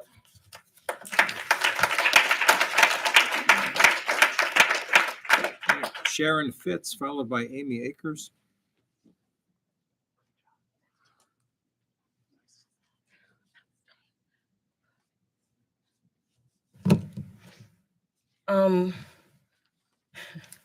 There's a lot that I feel like you all really need to appreciate when it comes to the subject of this curriculum, maintaining the work that these people did to be able to give our kids, both Black, white, no matter what the race is, an opportunity to learn about each other's heritage and history in a way that contributes to them becoming members of communities and citizens and friends and all of this. It just behooves me. But anyway, I'm sorry, I'm listening to so much. But Britannica says that African Americans are largely the descendants of enslaved people who were brought from their African homelands by force to work in the New World. Their rights were severely limited, and they were long denied a rightful share in the economic, social, and political progress of the United States. Nevertheless, African Americans have made long-lasting contributions to the American history and culture. I think that's important because we keep forgetting that how important it is for people to know that we are more than just descendants of slaves. More than just, and not just adults. White students need to know that Black people were more than just descendants of slaves. Propaganda is powerful. It is time to expand the knowledge of students as they are becoming more informed about citizenship and the democratic process. For them to learn about the numerous history makers and making contributions made by individuals who do not have the legacy of founding fathers to look to, solidifying their internal greatness. We all need to be able to look to history to discover our inherited potential to become history makers known for great contributions. But if all a large population of students ever learn is that they are descendants of enslaved and subjugated people who were not considered human, you continue to perpetuate the notion that only a few of those students are exceptional enough to survive, thrive, and succeed in society. You have school to prison pipeline that's happening right now as we speak, because students do not see themselves in the text. Black students, brown students do not see themselves in the text, do not hear it come out of the teacher's mouth, that they are, despite where you come from, that you have greatness in you. I don't think you all understand how you are losing students.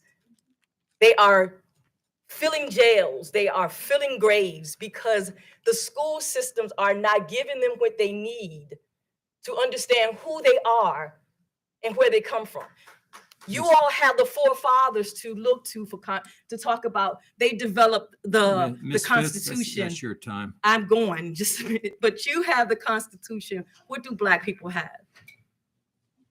Black people have you all. Oh my God, I need you all to understand it. Children. Ms. need Fitz, I'm sorry. Thank you.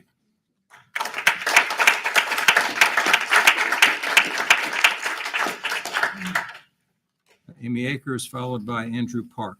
Hi, good afternoon, President Gecker, members of the board, and Superintendent Balo. My name is Amy Akers, and I am the parent of public school children and currently a director of instruction in the Commonwealth. Thank you for listening to concerns about the history and social science standards proposed from January. Certainly the feedback you hear today will be part of what you have to consider in deciding the future of learning about history in our Commonwealth. I am a lifelong Virginian. I was born in Charlottesville. I attended school in Madison County, college in Fredericksburg, and completed graduate and doctoral studies in Winchester. And all the schools that I have all attended were small. The history learning was never small, thanks to great teachers. I recognize how fortunate I am to grow up in an area rich in history and have access to where this history happened. Having taught history for 19 years in Fauquier County and being a national board certified teacher, I was able to share that love of history with students, particularly our local history. When I moved to the central office, I only wanted to amplify that passion for all teachers and students. However, when standards become lists of people to know and history is reduced to memorization, that doesn't happen.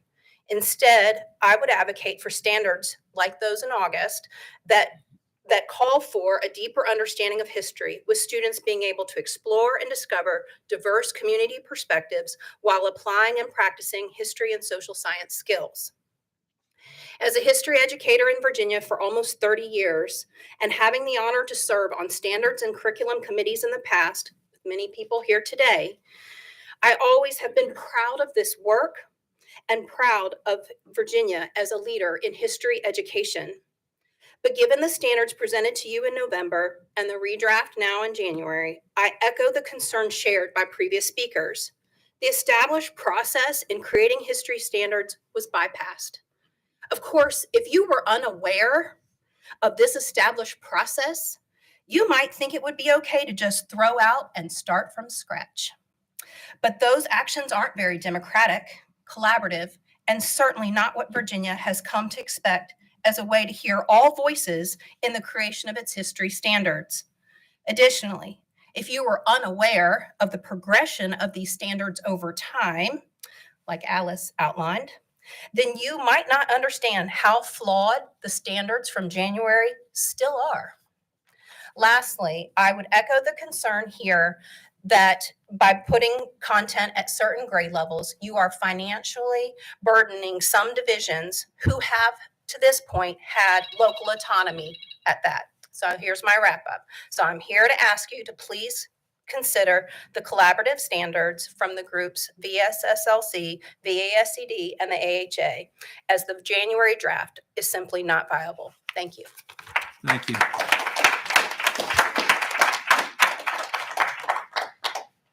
Andrew Park, followed by Monica Hutchinson.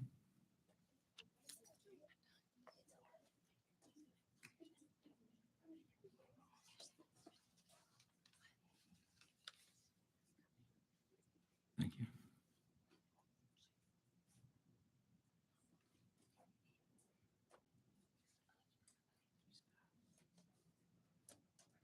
Okay, I can't see around the corner, so I don't know if Ms. Hutchinson, come on up.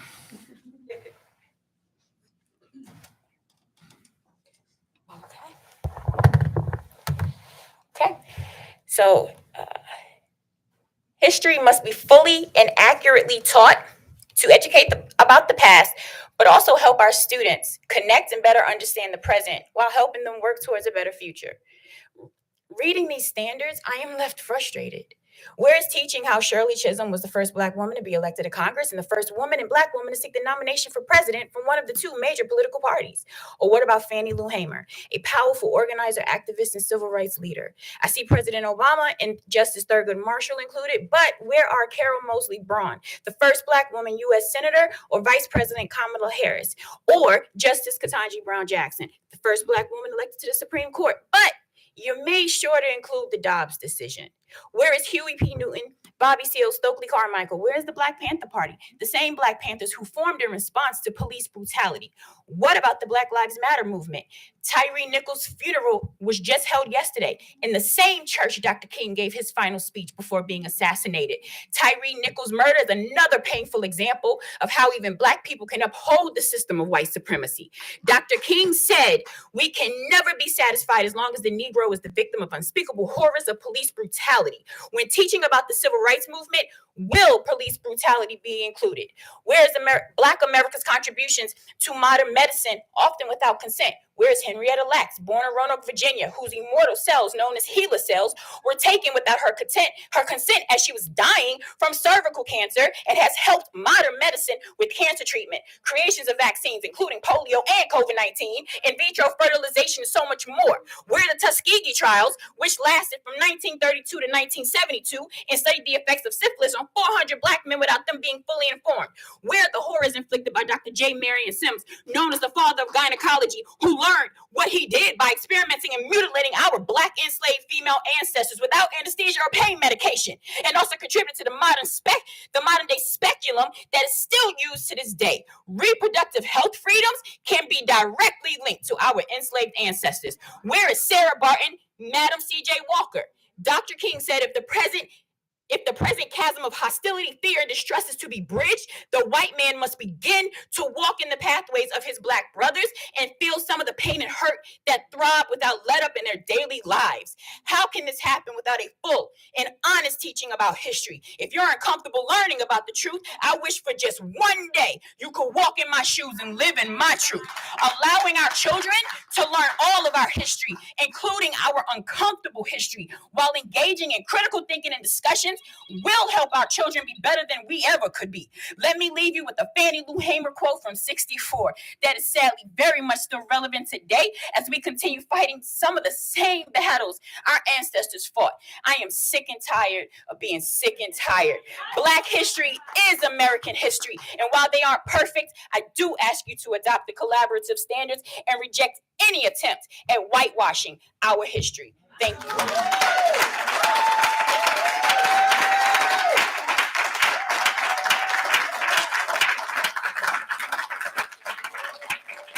Okay. Michael Stempel, followed by David Walrod.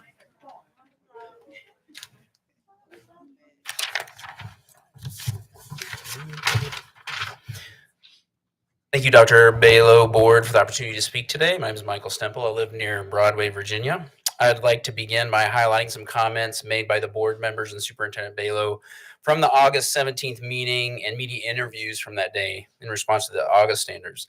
There's a lot of talk about a need for a pause to look at the standards, even though there was a process already in place to review the standards that included public input. A board member commented that mistakes matter.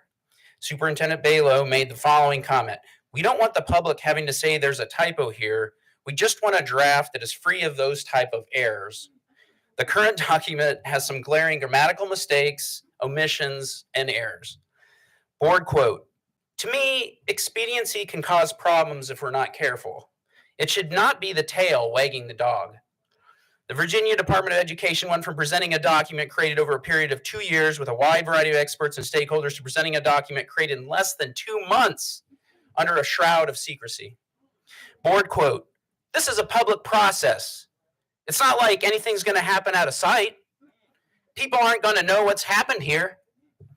Clearly, transparency was not something Superintendent Balo felt was important, as there was no indication from the August meeting that there would be a complete rewrite of the standards. It was also made clear that Superintendent Balo was not even aware of various partners the Department of Education partnered with when creating the November draft standards. I am extremely concerned about the partnership with Hillsdale College in crafting the current standards. In Hillsdale's curriculum for K through 12, known as the 1776 curriculum, you will find the following statement: "The civil rights movement was almost immediately turned into programs that ran counter to the lofty ideals of the founders.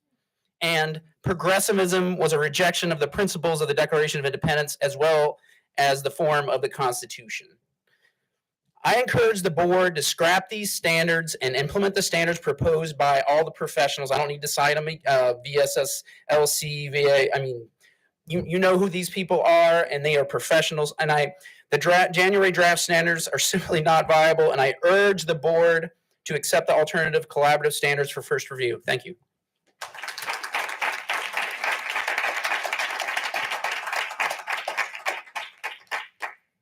David Walrod, followed by Thomas Hindley.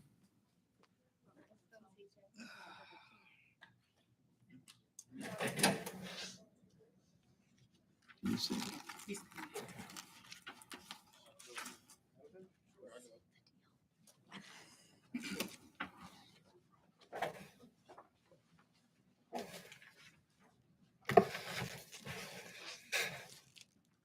Good to go? We're good. Test.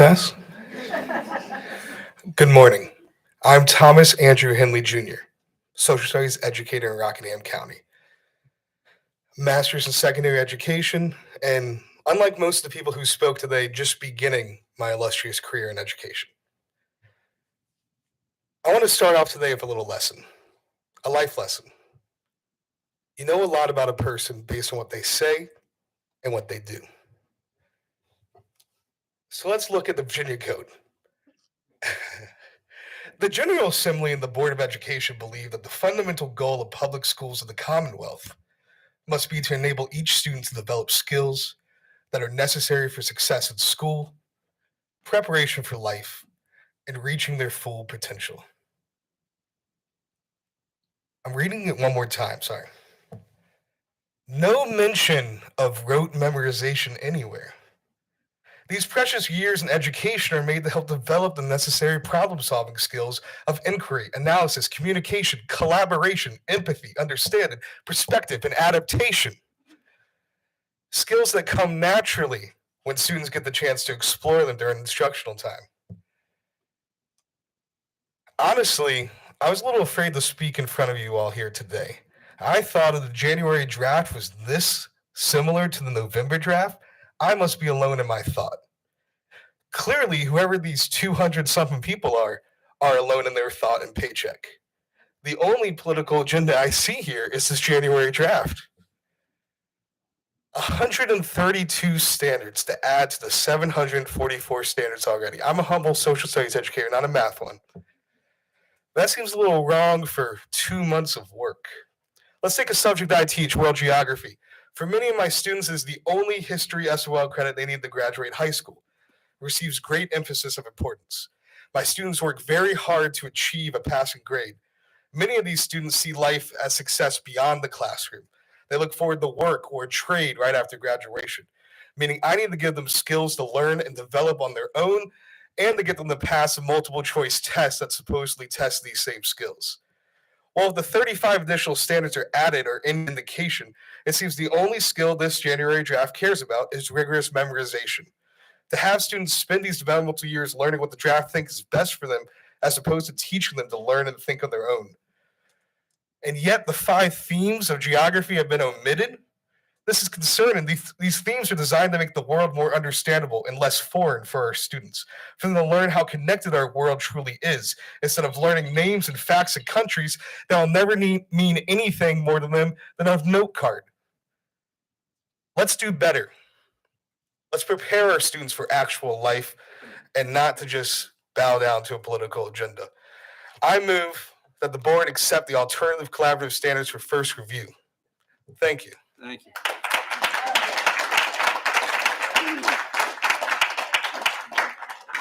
Dorothy Roney and Ann Tatus.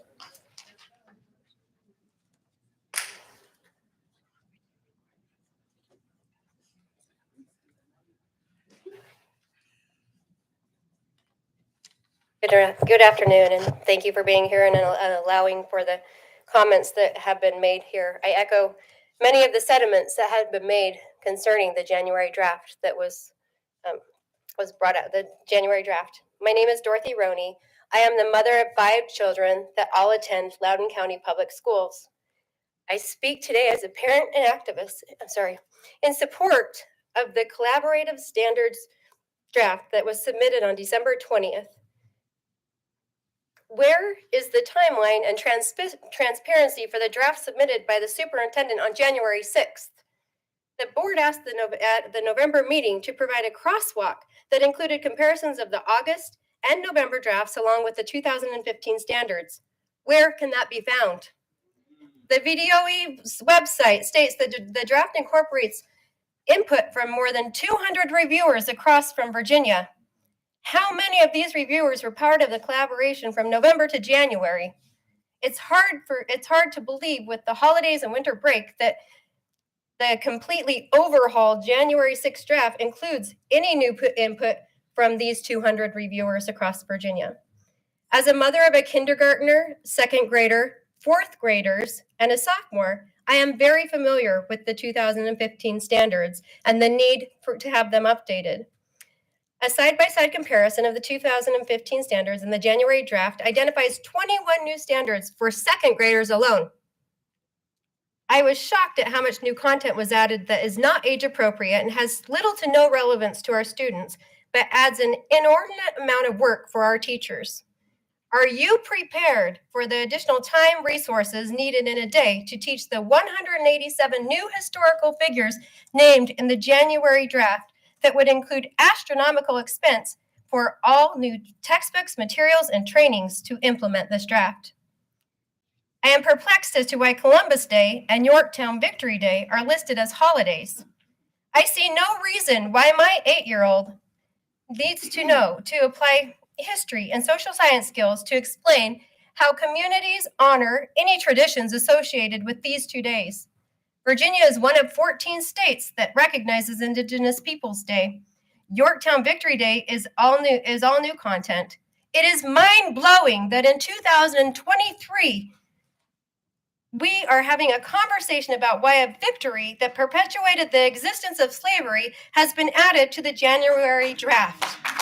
Furthermore, it has 7 and 8-year-olds applying history and social science skills to try to understand the principles of American democracy with topics that are far more suitable for middle school, high school, and even college. I wrap up with, we stand at risk of erasing the hundreds and hundreds of hours of the collaborators' hard work, expertise, and lived experience that was submitted December 20th. This draft follows the guidelines set forth by the board and provides a fair representation of the history of our country and the world at large. I urge you to fully adopt the December 20th draft for first review and reject the January 6th draft. Thank you. Thank you. Ann Tatus, followed by Skip Choate.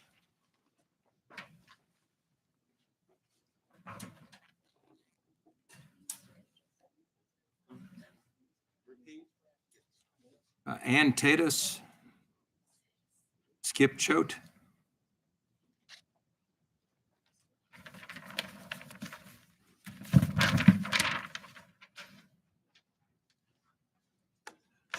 Good afternoon, President Gecker, Vice President Mann, Superintendent Balo, members of the board.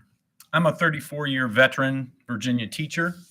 I'm also the parent of 2 children who are successful products of not a failing, but a successful Virginia public school system here in Henrico and in the state at large, of course.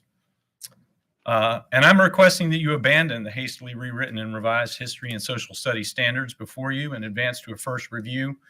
The thoughtfully sourced, developed, vetted standards presented in August, and then expanded on and amplified by the collaborative review of the organizations you've heard. As countless people today have testified to, 67, I guess, minus a few, the January draft standards are neither historically rigorous nor reflective of the established process previously approved by your predecessors in the Board of Education. They're unrealistic, they contain a vast quantity of rote memorization, and they're not useful or likely for content knowledge retention. While I recognize that history is written by the victors, in this case, political victors, sound educational policy and historical content should not be as variable as this tortured process has made it out to be.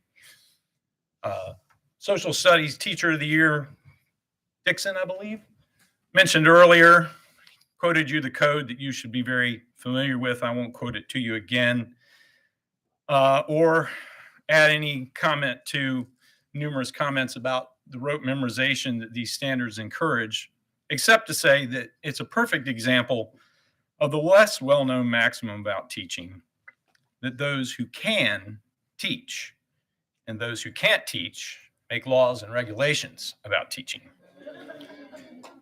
I confess that it's difficult for me to view all of this consideration of the standards advanced in November as anything else other than the current administration's what I call war on public education, combined with an opening executive order that banned the teaching of inherently divisive concepts, not only in social studies, but any discipline, the teacher tip line that was referenced earlier, the abandonment of courtesy and protocol in seating some of you here today in place of the appointees of the previous administration as per the regular rotation.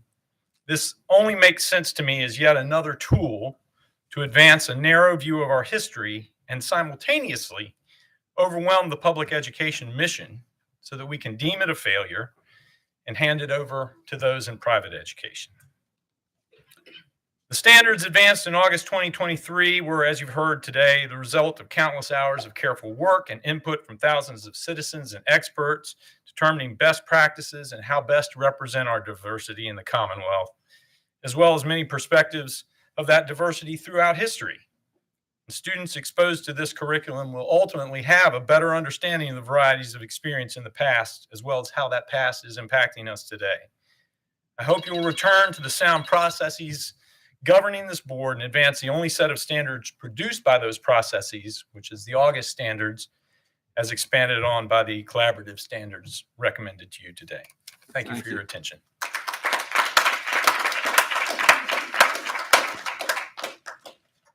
Okay, AJ Miller, followed by Katie Schultz.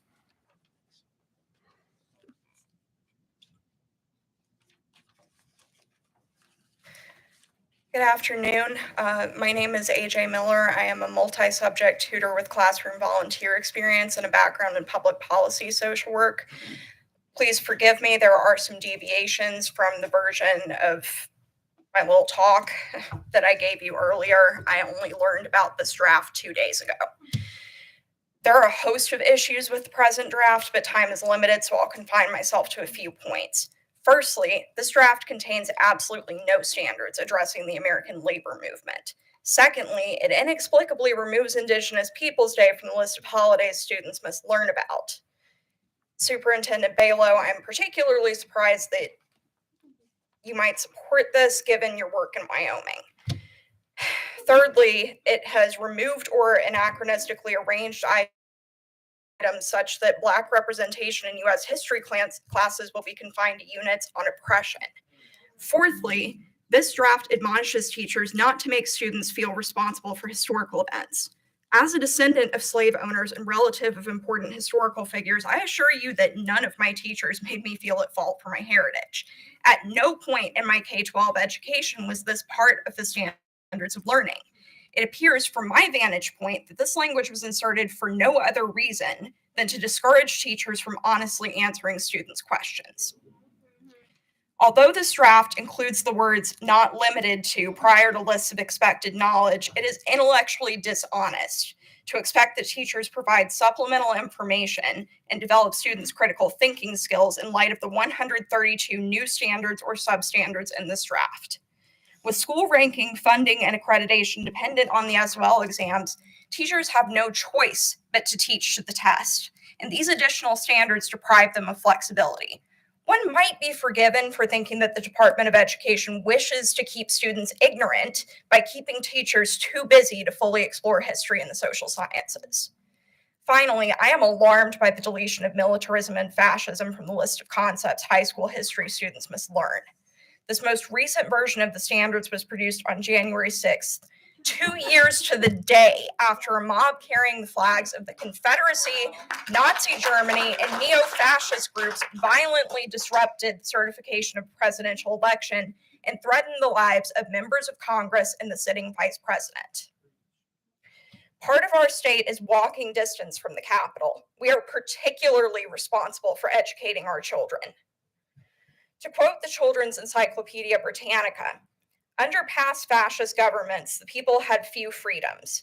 They had no voice in the government. Forgive me, I've got about 4 sentences left. Instead, a strong leader controlled everything and became a symbol of the country. The leader built up the police force to punish people who disobeyed. The leader also built up the army and threatened other countries. The leader blamed minority groups for the country's problems. Why is it not a priority for students to be able to recognize fascism? As a member of multiple groups targeted for extermination by previous fascist regimes, I fear a future where our citizens are unequipped to recognize and confront fascist movements. As noted by George Santayana over 100 years ago, those who cannot remember the past are condemned to repeat it. A strong revision of this draft, at minimum, is called for. That's time. Thank you for your time. Thank you. I was done.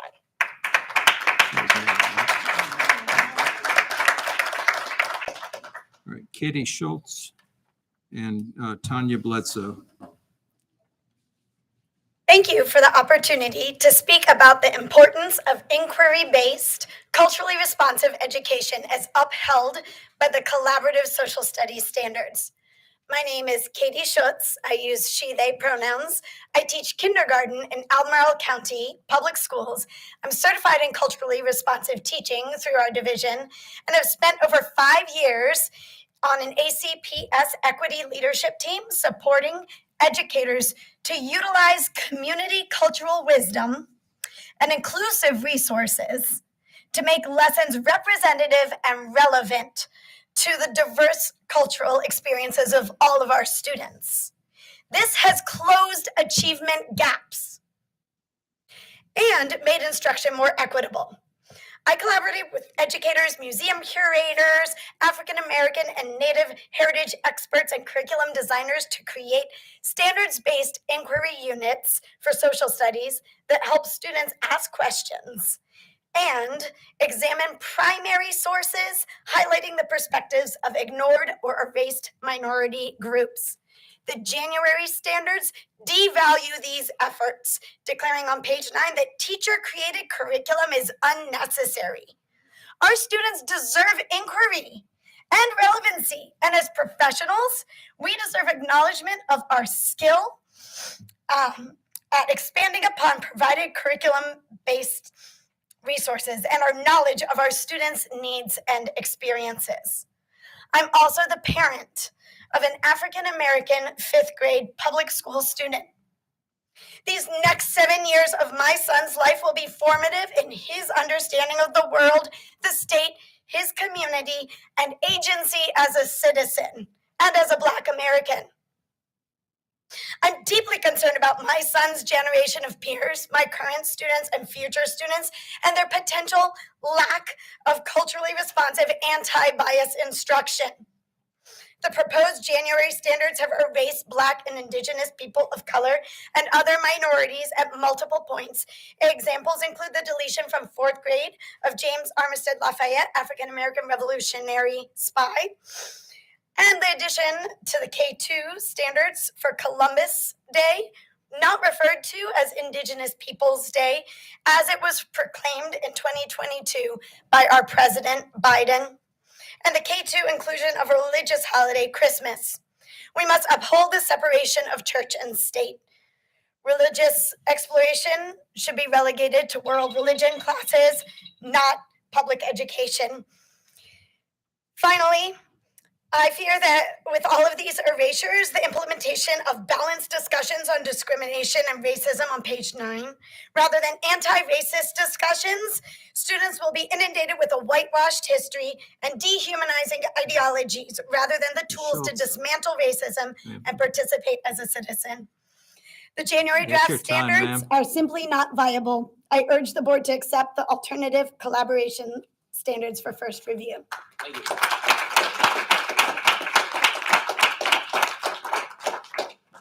Ms. Bledsoe, followed by Tufilia Parker. Let me just say, I've got a number of board members looking for a lunch break. I have been holding off in order to get through public comment before that break.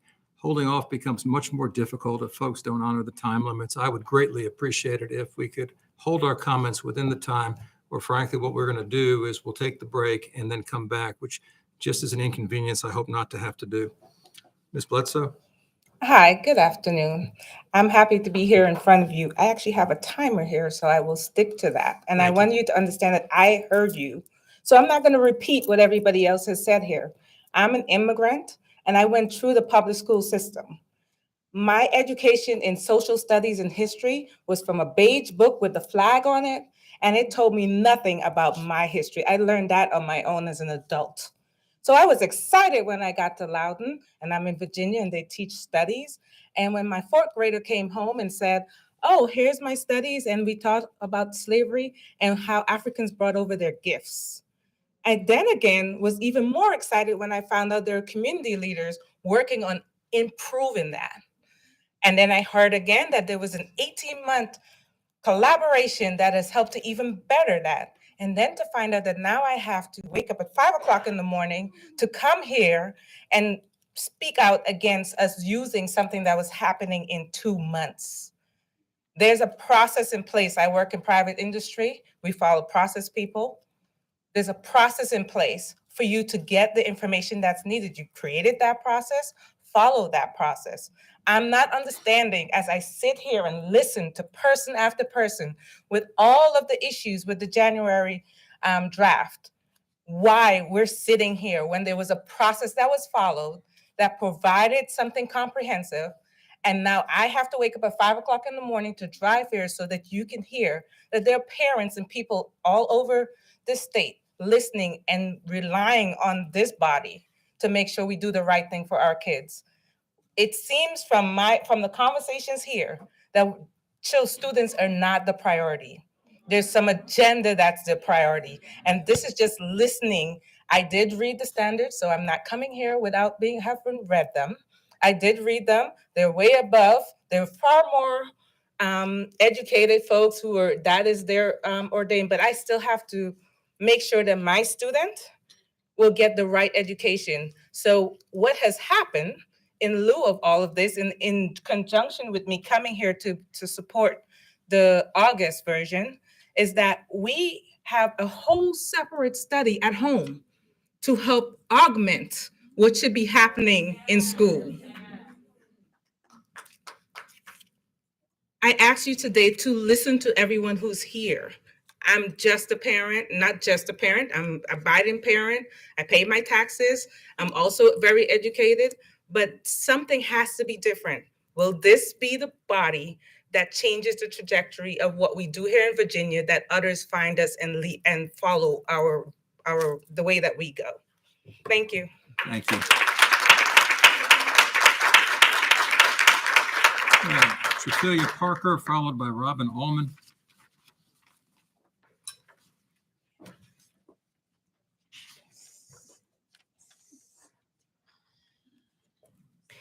On this second day of Black History Month 2023, and as a parent of 2 public school students in Loudoun County, Virginia, I'm compelled to be here today. I want to ensure that my children understand the full history of the Commonwealth of Virginia, the United States of America, and the world at large. Booker T. Washington, founder of the illustrious Tuskegee University, was a proud and noble son of the Commonwealth of Virginia. Mr. Washington's life is not only important in American history, but it is also important in my personal family history. My husband and I are graduates of Tuskegee University and have passed on the rich heritage, tradition, and history that we learned there on to our 2 sons. If the Virginia Social Studies standards are not representative of a full and developmentally appropriate telling of history, then I fear that my children will be set up to fail in an increasingly diverse and complex world. I feel strongly that the Virginia Department of Education's proposed standards neither capture a full picture of history, nor do they provide a developmentally appropriate path for my children's learning. White House Initiative on Advancing Educational Equity, Excellence, and Economic Opportunity for Black Americans was created to strengthen the nation by improving educational outcomes for Black, Brown, and other underserved communities to help ensure that these populations would receive an education that prepares them for productive lives, contributing to the well-being of society. Specifically, the order highlights and mobilizes youth voices by providing platforms for Black and Brown youth to make recommendations for actions that can be taken to ensure all students feel and are safe, supported, and engaged in schools, in communities, and in life. What can we do? I'm glad you asked. We can listen to our students, parents, educators, and advocates that have spoken here today. In February 2022 in Loudoun County, where I'm from, at our school board meetings, students, families, and advocates shared impactful historic facts of African Americans, contributions nationally and locally. Let's courageously listen and ensure that all our history is embraced, explored, and discussed in a safe space, even when it's hard and uncomfortable. My husband and I do not want our sons to sit passively memorizing repetitive facts day after day in the history class. We want our children to learn to think, ascertain bias, and make informed judgments that will allow them to participate actively in our democracy. As parents, we work hard to instill in our sons the skills necessary to navigate and thrive in their K-12 education and do the same in any educational, military, or professional setting they may pursue upon their graduation. The VSSLC, VASCD, AHA proposed standards allows teachers to do what they need to do to ensure that every student meets that lofty goal. I urge you to adopt them in full. Black history is American history. Robin Allman, followed by Elka Mednick. Good afternoon. My name is Robin Allman. I'm from Richmond, Virginia, and I represent the Virginia Coalition for Human Rights. That's a coalition of 19 organizations in Virginia focused on justice in Palestine. We again urge you to reinstate the December collaborative draft. And I refer you to the VCHR letter. It'll look like this. It's emailed to you. It was sent again yesterday for specifics. Propaganda is indeed powerful. Arab Americans must be included in Virginia's history, although they are hard to find within January's draft. A reminder that April is Virginia Arab American History Month. One of the deficiencies of the history SOLs is the lack of focus on how the U.S. and the students' home communities are affected by conditions and events in distant places. Children of the diaspora of Palestine and their classmates must learn of the struggles in the Middle East and why Palestinians are not allowed to visit their homeland, nor hug their grandparents stranded there, even if those children are American-born and raised. Give Palestine its place in the world. Please support the legally mandated process for the collaborative SOLs and reject the January draft. Thank you. Elka Mednick, followed by Alan Goldman. Good afternoon. My name is Elka Mednick. I'm the director of the Holocaust Commission and the assistant director of the Jewish Community Relations Council of the United Jewish Federation of Tidewater. I'm a proud product of the Norfolk Public School System and a graduate of a Virginia university. On behalf of the Holocaust Commission of the United Jewish Federation of Tidewater, the Jewish Community Relations Council of the United Jewish Federation of Tidewater, the Jewish Community Relations Council of Greater Washington, the Jewish Community Relations Committee of the Jewish Community Federation of Richmond, and the United Jewish Community of Virginia Peninsula, I express that the January standards do improve on the November standards, but they do not compare to August. We, the Jewish community, have submitted notes and suggestions in November and then again in January, and we resubmitted them yesterday. We do note that there are some things that have been taken into account. However, we note, for example, in the grade 9 standard, WH11D describes the decline of Muslim rule and the expansion of Christian rule, but neglects forced conversion and expulsion of Jews and Muslims alike, who were an integral part of Spanish and Portuguese society and culture. Without knowledge like this, how can students understand that anti-Semitism and bigotry is not a hallmark of the 20th century, but has deep roots in society? The January revised standards improved in some areas. However, the lack of transparency during this process has been glaring.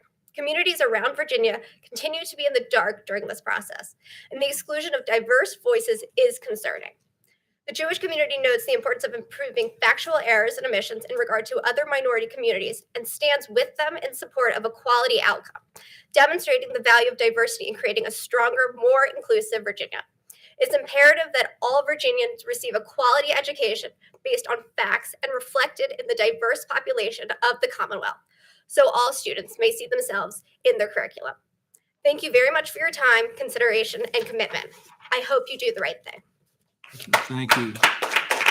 Alan Goldman. Alan Goldman, followed by Courtney Whitney.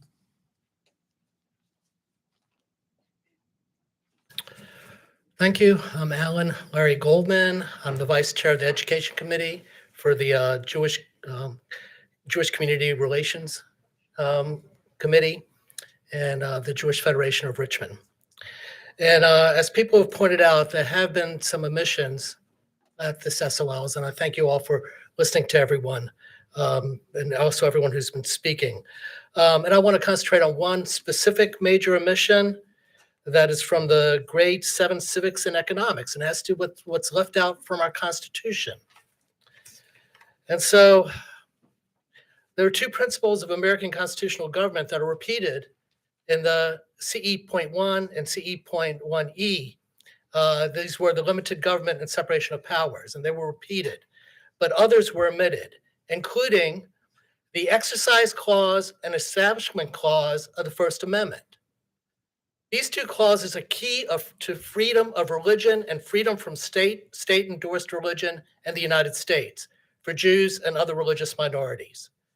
The Free Exercise Clause is the right in the Constitution that protects religious minorities, ensures they are allowed to full political equality, such as to vote and access the government jobs and offices.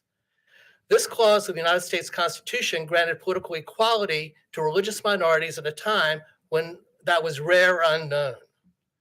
The Establishment Clause prohibits the government from making any law, quote, respecting establishment of religion, unquote. This clause not only forbids the government from establishing an official religion, but also prohibits government actions that unduly favor one religion over another.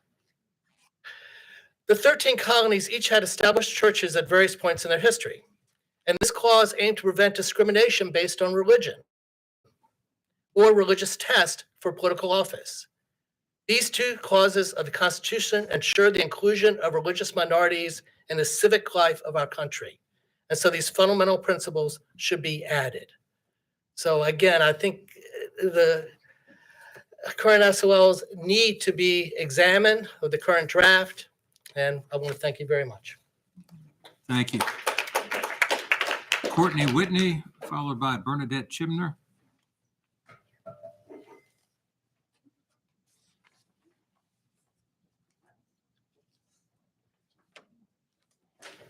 Try again, Courtney Whitney. Can anybody, Grace?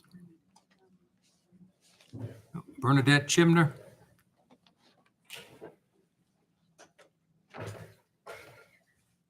Hi, guys. My name is Bernadette Chimner. I'm from Spotsylvania County. I'm a parent there, and I'm going to switch topics on you all just slightly. On Monday, our school board met, and for the third time since September, they adjourned their meeting before their agenda was finished. They just didn't finish their work because they couldn't get along to finish the meeting. This is the third time in 5 months that they just did this. They didn't finish their work. They didn't get to the end of the agenda. They just adjourned and walked off. In September, they adjourned a regular meeting without taking up old new business. They did the same in November. And in December, they canceled a meeting due to lack of quorum. Our school board is 7 people. They offered no explanation. So quorum, by the way, is only 4. They offered no explanation for why the meeting was canceled, save one member who had to attend a memorial for a family loss. But we were expected to believe that there were 3 others who were so sick they couldn't even attend via telephone and that they therefore could not hold this meeting. We've been watching the school board for the last year fall into deep dysfunction. The reason that December meeting was canceled was probably political. Chances are good that the person who is out was a vote they needed. And so rather than have a meeting, they just canceled the meeting entirely without then rescheduling anything. They did find out that they had to hold a special meeting because there was some policy that needed to be updated. So they rescheduled like a week later, a small meeting in which they went through all of policies that were out of compliance with state law that apparently needed to be updated by the end of the year. In order to maybe make that as quick as possible, they took those 70 policies and they cut every single division-specific thing out of that policy, all of it. They wiped all of it out of all 70 policies. This included, for example, the proof of vaccination for enrollment. It included the requirement for elementary kids to be accompanied to the bus stop by an adult. And it actually cut the definition and criteria for excused absence. And they just did this because apparently it was the quickest and easiest way to get out of this meeting. They can't be civil to one another and they can't get their meetings done because of it. Our county school board has moved far beyond the normal polarized bickering over policies on library, books, and bathrooms. Our board spends over 70% of their conversation time sniping and interrupting one another in an attempt to make their political opponents look bad. Last meeting, one of them moved another's chair to a new location like a kindergartner, and they spent 20 minutes fighting over it. Yeah, we parents are kind of exhausted and a little embarrassed, but frankly, I don't care if they fight like reality TV characters as long as they also get their work done, and they're not getting their work done. We have policies out of compliance, and we need somebody to come in and help us fix this. Thanks for your time today, guys. Thank you. Jeffrey Glazer, followed by Zoe Spencer.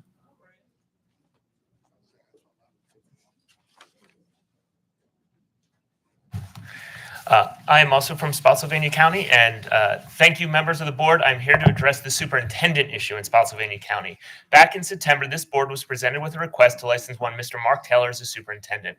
At that meeting, some members said that it was not the responsibility to make the decisions for local governments. I agree with the sentiment that it should not be your decision who is hired for different localities, but it is quite specifically your responsibility to decide who is granted a license for potential candidates and confirm their qualifications for that role. That is why the decision comes to you and must be voted on. Otherwise, it would simply take a rubber stamp and no need for a vote. And in that, you made a mistake when you voted to grant Mark Taylor his superintendent license. According to your own guidelines, he did not meet the minimum requirements. Virginia Code 8 VAC 2023-630, option 4, was used to justify Mark Taylor's inclusion in the list of superintendents. However, careful reading of the code clearly states an individual may be a candidate for the list of eligible division superintendents if they meet one of those 4 criteria. This means that it is only a first step in order to be considered a candidate for the list. Subsequent code 8 VAC 20-390-10 clearly then states that, quote, to be placed on the list of eligibles, applicants must meet the following qualifications. Notice the definitive language shift in your own code. The first is to be a candidate for the list, but the second is to actually be placed on it.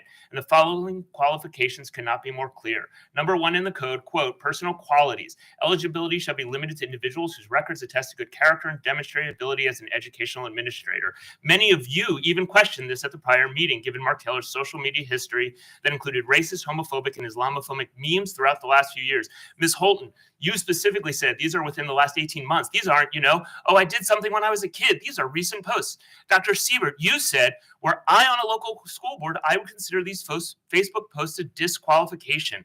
Additionally, this also code has ability as an educational administrator, and Mark Taylor has never demonstrated any ability as one. Number 2 in the code he actually meets. But number 3, experience. The applicant shall have at least 5 years of satisfactory and full-time experience in administration or supervision or both. Mark Taylor has literally 0 years of education in public schools. He also failed to meet the 4th criteria, recency of professional education within a period of 4 years prior to the application. Failure to meet any one of these 4 criteria should have prevented him from being granted licensure. But the fact that he doesn't meet 3 of the 4 necessary areas should have absolutely meant this board should never have voted to grant Mark Taylor a superintendent license. The first code does not exempt a candidate from meeting the requirements of the second. When laws are passed, the legislature can strike old language, and yet no such action was taken. When laws are passed, the legislature can include language to indicate that one guideline supersedes another, and yet no language is included. The fact is clear these codes do not conflict with each other, but rather run parallel and as 2 separate steps in a process. In closing, I understand that once granted, it's a big issue to take away the license, but when a governing body makes a mistake, we should not simply let that decision stand because it would be difficult to rectify. Something being difficult should not get in the way of doing what is right.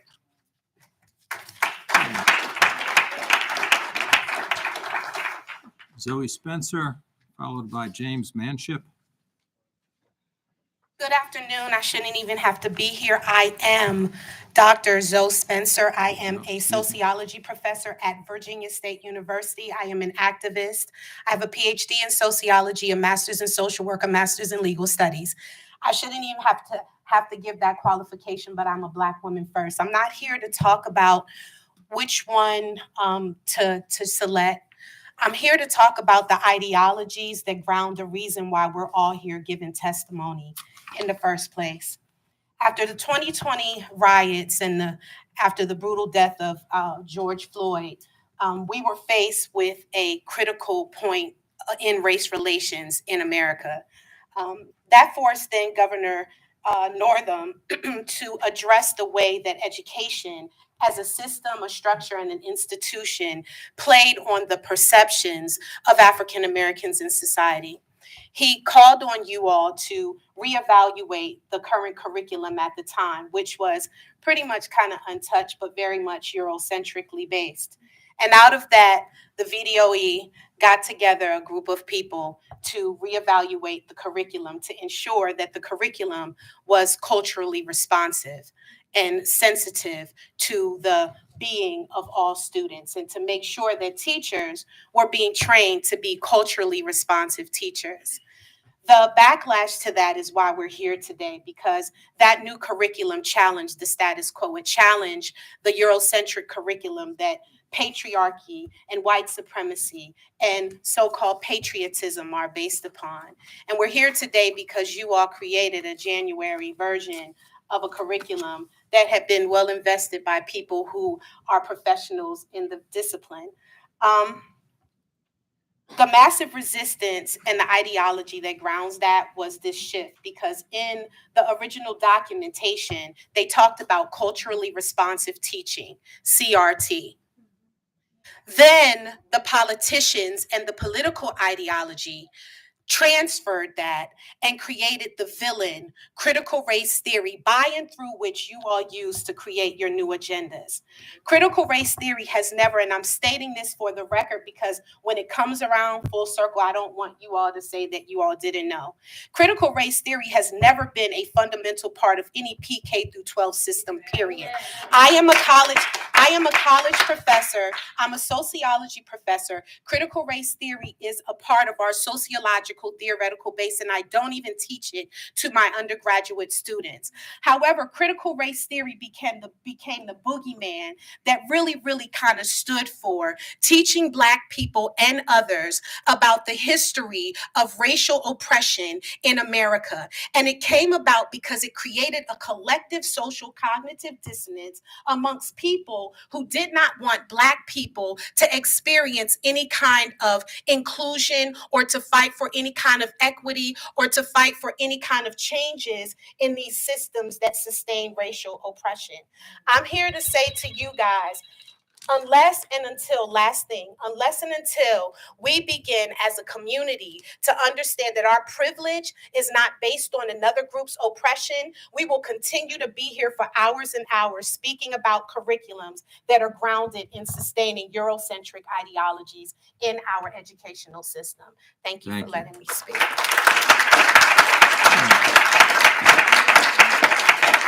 James Manship, followed by Lorraine Wright. James Manship. Lorraine Wright. Melissa Brown. Okay, thank you. Yeah.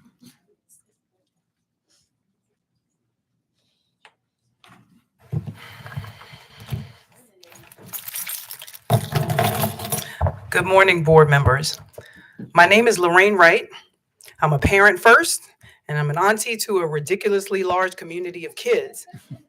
In my education justice role as a coalition member of the National Dignity in Schools campaign, in my public health role as a violence prevention program manager with the Virginia Department of Health, but especially in my role as a student in pursuit of a doctorate in sociology at the Virginia State University, I recognize that any standard revision other than the collaborative versions in August and December are nothing short of a continuation of Virginia's long history of cultural separation and educational genocide. Furthermore, I would argue that there is no coincidence that these standards were released on January 6th and the insurrection at the Capitol happened on January 6th. But you don't want critical thinkers, so I shouldn't have been able to make that connection. Culture and background lead to the inaccuracy of assessments, including traditional tests and alternative assessments. Standardized tests intend to measure intelligence and general knowledge, but they're not normed based on the knowledge and values of the majority groups. Oh, but they are normed based on the knowledge and values of the majority groups, including gender, race, community status, and persons with different language backgrounds, socioeconomic status, and culture. Creativity is as important as intelligence, and creativity assessment measures are normed on individual cultures. So let me also say for the record, Board of Ed, get out of bed with Hillsdale and Pearson and get rid of the standardized tests. First, whitewashing, now erasure. The introduction to the guiding principles state, and two other people preceded me in this, but they didn't finish it, so this was a great alley-oop. The introduction to the guiding principles state, Virginia's history and social sciences standards aim to restore excellence, curiosity, and excitement around teaching and learning history. The teaching of history should illuminate insights from the past and inspire current and future generations to lead lives that are informed and inspired, this was the last part that they left out, by those who walked this journey before them. Board members, if you're honest with yourselves, parents and students of Virginia, the board or the Commonwealth of Virginia have never been committed to this guiding principle, or perhaps there lacks evidence of that commitment to this principle for Black and Brown communities. So if so, this board would have recognized the value in the August and December standards revisions that included thoughtful feedback and considerations from a variety of stakeholders and rejected the theoretical suppositions of singular consultants with limited knowledge and a political agenda. I believe that movements are most effective when they're led by those impacted by the issues. Your own guiding principles recognize the critical importance of representation in the textbook and in the world. So if you agree that the teaching of history should illuminate insights from the past and inspire current and future generations to lead lives that are informed and inspired by those who walked this journey before them, then how can that be possible for students who look like me when, as the National Association of Scholars termed it, the proposed standards suffer from grave flaws, including confusing, repetitive format, vague, inflated prose, misguided skills emphasis, misguided inquiry emphasis, misguided commitment to action civics, abbreviated content, and not to mention, it's riddled with factual distortions, errors, and deletions. In sociological terms, erasure refers to the tendency to ignore or conceal an element of society. In Henrico's Tuckahoe Middle School, an 8th grade Black female student in the IB program and Ms. Comer's class is constantly subjected to racial and homophobic taunting without the intervention on several occasions, but the most recent was for almost the entire class period. The same student was in Ms. Mayhall's class for 2 consecutive years, and in that entire 2 years, Ms. Mayhall never called her by name, not even once. So Board of Ed is a culture. Not only are our children invisible even when they're physically present, but now these standards seek to exclude strong, truthful representations of them in text. One simple question, board. Are you investing? What are you investing in, or who are you investing in? Reject the January standards and stop playing with our kids.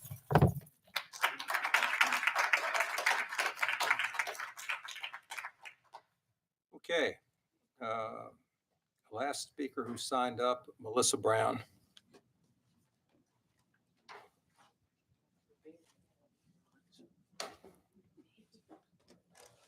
No. Okay. I hesitate to ask this, but we do it every meeting. That goes through the list of everybody who signed up. Is there anybody who feels compelled to say something who has not already spoken on topics germane to the board? Well, this is a first also. Let me tell you, we've been sitting here, I don't know how many hours. My math skills are not that good. I appreciate the civil nature of the discussion here. We as a board very much appreciate the participation of the public and frankly, the thoughtful public commentary we had today. I know sometimes, you can see some impatience as, what is it they say? The mind can absorb what the seat can endure. And so, occasionally we have to shift a little bit in our seats, but this has been a particularly good public comment session, and we really do appreciate it. So thanks to all of you for being with us. The board is going to take a lunch break. We'll be back at 2.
are back. Guess the size of the audience has diminished a little bit, but we will move forward. Okay, the consent agenda, items A, B, C, D, E, and, no, excuse me, A and B. Yep. Is there a desire to remove something from the consent agenda, or is there a motion to adopt the agenda as written, or the consent agenda items A and B? To adopt, thank you. Is there a second? Thank you, Mr. Hanson. All in favor, say aye. Aye. All right, I'm going to exercise, if it's okay, the chair's prerogative. As I just mentioned during the break, I've got to leave here at about 3:20. I would like to be here for the review of the history standards. And so I'm going to move item F up to the first action item. I'm told that staff is aware of that change, and hopefully staff is within earshot and about to appear magically from behind the screen. And there it is. And there they are. Oh my gosh. I love this. I wonder who else I could have appear magically from behind the screen just by wishing them here. There you go. Good to see you all again. And, it seems like just yesterday we saw you. Well, happy Groundhog's Day. Happy Groundhog's Day. There you go. Literally, isn't it? Yep. All right. All right. Well, good afternoon. The floor is yours. Thank you. Good afternoon, Mr. Gecker, Vice President Mann, members of the board, Superintendent Balo. There's a couple of people I want to make sure that everyone's aware of, since we have, it looks like our full team here today. Again, my name is Christania Brown. I am the coordinator for History and Social Science, and directly to my left is Brandy McCracken. She is our elementary specialist. Next to her is Andrea Emerson. She is our secondary specialist. And next to Andrea, we have a very good working relationship with our assessment division.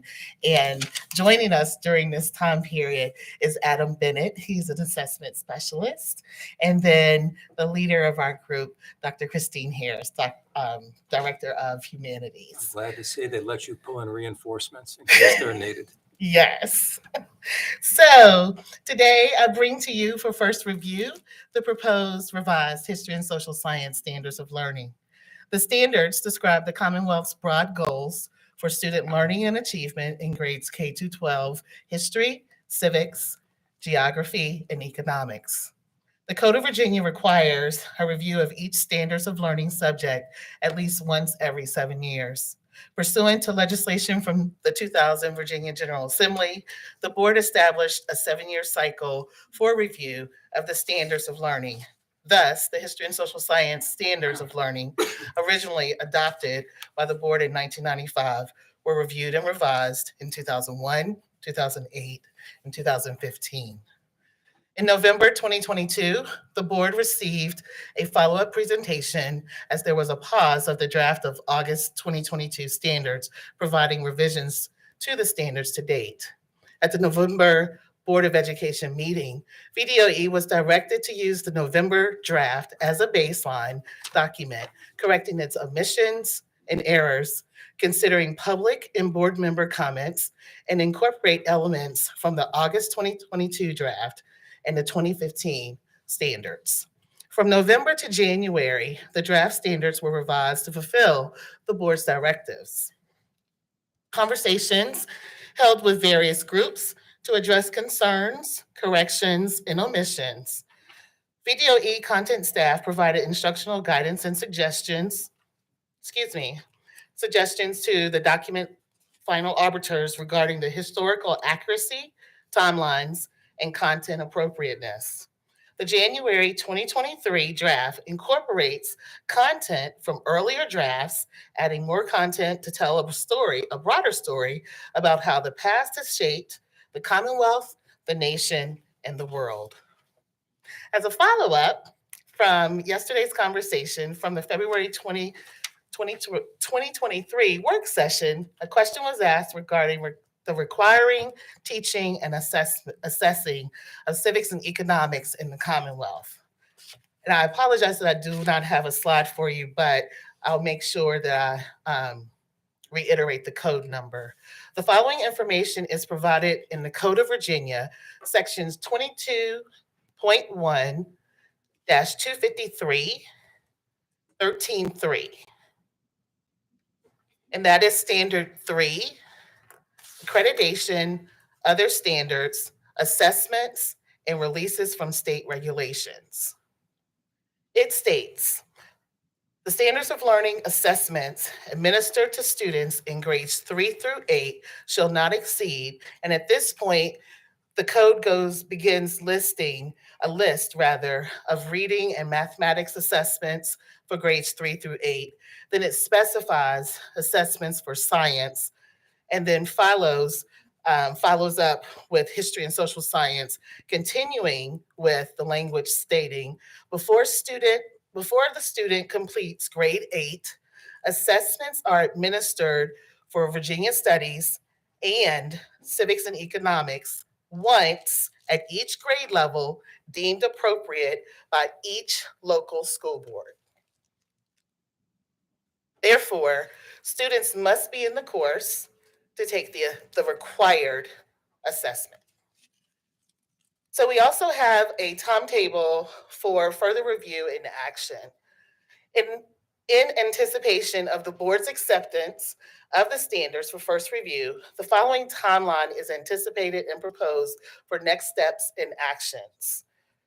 February 2nd, 2023, first review of the standards document. March 13th through the 21st, 2023, public hearings with the Board of Education. In addition to this, we will ensure that there is an email box open for public comment during this period of the public hearings for input. During the month of March, reviewing the public comments and incorporating warranted edits, and then anticipating April 20th, 2023, proposed final review and adoption by the board. After final approval, we will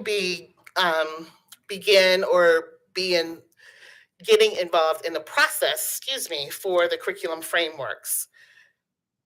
Anticipating the use of the content of the August Combined Standards and Curriculum Frameworks draft document that are also available on the VDOE's website. This content will be incorporated into the work to develop the curriculum frameworks as it has been in the past, once the standards are approved. And then lastly, the development of the curriculum frameworks will look like, as it has in the past, with input primarily from educators. That's our anticipation. Therefore, the Superintendent of Public Instruction recommends that the Board of Education accept the draft of the proposed revised History and Social Science Standards of Learning for first review. And at this time, I will take any questions that you may have. Questions, or can we go right into sort of discussion of what's before us? We had a lot of time. Thank you, Christania. You're welcome. Did they not give you a seat too? I left one. It's okay. It has been, a goal of mine to get these standards from start to finish, while I'm still on the board, which means that under Christania's time frame, I've got basically 1 month where the timing can slide. We had and I'm still hopeful that that's the case. We had a lot of discussion yesterday, and I understand that there are, I don't want to rehash all of the discussion, but I do understand that there are some specific issues and items that people want to bring up in the form of a motion to determine, what goes in the draft that is going out as the boards for the purpose of the public hearing. Again, it is my hope that we come out of this meeting with a draft that is going forward to public hearings. Because as all of you know, we talked about this yesterday, there's a 30-day notice requirement for the public hearings. If a draft doesn't go out today, we're then into, April before the public hearings can be held, which really means effectively June for adoption. So although it's certainly not mandatory that we follow, the time frame, it would be my desire to get us through. But with that having been said, and we listened to 4.5 hours of public comment today on the draft, I mean, it's hard to sit here having listened to all the public comment and not understand that with all due respect to the staff, that there are some issues being raised by professionals in the field that are significant and I think have to be taken seriously. You know, whether we act on them now or whether we act on them at all or address them again at the end of the process, meaning when it comes back to us for a real review, I think is an open question. But I do think, you know, it is time to at least put on the table some of the issues raised yesterday, take those votes, and then make a decision as to where we're going from here. Mindful, again, a reminder to the public that what goes out as the first review draft is not necessarily the final product. It is really the beginning of a process that will get us to a final product. And as I've said a number of times, if we need to, when it comes back for final review after the public hearing process, we will do line by line if we have to. You know, we are not going to shortchange the end of this. But sooner or later, we do need to, you know, move to the public and get it going. And, you know, we got delayed, you know, with the large turnover at the request of, you know, the department. You know, we accepted that delay and now we are where we are in terms of timing. So with that having been said, anybody have any initial comments? And hopefully, you know, if there are going to be motions, let's go ahead and start dealing with those now. Ms. Holton. Actually, I have one preliminary question for Ms. Brown and then one Sure, that's fine. preliminary motion. Ms. Brown, one thing you told us yesterday is that you anticipate by President's Day, provide the board with a strike-through version that compares whatever comes out of today's meeting to the 2015 version. Yes, ma'am. And is that something you can make available, the department will make available to the public as well as to the board in that time frame? I can defer to Superintendent Balo, but I will, we will have that strike-through document. So if you want to post it on. You have the capacity to do it. Any reason why we won't make that version available, Ms. Balo? Well, anything that goes to the board is public. Okay, great. So I would now like to make a motion and just briefly by way of explanation, and I'm not going to elaborate because recognizing we've had a lot of discussion and we've heard a lot this morning, we've read a lot of written comment. I am satisfied that that the January draft has both process and content significant problems. And based on that, I move that we substitute the draft produced by the Virginia Consortium of Social Studies Consortium, VASCD, and the American Historical Association that was provided to all of us in late December, that we substitute that for the January 23 draft as a basis for first review going forward. I second that motion. Okay. Is there any discussion on that motion? Yeah, can I offer a friendly amendment? I think just in the interest of, sorry, is there a lot of feedback? Just in the interest of process. Ms. Holden, I don't know if this is amenable to you, but what I would suggest is if you withdraw your amendment, I'll offer an amendment on the underlying document. You can then offer a second degree. We can discuss your amendment and vote on it. Okay, and got then it. vote on Got moving it. the underlying Yes, sir. one. I withdraw. Okay, so then I will put a motion on the floor that we move the superintendent's recommendations. There'll be plenty of time for discussion, so I'm not going to give any like stem winder. Don't worry. Do we remove the superintendent's recommendation for first review to get it out to the field and get comments and go through that process? Can I just ask, and again, I'm happy to have you make the motion. There were 4 or 5 specific things within the superintendent's draft that came up yesterday that I thought might be the subject of motions individually today. And it might pay to deal with those first and then come back and move the draft. If people want to do that, I'm getting out of my depth on rules of order, if a third degree or whatever, but I would like to take a vote on.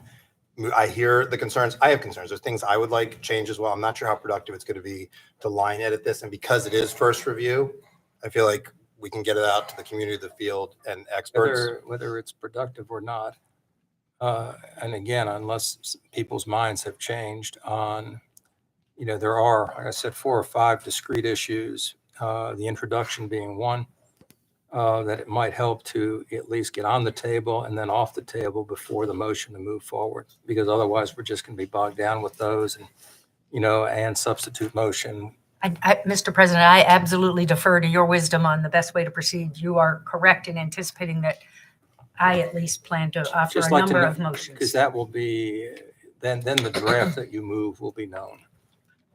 Yeah, I think we're going to be here all afternoon if we do that, because like taking the document and that, we should go line by line in that preface on what people like or don't like if we're going to do that. It seems like this is first review, not final review. You said we're going to come back and edit line by line. It just seems like we're going to be here all day, which is not. I mean, if we have to be here all day, we have to be here tomorrow. We do. That's what we signed up for. It just seems like there's a more expeditious way to potentially get this out to the public. And I think we can test the will of the board as to whether we want to do that now or do that later. Certainly short circuit some things. Well, I think we can have a robust discussion. As I said, there's things I would like to see changed. I think the question is, are we just going to spend all afternoon line editing or saying things we want to see changed? What you might find is someone might vote for the draft after the, 5, I think it was yesterday, items were voted on that might not vote for it in the form you're doing it now. I feel so, Mr. Rotherham, if I may clarify, may withdraw my withdrawal if that's an option. Well, you can put yours on top of mine for sure.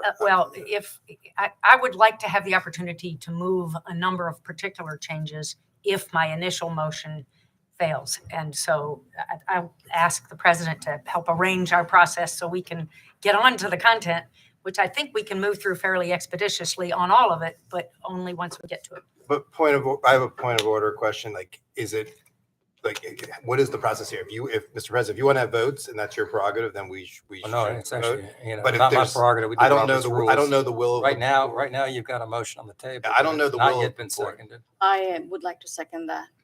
I know that we've been engaged in discussion since August, and we'll continue to do it. And this is going to go out to the public. We're going to continue to get, plenty of other items to discuss. And I would like to second Andy's, if I understand it correctly, motion to go ahead with the the January standards as it stands right now on first review. Right. As I understand that Ms. Holton is going to offer an amendment on top of that. Well, that we should consider. or I decline to accept what you proffered as a friendly amendment. I no longer accept it as a friendly amendment. So I'd like to go back to my original motion. Okay, we can do that, and then we'll just vote on this one afterwards. That's fine. My motion was Sadly, seconded. there's a seconded motion. But I will withdraw my, 'cause I do not want to short circuit Ms. Holton, because that would be. I don't really care how we do it. Yeah, that would, And- no, if I, go ahead. If we Okay. vote on mine All now, right. we would short circuit her. That All would be in bad faith. So I my withdraw, motion is I on- withdraw mine for now. So my motion's on the table. Yeah, I withdraw mine. And I've said everything I Right. need to say in support of my motion. I don't need to discuss it. Is there a second to Ms. Holton's motion? It was seconded by Dr. Mann, I thought, yes. Fair enough. Yeah, no, I don't want to. Any discussion on the motion?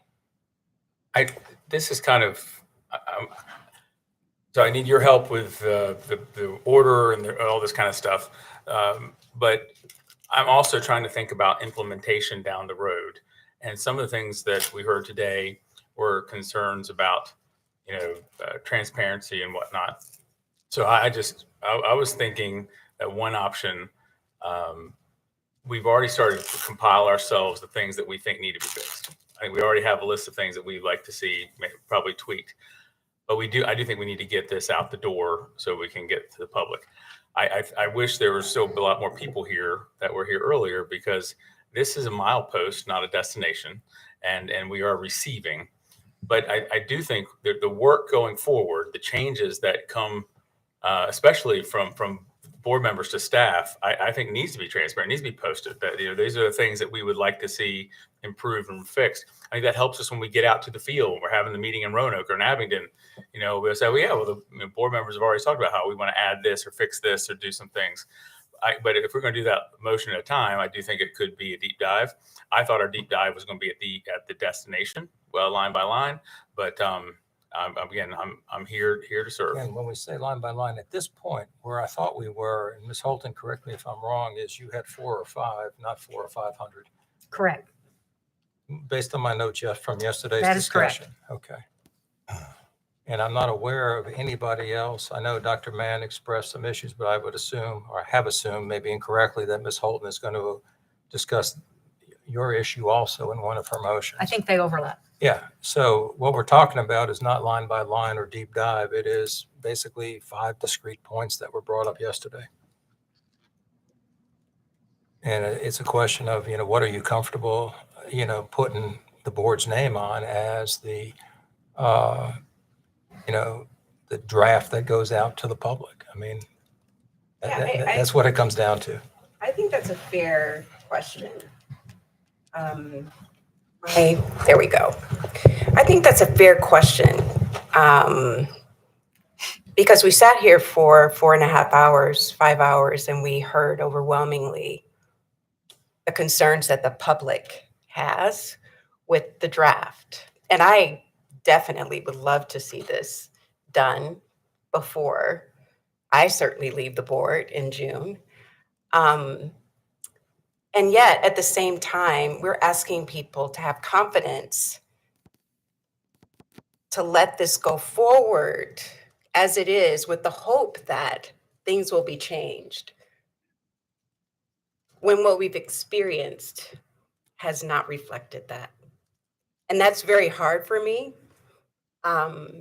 because again, I had to allow for a more inclusive process as a result of a transition. And that happens in government all the time. And I understood that, I accepted that, I embraced that.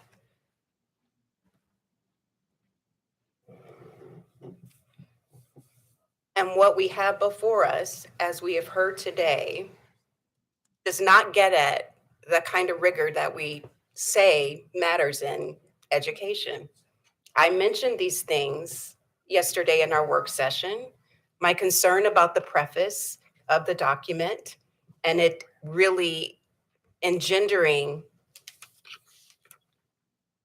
words that are not helpful to what we're trying to do, which is really focus on the skills that we want students to learn. I shared these things yesterday. I asked that we even might consider the December document that was produced by the consortium as an alternative to demonstrate to the public that we are committed to working cooperatively and collaboratively as a board above the fray of what, for good or bad, is now perceived as a political intervention into process. And I said these things yesterday. And as I said and I listened today, those things were reinforced. So I understand that we need to move things forward, and I'm prepared to do that, but I'm prepared to do that in a way that best reflects what I can stand behind. Well, on the motion on the floor, what I'm struggling with is I don't know how we can possibly say we're interested in transparency and process and then move a version of standards that haven't been vetted. The public hasn't had an opportunity to comment on. We heard generally people like them, but we heard no specifics. They certainly haven't been vetted more widely. I just don't know how we can possibly say we're about transparency and process, and we're gonna do that. That's not a judgment on the quality of those standards or anything in them. It's just purely a process point. That seems like we're sort of putting cart before a horse there if we were to move this direction. Okay. I call the question. Can I do that? I just want us to move forward. All right, so this is on the substitution, not on any of the. Correct. Okay. I guess So can we be clear the motion? Yeah. As I understand it, the motion is to put out for accept as first review and therefore use as the public hearing draft, the draft loosely referred to as the coalition or what's the appropriate? Collaborative. The collaborative. Specifically, Yeah. the proposed standards submitted by VASCD, AHA, and Yeah, which we have all Social received a Studies copy of. Consortium that we received back in late December. Correct. Okay, that's the motion. It's been properly seconded. Let's go ahead and Any more discussion? I don't see any. I would like to say something, but Oh, sure, no, question. No, go ahead. I mean, many of you know, I'm the immediate past president of VASCD. I resigned from that board to serve in this role. I hold that organization in very high regard, and the partner organizations. I actually, some people took their document different ways. I applaud the document. Anybody with work ethic who's going to put in time and energy to get things done, I applaud that extensive effort, and really, I see it as part of the journey we're on. Again, I see receiving for first review a milepost, not a destination. And so I think that document is going to be very helpful. And again, I have some things that I hope that we can get done before we get to the destination. And so I think some things will come for that. But I have also personally, although I received that, glanced at it, my personal work in terms of what I think we need to do before we get to the final destination has been on the January document. And the January document is much improved over November. But it is nowhere near a final product. I think they're still polishing. Again, we have this process. I look forward to going to these meetings, but I have difficulty, as much as I regard that group and that document, it's not the one that I've been working on for the past month to give feedback on as we do go out to the public. And so that I share Mr. Rothingham's concern, we're getting hammered on for transparency. To move forward something that we have not vetted fully, I'm just struggling with that. From my perspective, there are aspects of the version that I expect is going to end up going out that just don't reflect my values. And, I am not an expert in social studies. I've made that clear, right? But I do get to sit and listen to a lot of people and I think I'm, bright enough to take in information, analyze that information, and make determinations based upon that information. As Dr. Mann eloquently talked yesterday about the forward in the January draft, I find that to be, as one of the teachers mentioned, offensive to the profession, and reflects things I just don't agree with. I heard enough today, and I've heard enough during the period from when all this came out to now, to believe that our January draft contains significant flaws. And I think you don't disagree with that. Certainly some flaws that need to be corrected. And it's not clear to me how we get to fixing those flaws if that's the draft that goes out right now for public hearing. The question is, what's going to be the base document we use, right, when we come back in April? And if this is the base document, there are significant changes that would have to be made to have it reflect more of what the professional community who spoke before us today believes is developmentally appropriate and appropriate for the standards in the Commonwealth. I agree with you that, and actually I agree with Mr. Rotherham, the transparency issue is troubling to me. I would not actually, if we were to go this route, I think we have to give more time to the public to review the coalition or the cooperative draft before we actually begin our public hearings. Not something I would do lightly, but I'm pretty convinced right now, having heard as much and read as much as I've read, that it's going to be a difficult lift when we come back in April and review this, to do a line by line that gets it to a point where the professional teaching community in the Commonwealth says this is a document that will make us proud and will in fact be best in class.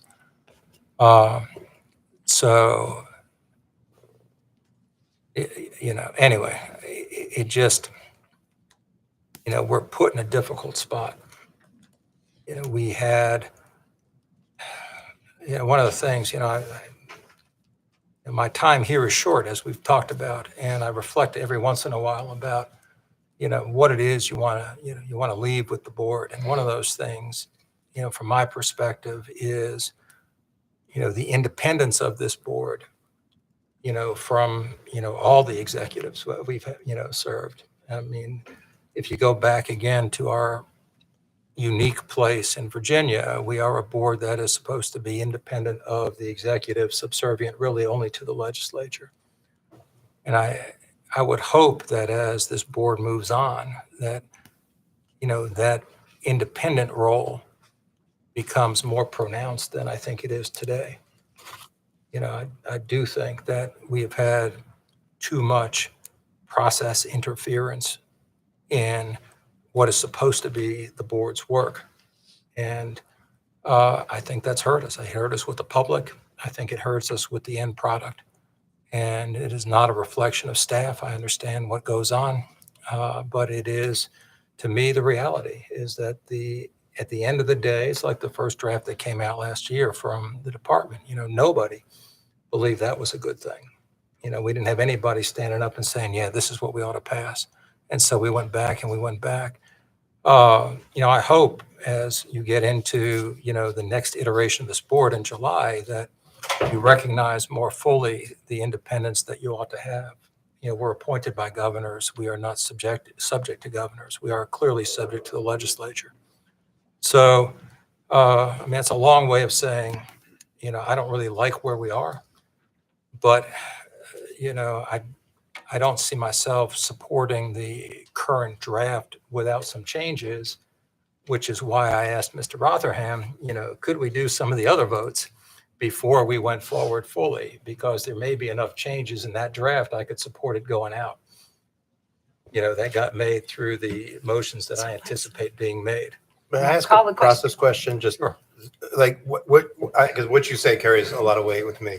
I want to make sure the process is it goes out and then it will be revised based on the comments. So Maybe revised. okay, maybe, but it can be.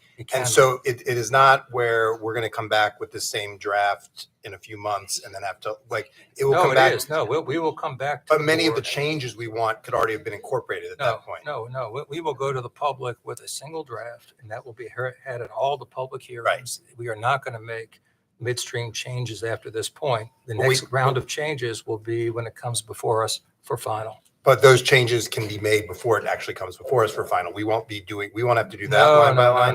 No. It doesn't work that way because individual board members can't make the changes. But based on public comment and stuff, my understanding is the department can make changes and we can get a revised version. The product at this point forward is the boards, not the departments. And it's not going to be changed because nobody has the authority to make those changes except the board as a whole. It is a body corporate that makes those changes, not me, not you, not Alan. It is all of us. And so the question is, what do you want to be that first draft coming in April? Is it going to, and I'm not saying it ought to be the VSCD draft, but it may well not be the draft in its current form with some of the issues that I wouldn't say all of us have noted, but enough people have noted, what's going to be easiest for us. This is even on non-controversial subjects, right? It is a tough process to draft this way, but that is the way it's going to get done. Mr. President, I'm just trying to get us to move on because I do think we have substantive conversations that we want to have while you're still with us today. May I, just a couple of comments? Sure. There are a couple of things you mentioned and I'm struggling to understand when I'm not sure what you meant by independence of the board. So I'm not sure what that means. I'm hoping this is an independent board and everybody is an individual with an independent thinking mind. So I think I have confidence in the board and I think it will be. Secondly, I know it takes, I've heard from a lot of people and I know it takes a lot of, juggling of your schedule to try to make it up to Richmond to speak. So just because there weren't enough opinions on one side of the aisle, I wouldn't necessarily, I think it's a mistake to think that people don't feel the other way. I've received plenty of emails. I think we've seen a lot of these comments. And with due respect, with due deference, I'm also going to say that, we do sometimes see some of the same folks, and I give them full credit for making the time here for it. But I don't think that physically being here or not here is necessarily a sign of the public sentiment. Just make that. Okay, I appreciate those things. Yeah, we're going to go ahead and take the vote, although at some point we'll respond to the independence issue. All right, we have a motion. Let's go ahead. All in favor of the motion to substitute, if you will, or to accept the VSCD draft as the first review from the board, signify by saying aye. Aye. Aye. Opposed? No. No. Okay. Andy, you want to, or Ann, would you do? Yeah. That's okay, Andy. Let's go ahead. I'll and make hear another motion that we accept the January 23 draft presented by the administration for first review purposes with amendments. And the amendments that I will move fall into three categories. One set of amendments dealing with the front matter, and I can specify them more fully. The second amendment clarifying that local divisions maintain some flexibility as to the grade sequence. And the third set of amendments adding adding language and standards with respect to race relations in the first part of the 20th century as itemized in our discussion yesterday and in the document I shared with board members 10 days ago. So that's my motion, is that we accept the January 23 draft with those three sets of amendments. Is there going to be another motion after this? I think I've swept it all into I one. think so too, but I just want to make sure. Okay, so we have a motion. Is there a second? No second. Any other discussion? Yeah, I'd like to offer a second degree that we just move this. I think, I put down the table by way, we can then have discussion. I would like to discuss these issues. I'm just not trying, I do not want to truncate Ms. Holden or any of my other colleagues' concerns. I think we should discuss stuff we heard here today, but before we start moving with amendments, let's also see if there's we just want to have a discussion and move forward as is. I mean, now is on our first chance reading. to discuss that, right? So you're making the case that we should go forward without amendments.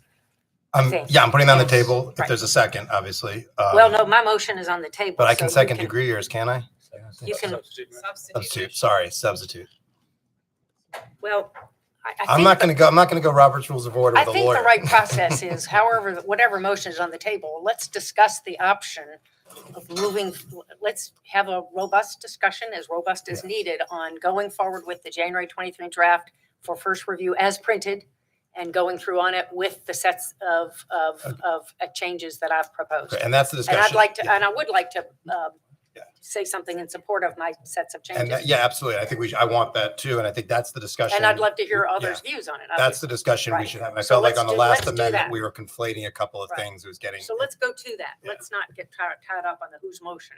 Let's have that conversation about whether to make a few changes now or whether to go forward on first review with the existing document. I mean, those are kind of the options, right?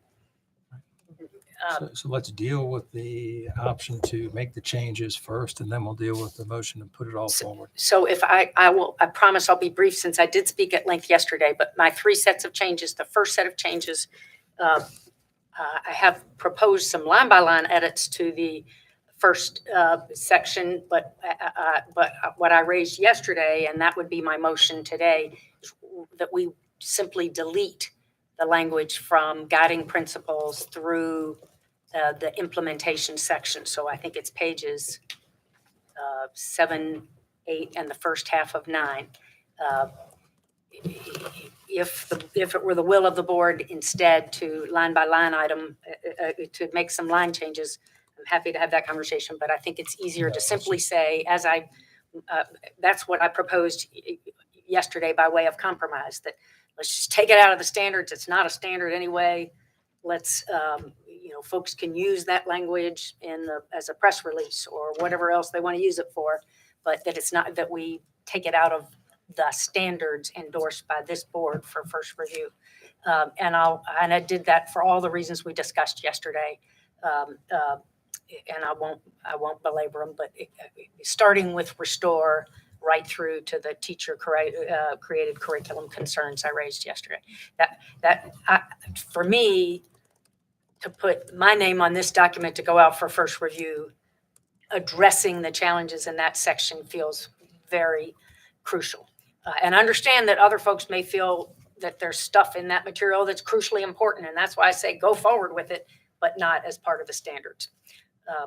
And then the second change is that I did propose some language yesterday, and I'm happy to repeat it today, but that just reinforces the locals' flexibility. I do support Ms. Creasy's position that civics and economics and history 1 and 2 should be mandated. And if that language needs clarifying, I think it is what the code intent is. Whether the code language is strong enough or not remains to be seen. And we may ask the staff to help us clarify that between now and March or April when we come back. But that I support Ms. Creasy's intent, but that the language as written says geography in the 8th grade, which most schools do not do now, and that takes away some significant local flexibility that I think is sufficiently problematic that it should be dealt with up front rather than on the back end. And then the third set is the standards, the changes I proposed for, I'll leave aside the 2nd grade matter for now. We can deal with that later. But the languages I proposed, adding Harry Bird back into the 4th grade with some language that I quoted yesterday, plus the new standard I proposed for US 2 and Virginia US addressing race relations in the 20th century. And those are, again, for the reasons I stated yesterday, at least they are sufficiently important. They ought to be in there, and we ought to get the public's response to them. So I would rather not wait until March and April, because then we won't have the benefit of the public reacting to that language. So I think I do endorse Mr. President's goal of getting something out the door today, and that's why I moved the January version forward. And I propose that we go forward with the January version with these amendments that will enable us to maybe get close to a consensus vote on it, which would be wonderful for the public's sake. Mr. President. Yes, ma'am. From a administrative standpoint, it would be difficult to vote on a new standard, just specifically a new standard that has not yet been developed to approve. I mean, I wrote the language. It's the language everybody has. Yeah, well. Has had it at 10 days ago. Okay. It's not in this set of standards, and our staff hasn't discussed it. Well, but I sent the draft to the department and to everybody on the board 10 days ago and asked Ms. Brown yesterday to be ready today to address if she has any concerns about it.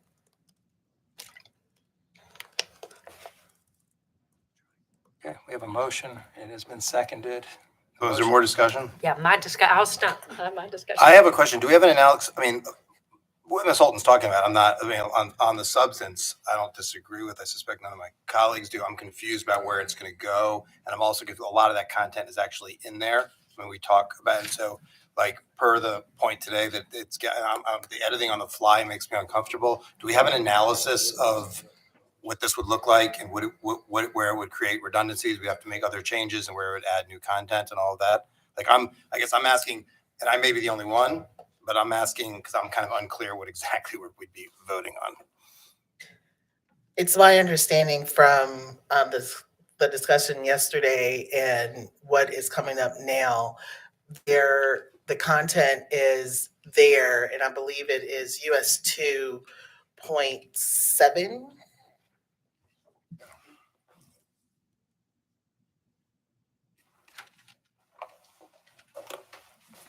Reconstruction. I'm sorry, 3. Yes. Yes, 2.3, and I don't know off the top of my head the VUS standard, but 2. What right now what that standard looks like is everything from basically 1865 until the turn of the century almost is in one standard. And it's my understanding, Mrs. Holton, what you're asking for is for that information to be divided and make a distinction in a new standard that really looks at the challenges and accomplishments after Reconstruction or due to Reconstruction. And there's substandards in US 2.2, for example, that could be pulled in based on what you read us yesterday, could be pulled into this new standard, and there would have to be a development of specifically what you were talking about with the changes. I believe it was the legislature, the way that the Congress changed, and I believe there was also a Supreme Court case. And then some of that information, like the development of the NAACP, as a part of this standard that you are proposing. So some of the content, Mr. Rotherham, is in, for example, US 2, A through, I believe it's A through I. Some of those would be pulled into what Ms. Holton is proposing. But am I right, Ms. Brown, that the content you're referring to is under effects of Reconstruction?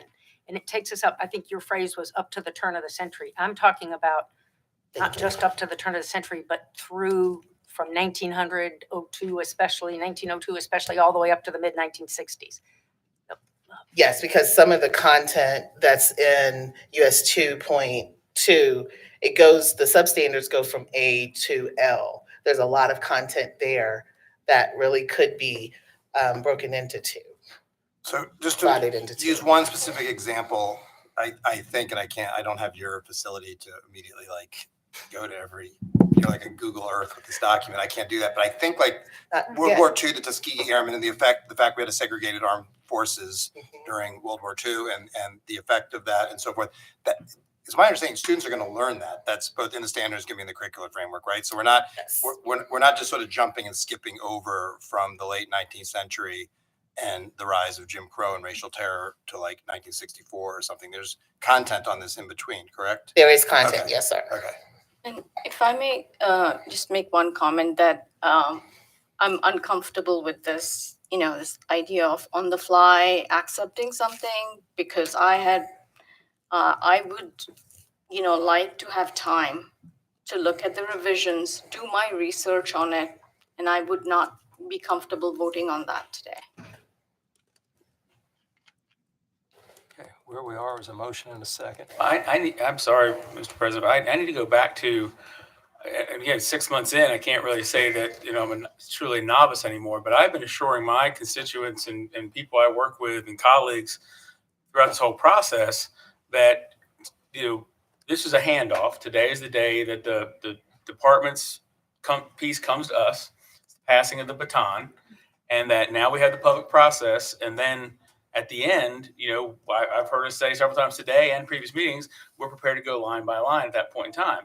But then a couple minutes ago, I kind of heard, well, that's hard to do because I guess right here, it's hard to make those changes in that short period of time afterwards. But so I have things less thought out as Secretary Holton's, but I have things that I'd like to see done that I want to recommend, but I want to do that in a thoughtful manner. And I don't think I'm prepared to do that today. So that's kind of where I'm help me understand. I thought this was the baton passing from the staff to the board. And now we go through our process, us as board members going out to the public, listening, et cetera, coming back. And then that's when we would make changes. So I have things, there's things, some of the things Secretary Holton has listed, district control, free exercise clause. There's lots of things that I'm interested in, but I'm not prepared to do it thoughtfully today.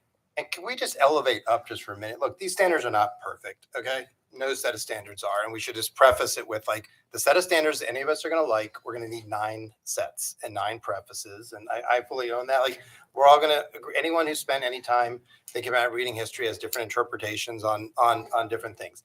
There's things in here that I think should be improved for sure. There's language things. There's things I'm sure some of our NATO allies might be a little concerned about the way we describe socialism and democracy. That's a wording thing. We need to fix it. It's not like none of this is the end of the world. But this process, we're getting to a point. We had people in here today arguing that who want us to adopt a 400-page document, arguing that one that's basically 50 pages is now too long. We had people say that stuff that's just not true about these standards, the content they cover, things like that. We're sort of getting to a point where we're losing the thread. And I agree with my colleague, Dr. Siebert, very much that like, I don't think this is the final. I think the wisdom of the Commonwealth in these various hearings we're going to have, more public input, I think we will be able to improve on the document. There's stuff that is, oversights. But as I said yesterday, the idea that like we have totalitarianism and the rise of militarism in Europe and what happened in that section, and students are somehow either not going to learn fascism or that there's some weird numerology going on. I mean, it's absurd. And at some point we have to say, let's put this out to the people of the state to get their wisdom, the citizens, teachers, subject matter experts, and so forth. And then we will probably make some revisions, and we may get to line by line. Again, I think Ms. Holton, that may make great sense, and that may be something that I would vote for when it comes back. But I just think doing it right now, we're completely losing the thread. I don't want to speak for my colleagues. I don't want to offer an amendment to truncate discussion, but I think we just have to move this out and hear from the people of this Commonwealth who may surprise us or not surprise us with what they think. I would suggest to you that the people we heard from this morning were people of the Commonwealth. But Absolutely they were, and I am grateful for them coming. I mean, I don't Yeah. want anybody to think that we are dismissing it, Absolutely not. Nobody's suggesting that. No, absolutely not. It is great that people come here. I have no preferences to whether they come here to praise us or criticize us. It's a sacred First Amendment right. And I think as I think it was Ms. Dutta said, anyone who takes the time to come to Richmond to petition their government, we should hear them. And I think that's important. So it is absolutely not. and I But also I'm don't going to wanna get offer a lost, but. Andy. I'm going to offer a but. This has not gone out to a full, like people who come, it's great. We should hear their voices. We should hear the interest groups and so forth. But there's also a broader set of people around the Commonwealth, which is why I think this process we're going to embark on is so important. I am, Mr. President. Go ahead. I am prepared to move, but I actually beg to differ with my colleague, whom I certainly respect. We had many people in the Commonwealth heard on this, and it is not okay to fail to acknowledge that as we deal with being in this moment. There were 5,000 comments associated with the August draft, and I'm not advocating for that because we're past that. We have heard from the people, and it has not been according to their feedback to us, it appears that we've not heard them. And I think it would not be appropriate to not acknowledge that in our discourse. I am ready to move on, but I definitely cannot just quietly sit here and actually process the idea that we have not heard from people. We have. Yeah, and I think that's a mischaracterization. We have not heard from the full swath. I did not say either that the people here were not citizens, nor did I say that we somehow haven't heard from them. I just said there's a further process. And I will say, I mean, I appreciate the public comment. It's terrific. But there was stuff that was said that was just simply factually inaccurate. There was stuff that was pedagogically irresponsible. The idea that we don't need standards because we're going to let kids Google. I mean, we have a responsibility here. You can't. Someone said, you can just click and find stuff. Well, that's not actually how people learn. And so we have a responsibility to sift through it and take it and so forth. But I think this next process is going to give us a lot of feedback that will be very valuable, not all of which I think different people will like. And I think I can't imagine how we go out and get a worse document. I can quite imagine how we come out and get one that, while this one's quite good, is even better. We call a question. Yeah, we're going to move in just 1 second, Mr. Hanson. I don't want to lose the distinction between, because Alan brought up a good point, this is part of the way and we have more to do. And is it harder to do it, based off of one base? I distinguish between sort of the fact changes, that is what we're going to teach, and the developmentally appropriate pieces. It will be harder with one of the drafts to, if you believe that some of the comments with regard to developmental appropriateness are accurate, and there's a desire to make changes in that regard, it will be harder to do that with one of the drafts than with the other, right? And What are you talking about? What's the other draft? Well, it'll be easier to make changes off the developmental appropriateness with the coalition draft than the department We draft. just voted it down. I know that. But I'm responding to Dr. Siebert's point, which was, I thought it'd be easy. We just come back and do this. And the answer is it's easy with regard to, and equally easy, what facts are being taught and what sequencing there is. It's less easy with regard to if we're going to make changes in the developmental, to address the concerns about developmental appropriateness of certain things, because then all of a sudden you're shifting whole sections. That's all. Mr. President, I just wanted to support what Mr. Rotherham has said. I hope as a board and our independence that we will have 10 weeks before us here to be working with the staff, be working with the public on what we hear, working with the draft of the associations. There was a lot of good in that. And I would really hope that our process with the public hearings, our capacity to work in good faith with one another. I think Ann has made some great points, and I would love to work to bring some of those to pass. And we're fully capable of doing this and being able to take the good and try to use that to refine what we're going to be putting out to the public and make it better and make it something that we could hopefully, to Ann's point, be all proud of to sign on to. So I just would move the question that we. Okay. If I may, just very briefly, I would love to see us get to a version that we can have close to consensus on. And I do think that that would help in the process of restoring public trust, or I won't take back restoring, moving forward with public trust. What are you saying, Ann? So enhancing, inspiring public trust. So if, just for discussion purposes, if I were to limit my motion to the front matter piece, page 7, 8, and half of 9, and again, not that people can't use that language, but use that language separately.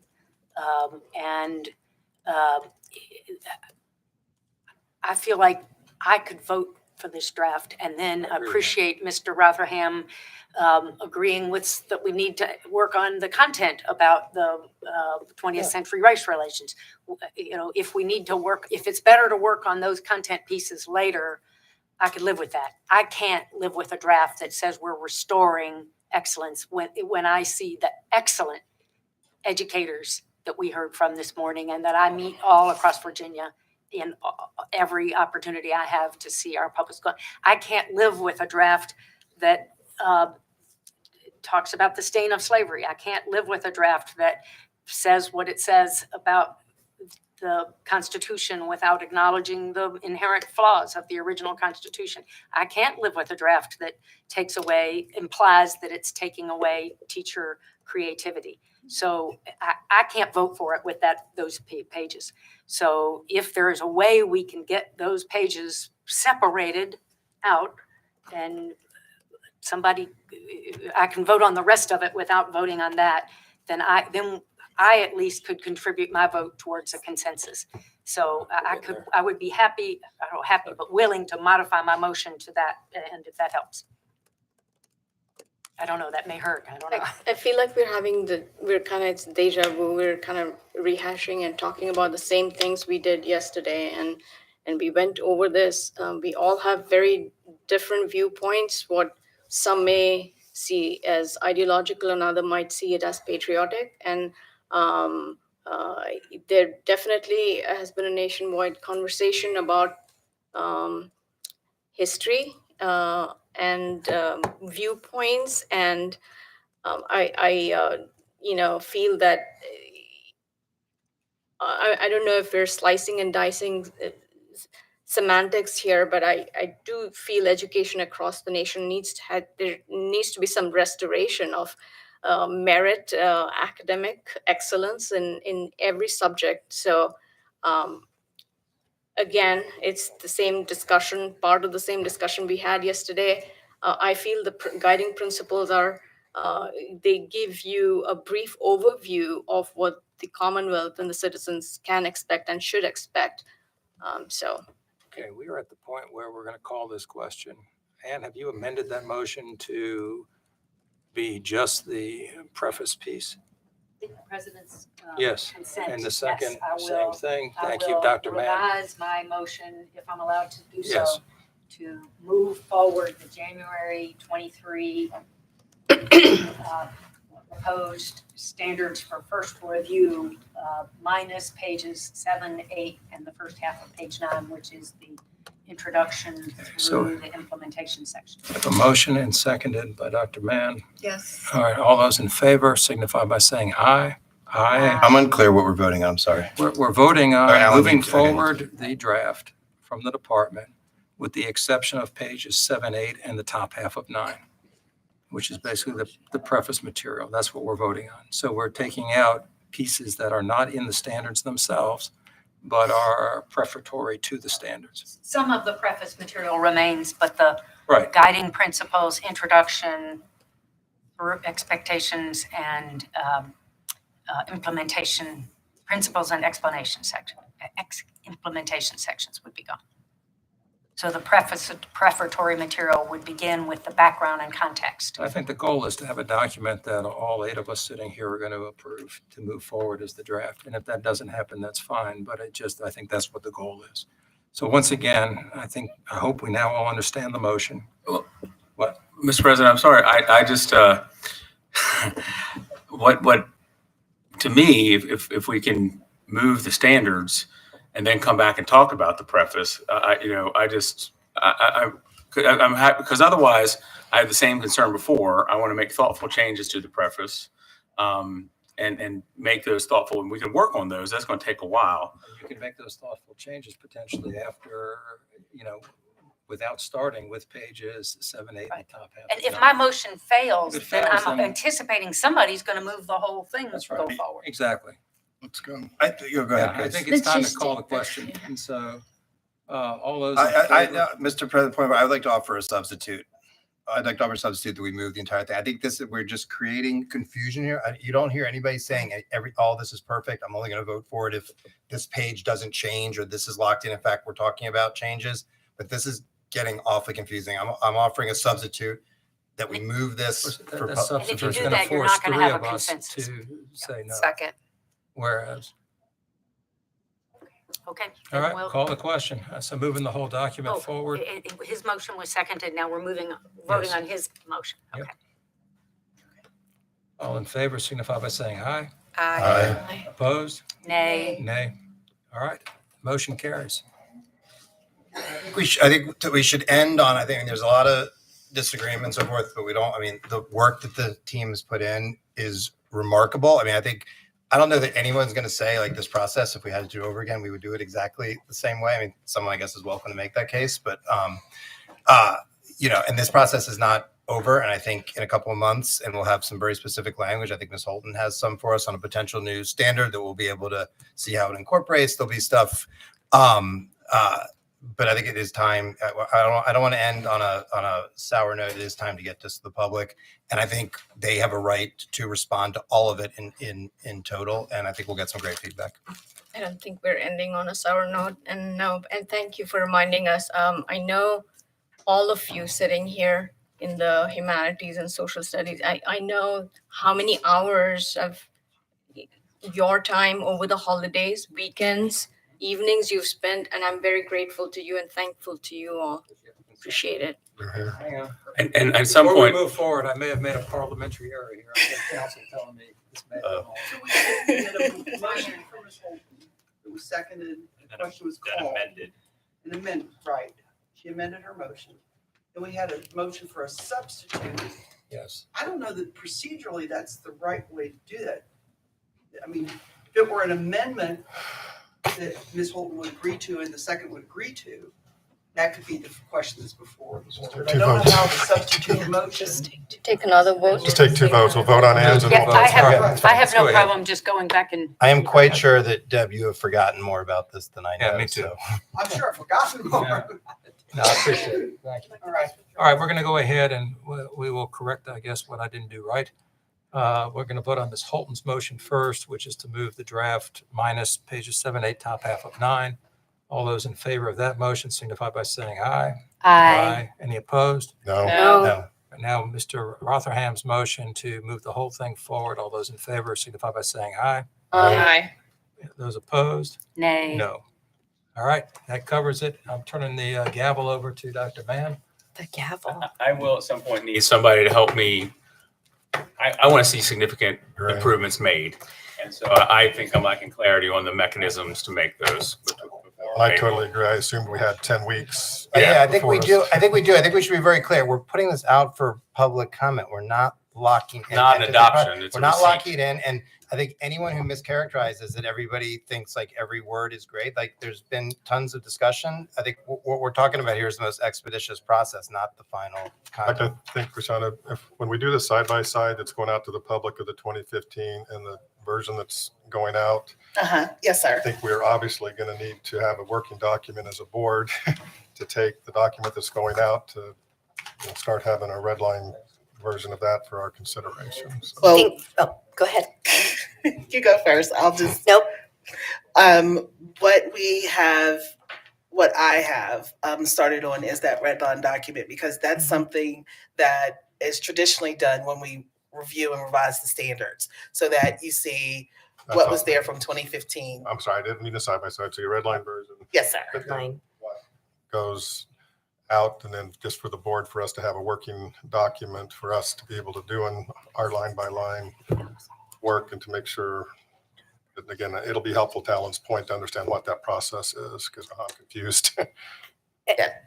Yeah, and thank you. And, yesterday I hope we went into enough detail about why the red line document was not done. The red line document was done from 2015 to August. And then we had a synthesis and an evolution that we responded in November to the side by side and not the red line. And so we will get that. And I appreciate the team for stepping up. If I could just take a couple of minutes from an administrative point, Yep. Dr. Belk, if anyone else has any, I want to make one point. I think Dr. Siebert may. I'm interested in the public comment on this. I don't have a point of view on this sequencing question, for instance. I'm very interested in what we get back from the field and what we're going to learn. So I think we want to be very careful how we. I think there's lots of things where everybody is quite sure everyone's settled. This is a public process that's going to continue. Yes, the public's had its say, but we're now going to enter a more robust phase of that around the Commonwealth. And I think it's going to be a learning process. And as I said, I think it's going to be a better document, but I want it to be no one should think that we're all set on what's developmentally appropriate or not. It's going to be good to hear from the field on that. All this stuff. This will be I think a genuine learning process. Madam President? Yes. I just wanted to make a comment that how deeply I appreciate the consortium's work and the very deep and thoughtful and exhaustive work. I think it's important for us to recognize what their role was in trying to assist this process. But I do think that it's worthy, of course, of us taking that document and analyzing it for what it can do to improve what we have just moved for first review. And so I certainly want to ensure that my vote is associated with further and continued collaboration and improvement, just like I think the rest of my colleagues is as well. And under no circumstances is it dismissive of the unbelievable, quite frankly, work that group came together to do. And I'm certain that that's y'all's sentiment as well, to some degree, seeing that just come to you. But so I really wanted to make sure that there was no offense that was taken there.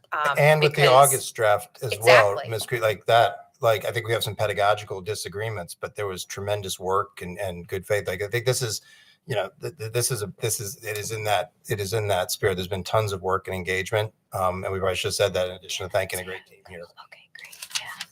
And the only way, but at the end, come April, for me to feel good, there's going to have to be a chance to render improvements.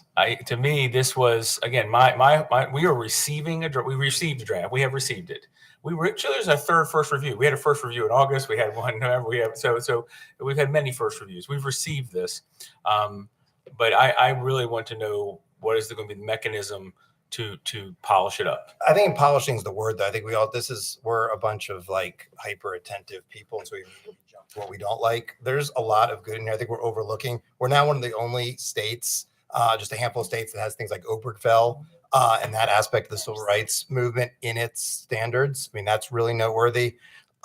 We've added a lot. There was a lot. I mean, we heard this morning from some people, there were some problems with how we taught history in the state, and sort of how some of that was presented. These standards are an improvement on that. So I think we've all immediately, I know I did. I went to like, here are the couple of things that like I don't like and I want changed. We should acknowledge like this is good work, and it's good that we're at this point in the process. And again, we can hear from the Commonwealth. Mr. Rotherham, thank you. We're going to have Superintendent Balo have a word, but I would like to say just really quickly, people didn't disagree with content. They disagreed very vociferously with the approach and the skills and the lack thereof. So as we talk about brushing up and polishing, let's make certain that we're going to be focusing on the skills that foster critical thinking and the things that really help students succeed, right? And I'm not really hearing that reflected, and I'm hoping as we're using words like polish up or tweak and things of that sort, what we heard this morning really did speak to not just content, but really a focus on skills. With respect, Dr. Mann, content is the foundation of critical thinking. It's a both and. Superintendent Balo. Thank you, Madam Chair, and that's a great place to start. So we have the standards document that is now accepted for first review, and I think it's just important to level set and remind folks that this is the public-facing document that lays out the broad teaching and learning goals for the students of Virginia in history and social sciences, including geography and economics and civics and history. The next step, and I'm going to slow down and just kind of re-explain this a little bit, is the curriculum framework development.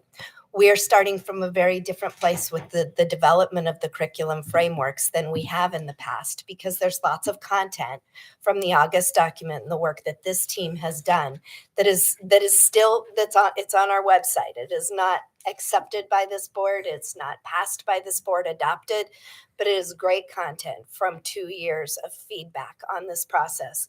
That will be the basis for the curriculum framework work.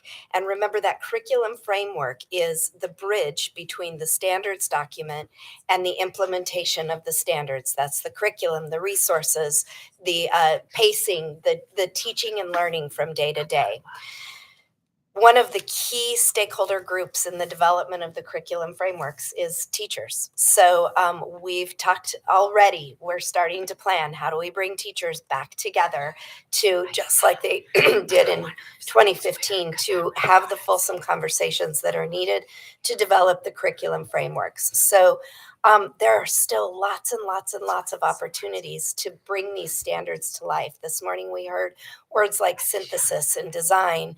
Those are words that will be in the curriculum document. That's the day-to-day work. Those are the tasks that have existed. And I think if you look historically, not just in history and social studies, but across content areas, you'll see that the inquiry, the critical thinking, those skills exist in the curriculum frameworks, again, with the content knowledge really being the front facing in the public document for the standards. Today, we heard from lots and lots of really passionate speakers, which was great. And it was really interesting to me as I sat here. There were lots of criticisms about the amount of content and also lots of suggestions about what more we could add, but not much about what we should take away. Therein lies the challenge that this team had, and really that all of the voices across the Commonwealth have had. Where do we find ourselves in these standards? And we'll continue to grapple with that. And there are 10 different viewpoints about that right now.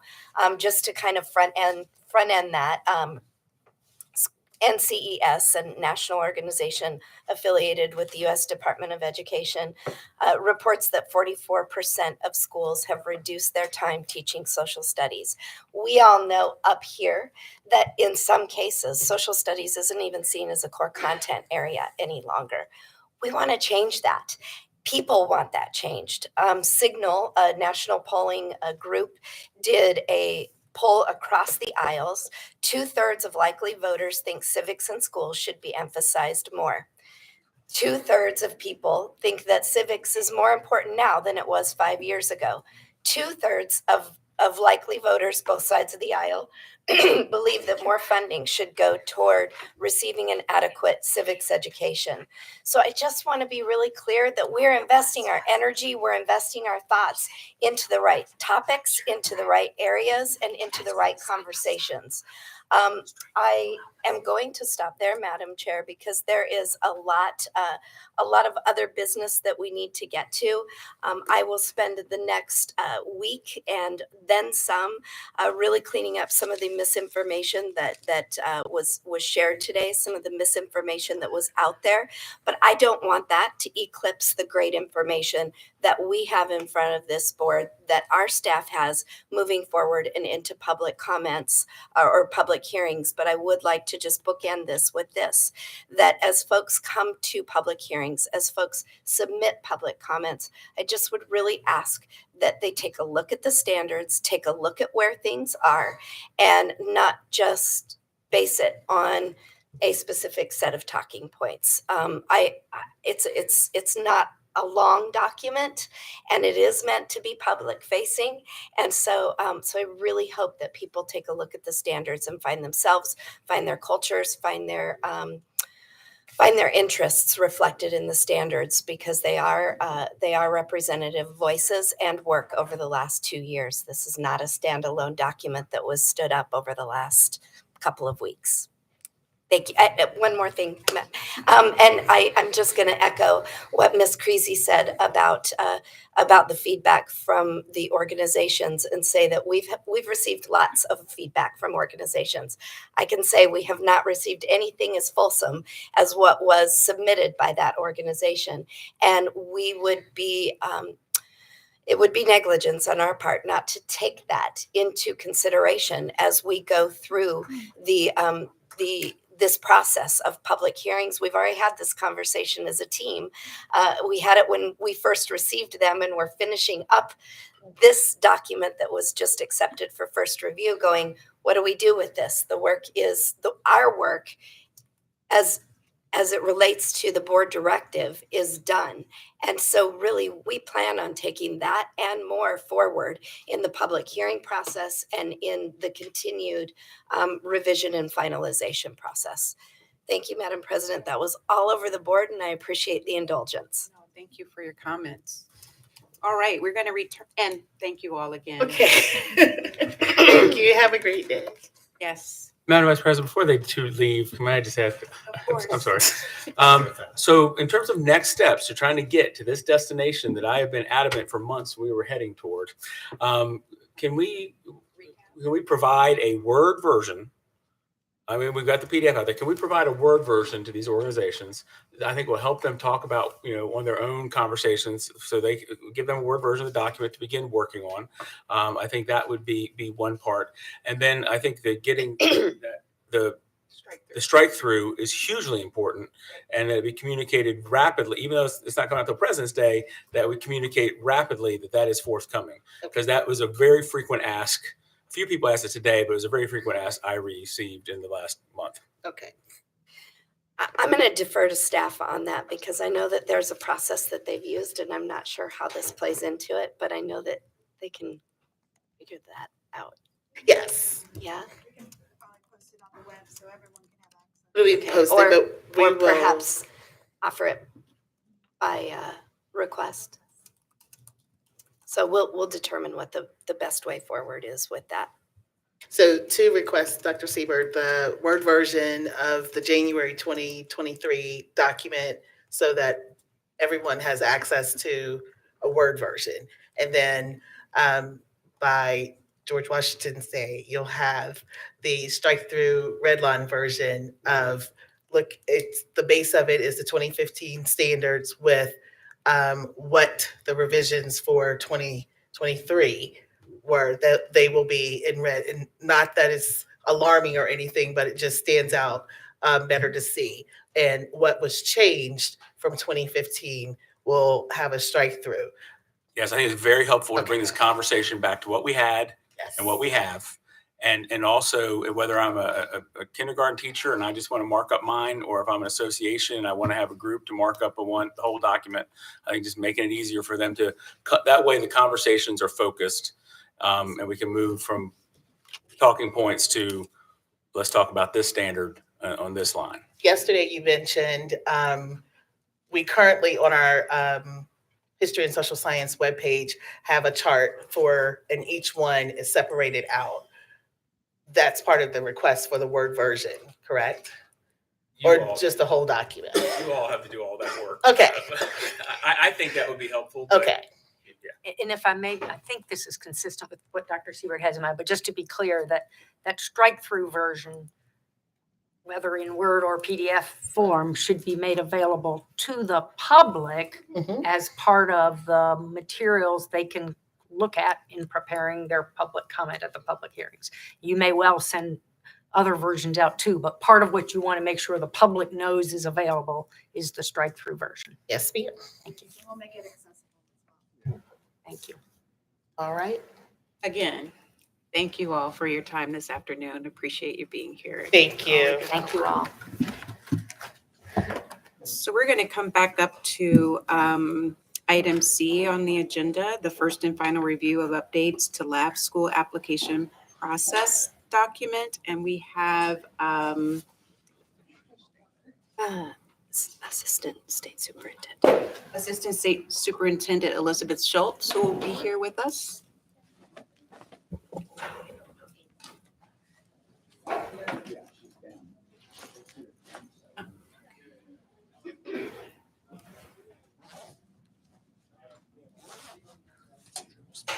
This is going to go faster. Can I run?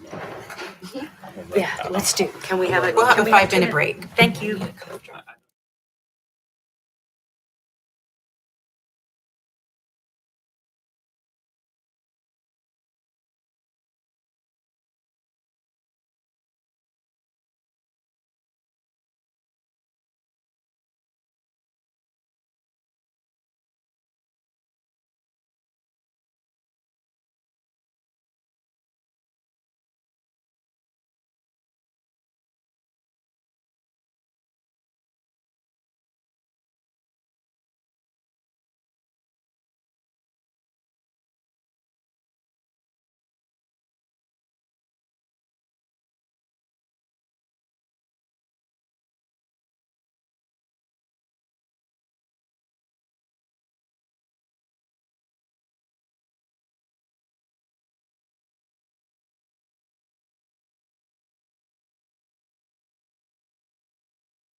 Afternoon. This day has just flown by, hasn't it?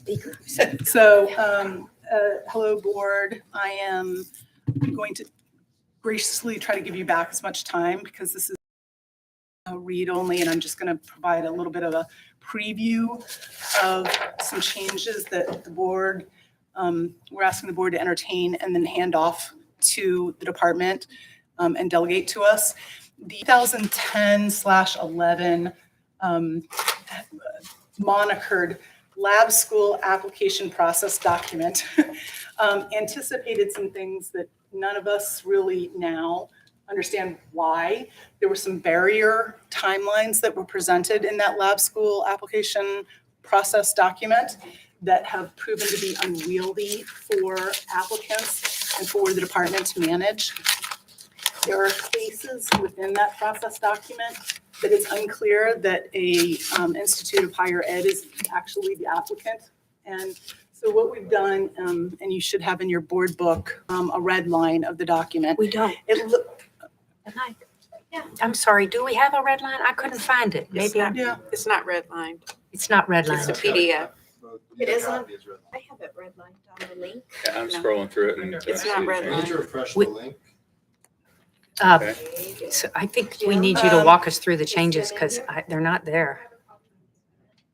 So how do you navigate to it? Maybe in some one link it is and the other link links to a different document. I went to item C, attachment A. I think Jim is maybe going to help us. The red line document, Jillian has the red line, but not everybody else. Be available on the SharePoint site. What we're being told is because the Wi-Fi needs the wireless that everyone else is connected to needs to have the DNS server flushed, that they're still being directed to the old. No, this website. isn't that problem, Jim. This is a different problem. This is on the board book version. Attachment A on this item is not redlined. Right. You're seeing it. And the printed copies from yesterday aren't redlined either. Well, I don't have a printed copy. from I did never yesterday. see a printed copy. Well, there was a lab school. We didn't actually have the meeting, but we got together, you know. I don't See? I have it. Let me see if I can share it a different way. Jillian, you're looking on the SharePoint site as well? I don't know. Under the action discussion item C. Could I maybe just email the document to you? I think that's probably. I think we can all open emails I think it's from up here. I think it's Is that- the, I think yeah, it's I the mean, the quickest way. Although for a public transparency standpoint, you need to make sure you're. We'll make identifying sure we major do it. changes to people who are Yeah, watching and so forth. as far as we knew, we turned this over for the board book, so. And the version in the board book, to be clear, is that's the final. This is the red line version. Oh, the red line version? No, that's I think what Mr. Rotherham's question is the version that we're seeing that's not redlined, the version that you're asking us to adopt. And I want to make sure the public That also. the public has seen. On the This is what website we're that seeing. they're looking God at. only knows. Mm-hmm. That gets into Mr. Chapman's issue, which is the public website's got issues today. Yeah, I actually do have the red line version through the SharePoint site. Not where none of us can see it. Refresh it or? I refreshed. I refreshed and refreshed. Maybe if we try, how about if we try board meeting and documents? I'm also showing the red line version on the site. I think this is related to the same issue and why you can't get to the. I see. Okay, here's my navigation path, okay? So this is old school, I think. I went to Jim's email where he had a link to the public comments. So it is I thought this was gonna be easy. search Jim Chapman, public comments. It was Tuesday at 3:58. Would you like me to, for sake, just go ahead and print out 9 copies? Yes. Of this document for you? Please, sure. I'm confident that this is the same problem you're having with the public site. We are working to get it. Charles is talking. We're all on the public Wi-Fi. You are on the Yeah. departments. Yeah, So, yeah, you're so logged department in. members are in a different If you give me just a version. moment, I'll go upstairs, I'll print out copies. You're in a different I don't version. understand how that makes a difference. But it's okay. I don't need to understand. Would you go, like, if you're on SharePoint, would you click on the board meeting document?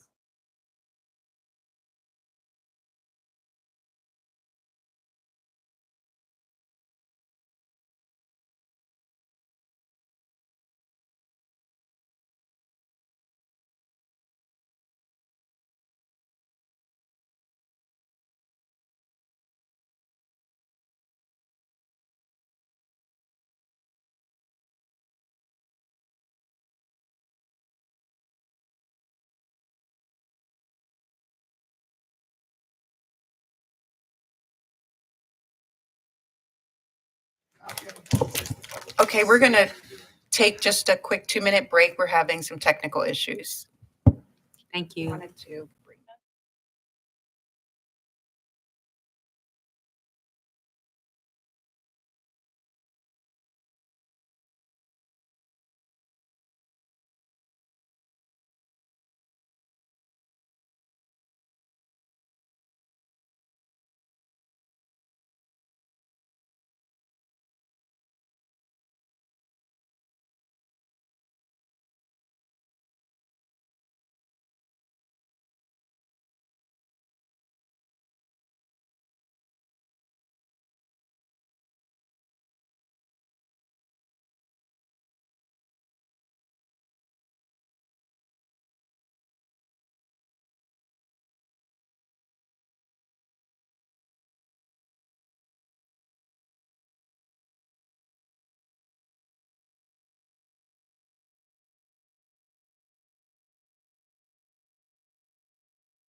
Okay.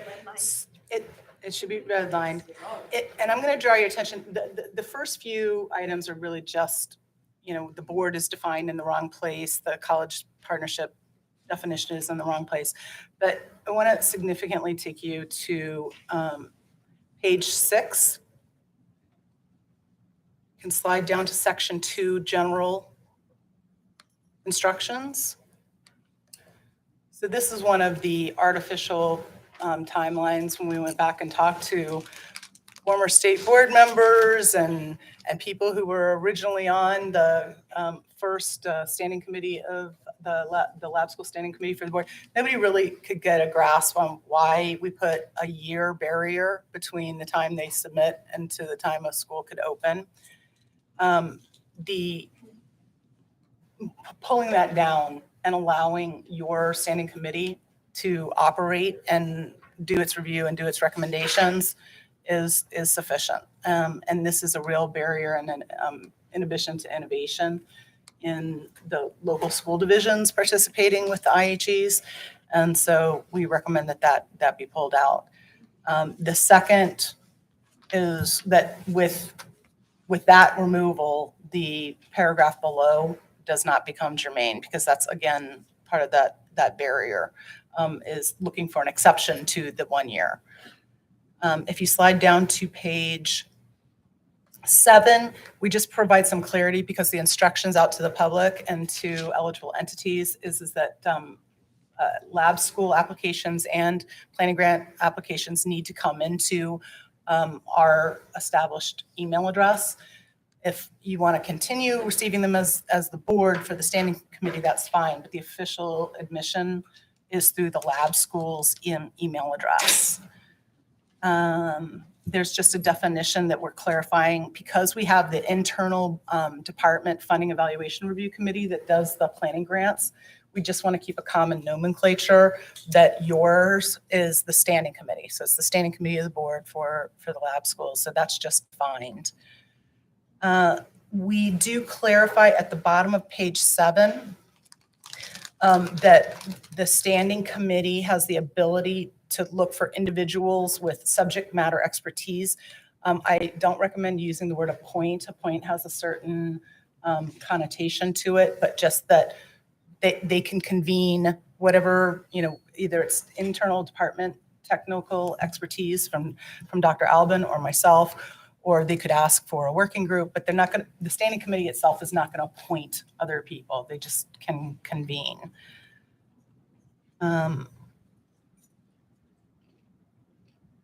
The public comment at the top of page 8, this is just pulled up from further down. There is a sequence that's involved in that the department receives an application, we review it for completeness.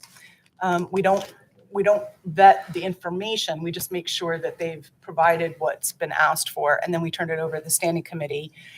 The standing committee meets with the applicant and then conducts public comment. And so the public comment was just in the wrong place. So we've just pulled it up so there's an order, a proper cadence to this document, and that it's more helpful to the IHEs. There's just some house cleanup here. In the third paragraph below, meeting with the college partnership lab school standing committee, it says following the public comment period or public hearing held by the standing committee and the meeting with the institution of higher ed, the standing committee will prepare the report. This is again just putting the proper order of things, is that they receive it, they meet with the IHE, they conduct public comment, they prepare the report, and then the report comes to you for a decision. Towards the bottom of page 8, this is one of the really confusing sentences that was in here. It says, the part that's stricken, it says, concurrent with its notification to the applicant, the applicable institution of higher ed will also receive a formal notification of the board's action. Yeah, the IHE is the applicant. So we don't know why that language was there, and that's created some confusion. We just want to strike that. And that's the same case at the top of page 9. That language was repeated.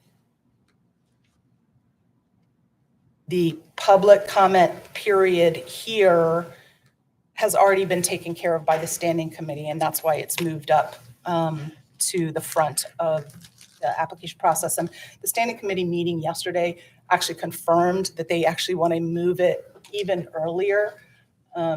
they want to open up the public comment period as soon as possible to allow time for the committee to receive public comments and be due consideration for the development of their report. In the middle of the page, you see there is within 90 days of approval of a college partnership lab school application, the board and the governing board of the approved school shall execute a contract. I'm leaning forward and looking at my OAG friends over there. This is the only statutory demarcation of time in the entire process. Everything else that has been created as an artificial barrier was created at some point in the past that we don't know about, but this piece is statutory and comes from code. So the board does have an obligation within 90 days of approval. Which page was that in? This is in the middle of page 9.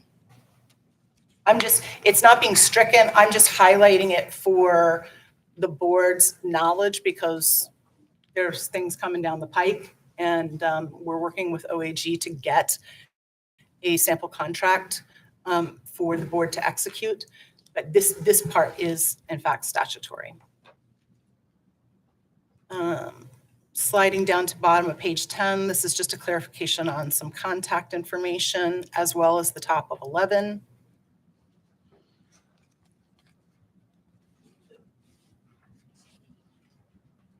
And you're going to have to go all the way down to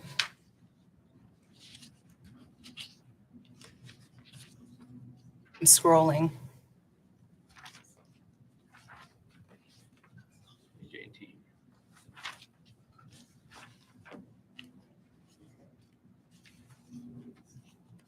Yeah. So on page 18, these are two other barriers. Number 4 says the applicant will take all necessary actions to enter into a contract with board promptly, but within 90 days, because it's not 9 months. That was, I don't know where that came from. We're going to follow statute and have this language align. Number 5 says that they have to have retained their school leadership 6 months prior to the opening of the date. That, and particularly in the climate that we're in, that's not necessarily feasible to have a signed contract with somebody 6 months in advance of opening a school. And the feedback is that 2 months is more than enough. The top of the successive page is also another barrier, is that all initial requests for waivers from the board will be made no later than 6 months prior to the opening. We don't necessarily know that there are any waivers, and any waivers should be done prior, and we've already precipitated in the successive parenthetical. It doesn't preclude a college partnership lab school from working with the local school board to request additional waivers once the school is operational. So in the first part of the sentence, we created this barrier, but in the second part, we negate it by saying you can come to the board with any additional barrier waiver requests in working with your local school board. In the middle of the page, these assurances just align with the earlier language, so everything is in sequence and properly aligned within the document. And I believe that actually is maybe the end of so it's mostly housekeeping with a few changes that are a decade, plus old.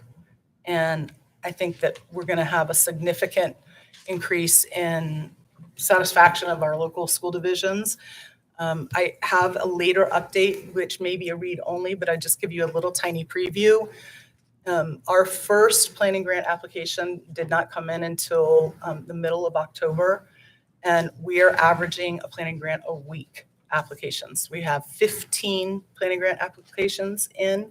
We have 9 approved as of today, and 2 lab school applications. And your standing committee has already met with both of the IHE applicants, and they are on their way to preparing a report on a recommendation on both of those lab school applicants. And we anticipate them being before you on your March agenda. But we would love, if there's any comments, we're happy to do this. We don't want to be in the position of burdening the board on things like housekeeping items on the process document. The idea is at the end, this document is going to look exactly like the planning grant guidelines that you passed and like the startup and per pupil guidelines. It's going to have the same look and feel, and we're going to call it guidelines. So again, we have common vernacular. It'll be the lab school application guidelines of the board. Madam Chair, just for my colleagues, sometimes when you take out like a 12-month thing, it might seem like you're lowering a bar. I would simply say from the perspective of a school division that's investigating partnerships to do some things, the 12 months is a huge problem because it doesn't fit the life cycle of a school. In schools, we have seasons, we're obviously in budget development season, then we'll have, course registration. And so depending on what season of the school year you were in, then having to wait 12 months could be even bigger. So that piece makes sense to me. Any other comments or questions? I haven't, Ms. Schultz, I think you were skipping to giving us a quick version. We're not getting a written report from you on the final item. There's an indication we're getting a written report from you later, but that's not right. So the later report was just going to be an overview of where we are on lab schools. It wasn't a detail on this. So the agenda lists a written report, but there's no document. So what we just heard from you is the verbal report in lieu thereof. Yes. Okay, so if I can just ask a question or two as to that. Yes, ma'am. So 15 non-approved and 2 lab school applications are and apparently I may have missed this. I may have left. I think I did leave early for one meeting, but have we appointed a standing committee? You have. Okay. President Kecker. Oh, maybe that's something the president does. Yes. Okay. Yes, ma'am. And who are the members of the standing committee? Okay, so Mr. Rotherham, Mr. Hansen, Ms. Davis-Vaught, Pam Moran, Tag Greason, John Bailey. Have I hit 7? Joan Wadiska. And Joan Joan, I Wadiska. heard Joan. Okay. There's 7 members. Thank you.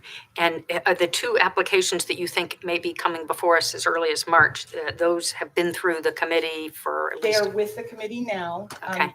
The committee met with the applicants in December, and they have the applications, and we have provided technical assistance as a department to them for a rubric for them to walk through, because you have 31 statutory check marks that exist, and just to aid them in their review and the development of a report that they can then produce for the full board's consideration. Without naming it names, are any of the 2? Well, those are public, that's public information. Oh, okay, good. Yes. So then you can tell me, are any of the 2 or any of the 15 institutions that involve private, independent colleges and or 2-year colleges? Yes, D, all of the above. In the 2 and in the the 15? 2 are James Madison University and Southside Virginia Community College. Yeah.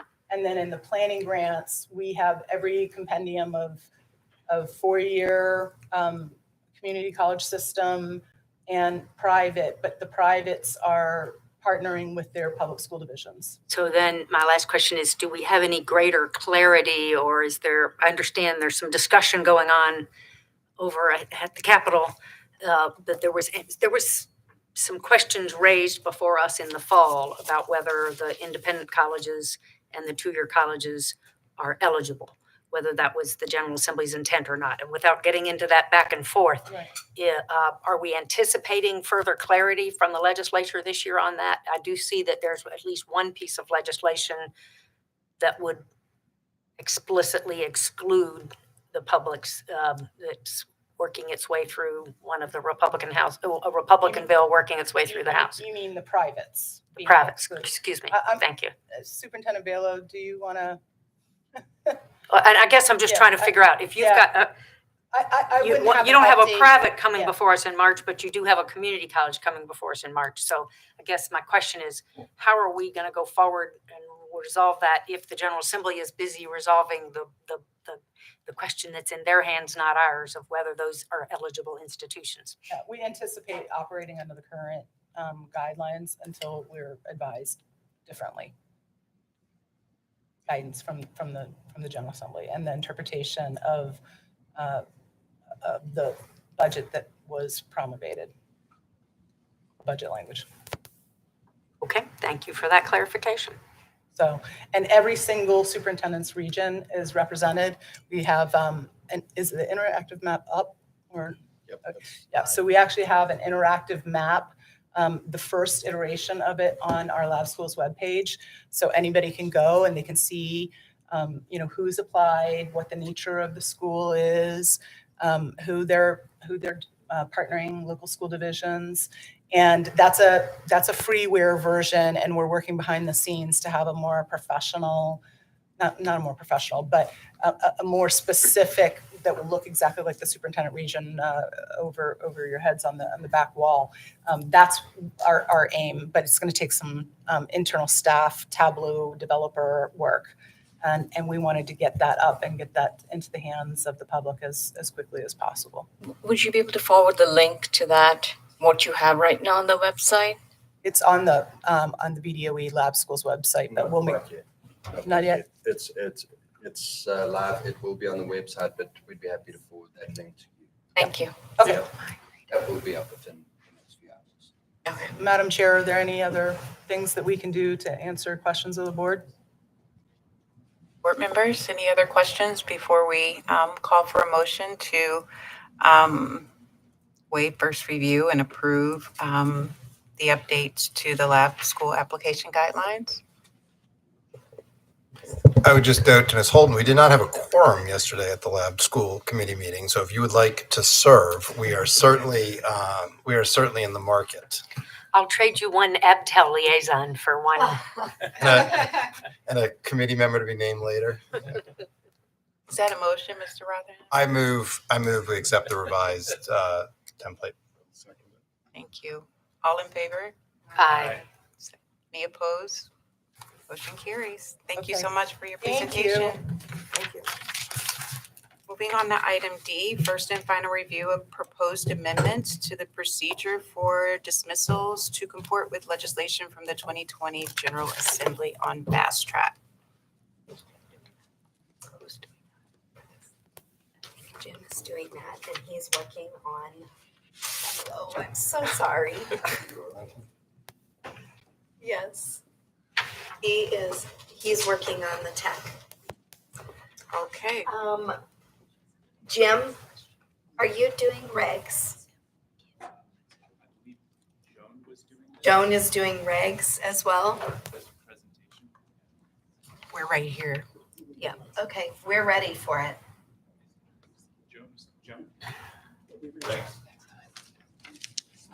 I mean, I can. You've been doing everything today already, so it's good. I am prepared. Superintendent. Okay, no, I know, okay.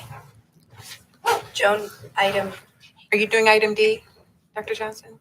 You're E. Yes, I call for First item and final D. review of proposed amendments to the procedure for dismissals to comport Yes. with, I thought that was Jim. it is.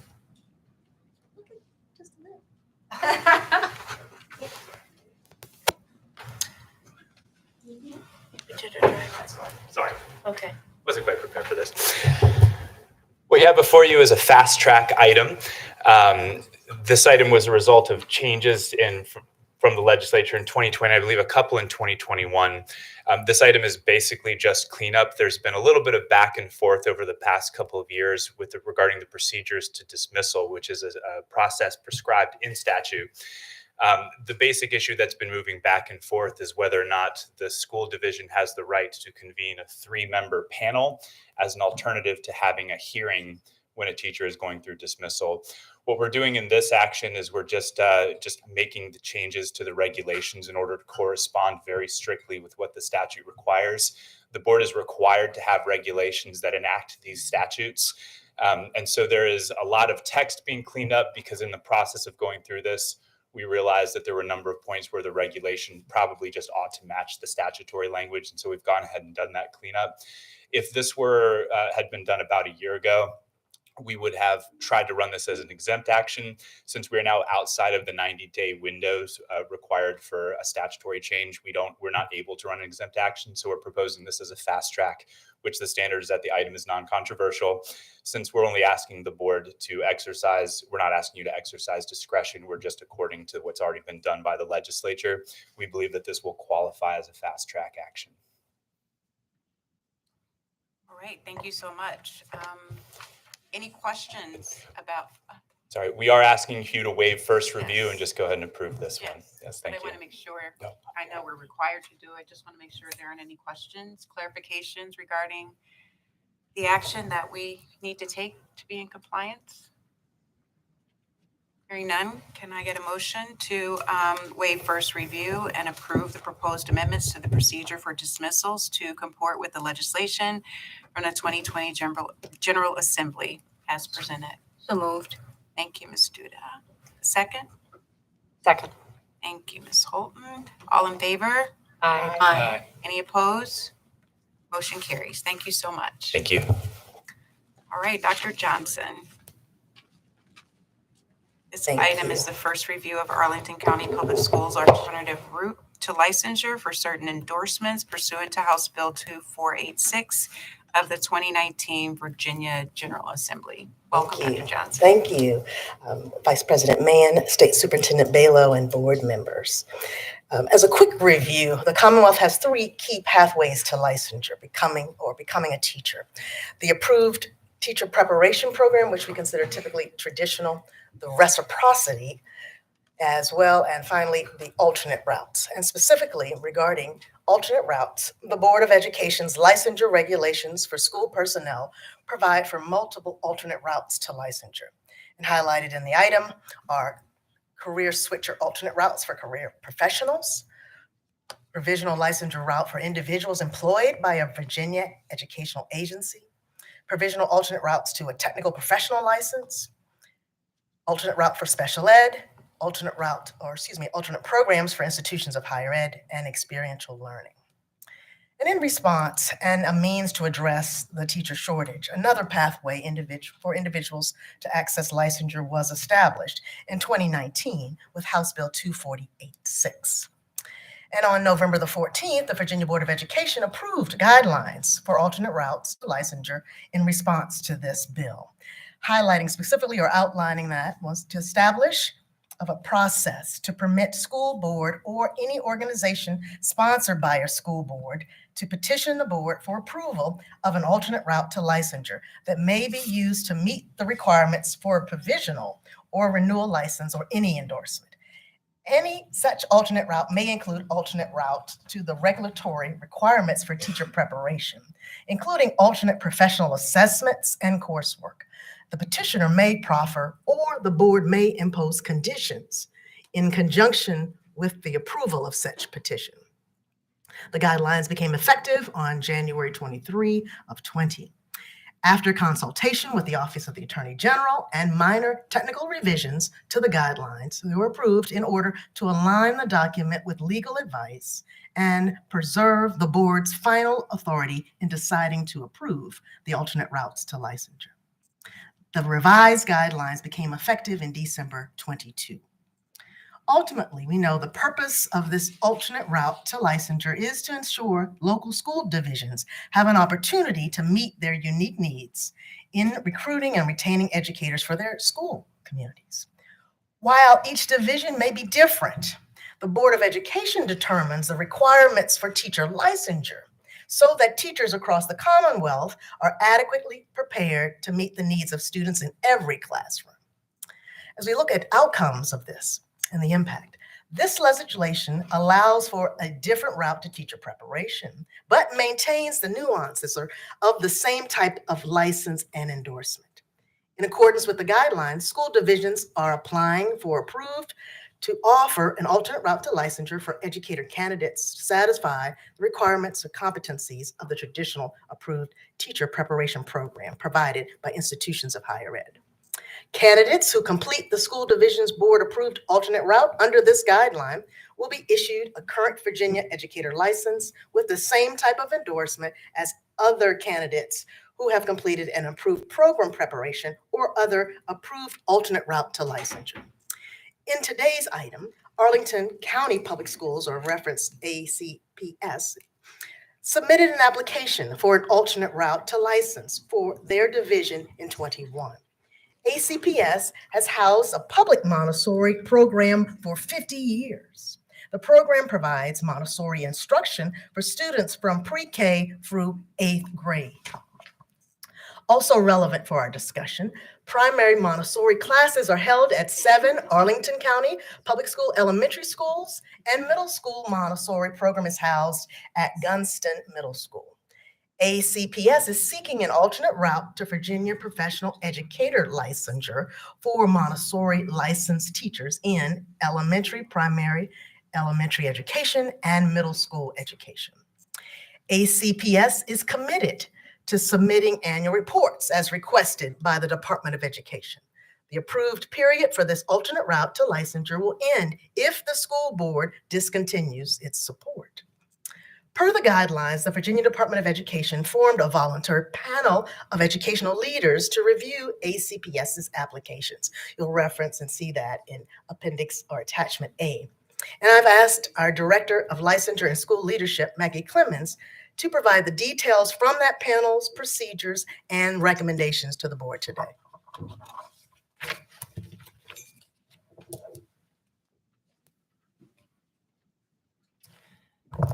Good afternoon, board members, Ms. Balo. My name is Maggie Clemens. I'm the Director of the Office of Licensure and School Leadership, as Joan had said. Our office was tasked with receiving the application from Arlington County Public Schools, and then also going through the process that was identified in the guidelines that you approved that were effective in January. So a panel was collected of volunteers. I want to assert that they are volunteers of educational leaders in Virginia. And they are tasked with basically going through the application. And we took this process from a current process that we have, and that's the same process that we use for certified career switcher programs. That certified career switcher programs are 5. To be a career switcher program, you have to go through this same process of review, approval, and recertification. They also do the annual report. So we did not recreate the wheel here. We've used a process that was already in place. By gathering the committee reviewed the documents. The committee did have some back and forth and asked for additional information as indicated in the board document. And specifically, the committee was concerned with meeting the content requirements for the elementary and middle school endorsements. If you're familiar with Virginia licensure, which I know it can be convoluted and complicated, things like our elementary endorsement does not allow for someone to simply take an assessment and then they can receive the endorsement. They do have to take a combination of an assessment, coursework, and of course the professional studies and the experience. And so the application that they submitted contained the prescribed sections that they needed, but specifically the section on content. We asked for additional information. ACPS and their partners with Montessori did provide additional information regarding methods, but the panel did continue to have some heartburn over the content. And so while the proposal that you have in attachment A, which I know was long, I think I get the award, or they get the award for the longest attachment of any board item in history. It does specifically, their proposal is different than the panel's recommendation. And so I did want to make sure that everybody was aware of that. The panel's recommendation was, again, similar to what the original proposal was: bachelor's degree, holding that nationally recognized Montessori credential, and they do have 3 nationally recognized organizations that we found to be acceptable, and then also passed that content praxis tests. So those are the elementary multi-subject tests, but also the middle school tests as well, and then have completed the statutory requirements, in which case they would receive a provisional license. The provisional license would be valid for a period of 3 years, and in which time those candidates in that cohort would then satisfied the coursework that the panel recommends that the candidates complete on top of the Montessori credential. Those are on page 5 of the board item, I believe. They're the methods in teaching elementary math, methods in teaching elementary science, elementary methods in teaching elementary history and social studies, and then also a reading and writing course. And then, of course, the 1 year of supervised classroom experience. And if they had not taken the VCLA and the reading test, they would need to do that as well. Those two could be the VCLA and the Praxis reading would not have to be done in order for them to get the provisional. It's the Praxis elementary subtest or the Praxis middle school test that they would need to complete to get the provisional license. I'm sorry, which page did you say it was on? Mine is 5, but that might be different on your board item because I've written notes. No, it's in the memo. On the board item itself. Oh, okay, the board item. Sorry. Thank you. So while the panel did want to express that, we acknowledge the hard work that goes into getting that Montessori credential, the panel really thought that the credential spoke more towards the professional studies aspect of our Virginia competencies and didn't hit as much on the content of the endorsements as they thought that we needed to, and it was missing some of those competencies. And so that's why they suggested adding on those additional coursework. And that's why the proposal from Arlington is different than the panel's recommendation. But we did want to acknowledge that work that went into getting that Montessori credential. And so this still offers a pathway. Again, the guidelines and the panel operate under that. At the end of the day, anybody that goes through this cohort and finishes is going to get a Virginia license with one of our endorsements. And so that license and that endorsement would be able to go to any division in the state or outside the state, but this route would be specific to Arlington. Yes, sir. Quick question. Is what Arlington is requesting similar at the bottom of page 5, where you say that there's 11 states that offer the alternative routes, and I think the next line says of these 10 states, I assume it's of the 11, 7 have additional requirements. Yes. Is what the panel's recommendation closer to the 7 states, and is what Arlington is recommending closer to the 4 states? So there's only one state that is currently doing what the panel has offered, which is the provisional license first. They complete the rest of the coursework, then they get a renewable license from that state that's just like everybody else's.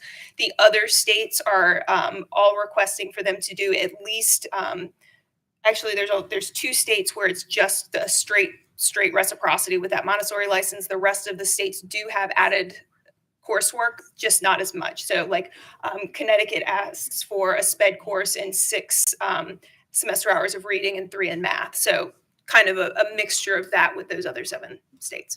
And the 2 states that have just pretty much the blanket reciprocity, or which states? Hawaii and Maryland, I think. No, sorry. Indiana and Montana. I just wanted to, I guess, wrap up with the superintendent's recommendation, and then glad to try to answer any questions Yes, we're also going to have Deb Love just clarify one thing that came up yesterday. So we thought it would be good to have that also kind of before us as we get ready to consider this, since it is first review. So would you like me to wait or? Or it doesn't matter, whatever the protocol is. Well, do you want the superintendent's recommendation then open for discussion? yes. Is that okay? Sure. Okay. Go for it. The Superintendent of Public Instruction recommends that the Board of Education receive for first review the recommendations of the department's panel to approve Arlington County Public Schools alternate route to licensure for certain endorsements pursuant to House Bill 2486 as presented. I'm glad to answer any questions and hear from Deb Love, I think.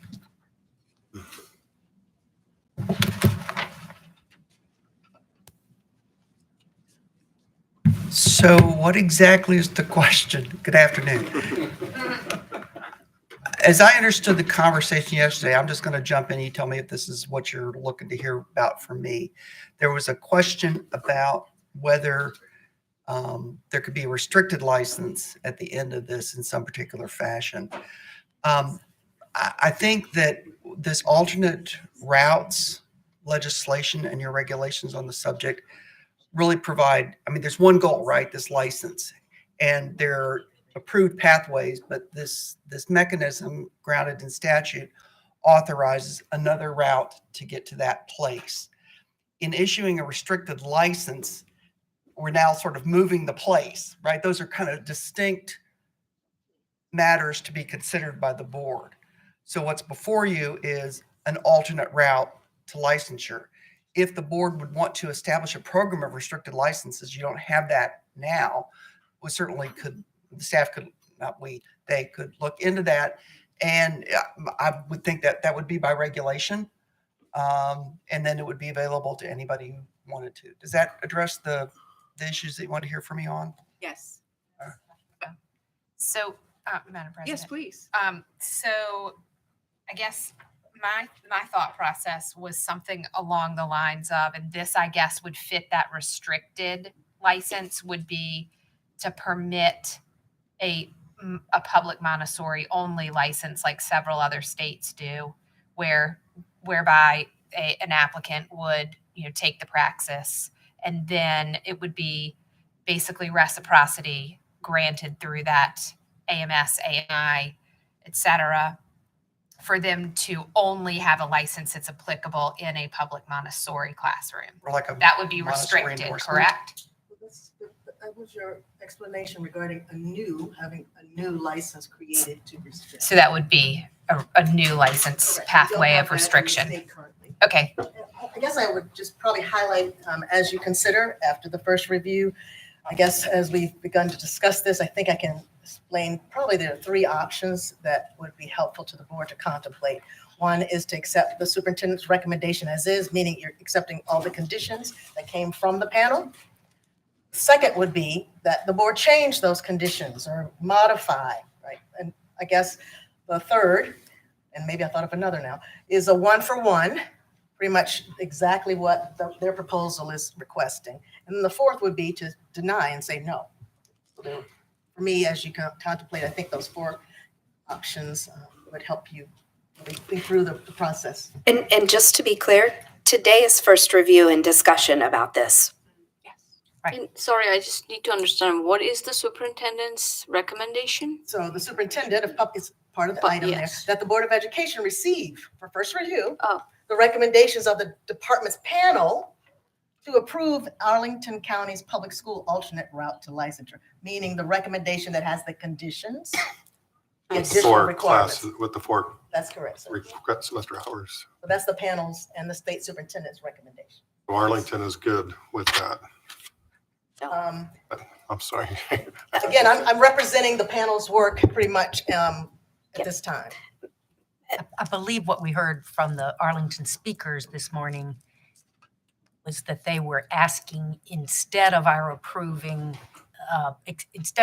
they're not asking us to act beyond first review today, but when we ultimately act, they're asking that instead of accepting the panel's recommendation, that we accept their application as is with a limitation to Montessori-only schools.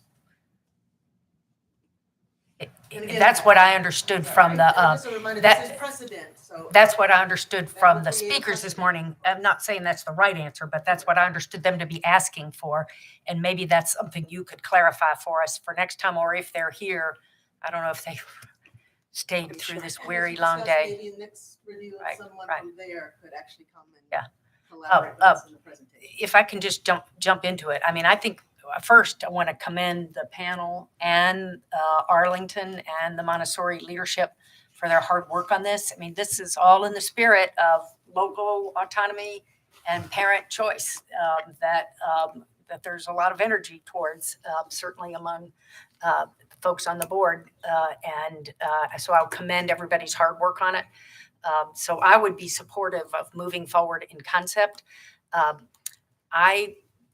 I understand that one alternative to get to where Arlington really wants us to be, of essentially 1-for-1, would be what Ms. Johnson, what I heard Dr. Johnson and Ms. Love proposing of we could create a new licensing opportunity. But that is, from my experience, a months or years long new process.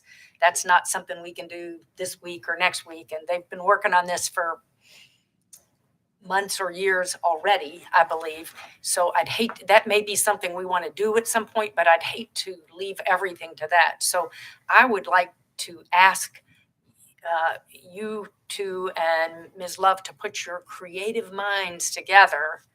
And I know lawyers can be very creative and figure out whether there is a way without a whole new licensing thing to do what I heard Ms. Creasy suggesting, which is the language says we can impose a condition in conjunction with the approval of such petition. So the condition might be, I don't know if you call it creating a new endorsement or what, but something that would give these teachers a license to teach in a Montessori school.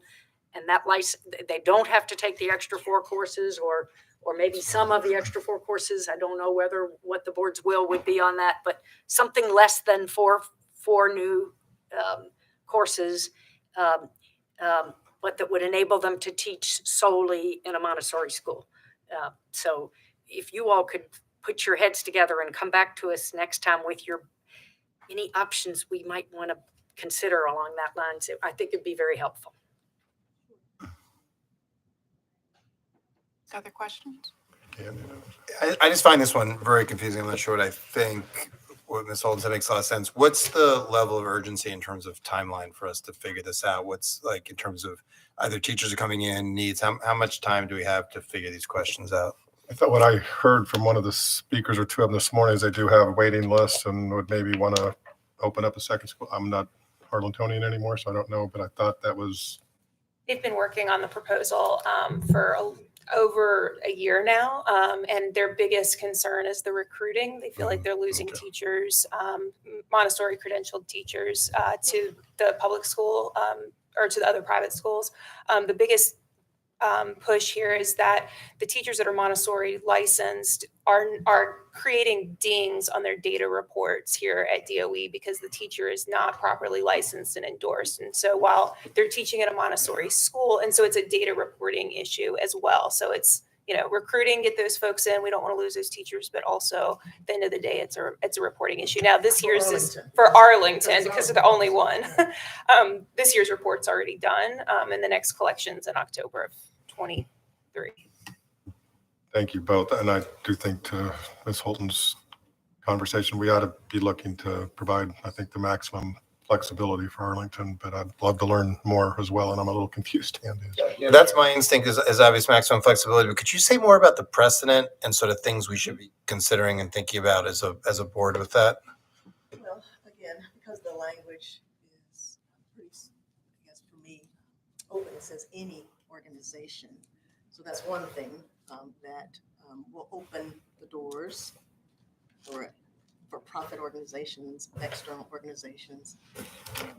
But again, that's what the legislation says. And then I think some of the things that we've heard as we talk to stakeholders and even the panel's considerations is that once we start to restrict or create unique licenses, that again creates an opportunity for future unique licenses. And how many unique licenses does the state of Virginia want to manage and offer? And in terms of this issue of we can attach conditions, can we attach quality assurance conditions?